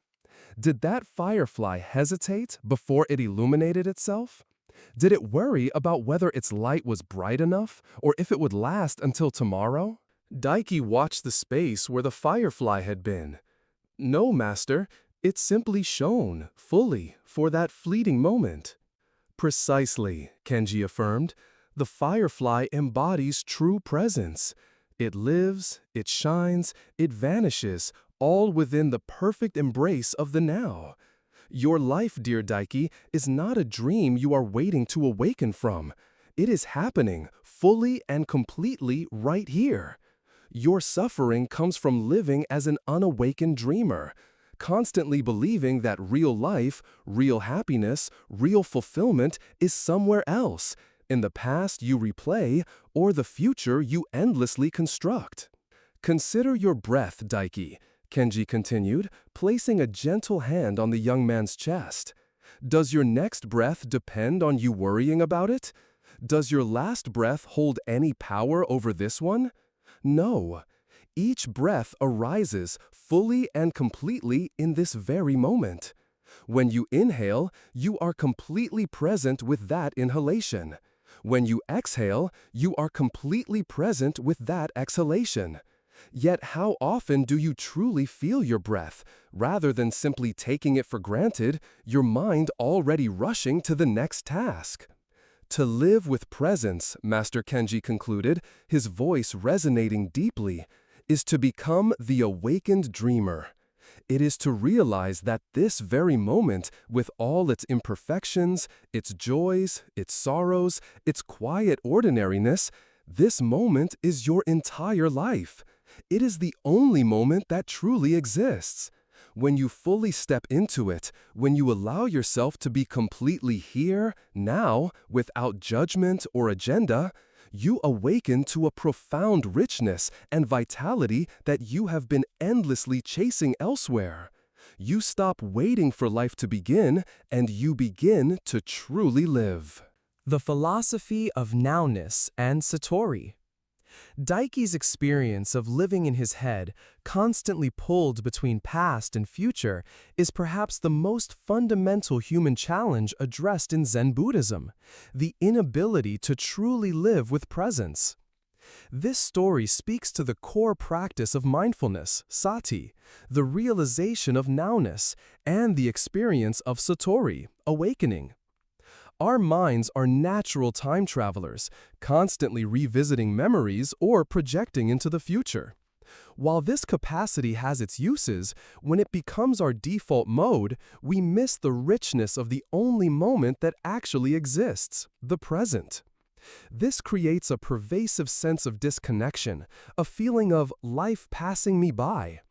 The unawakened dreamer is one who lives in a dream of past and future, oblivious to the vibrant reality of the now. The firefly and the breath are classic Zen metaphors for the ephemeral yet profound nature of the present moment.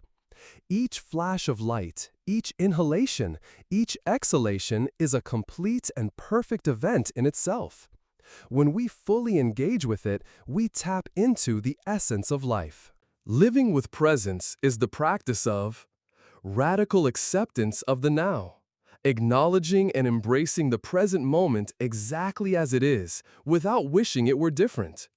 Non-judgmental awareness, observing thoughts, feelings, and sensations as they arise, without getting entangled in them or labeling them as good or bad.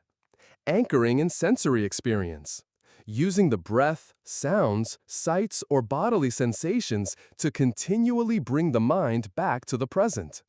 Letting go, releasing the stories, worries, and plans that pull us away from the current moment. Satori, or enlightenment in Zen, is not a permanent state of bliss or a distant goal. It is often described as a sudden, profound awakening to the true nature of reality, that everything is interconnected, impermanent, and that the present moment is all there is. It's the experience of truly waking up from the dream of conceptual thought and fully inhabiting one's life. When we live with presence, we stop seeking happiness in external achievements or future conditions. We realize that joy, contentment, and meaning are found in the simple act of fully engaging with this moment as it unfolds.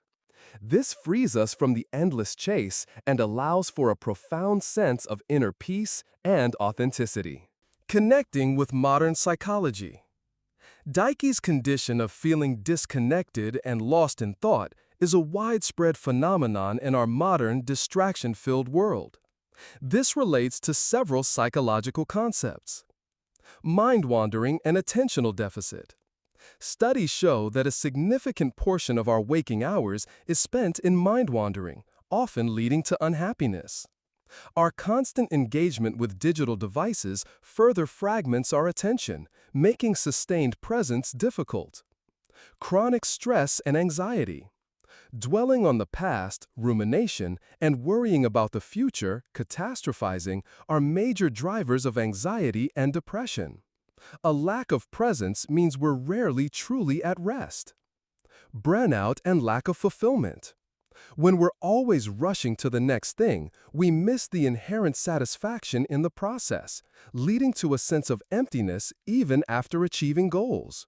We're never truly done or here. Dissociation.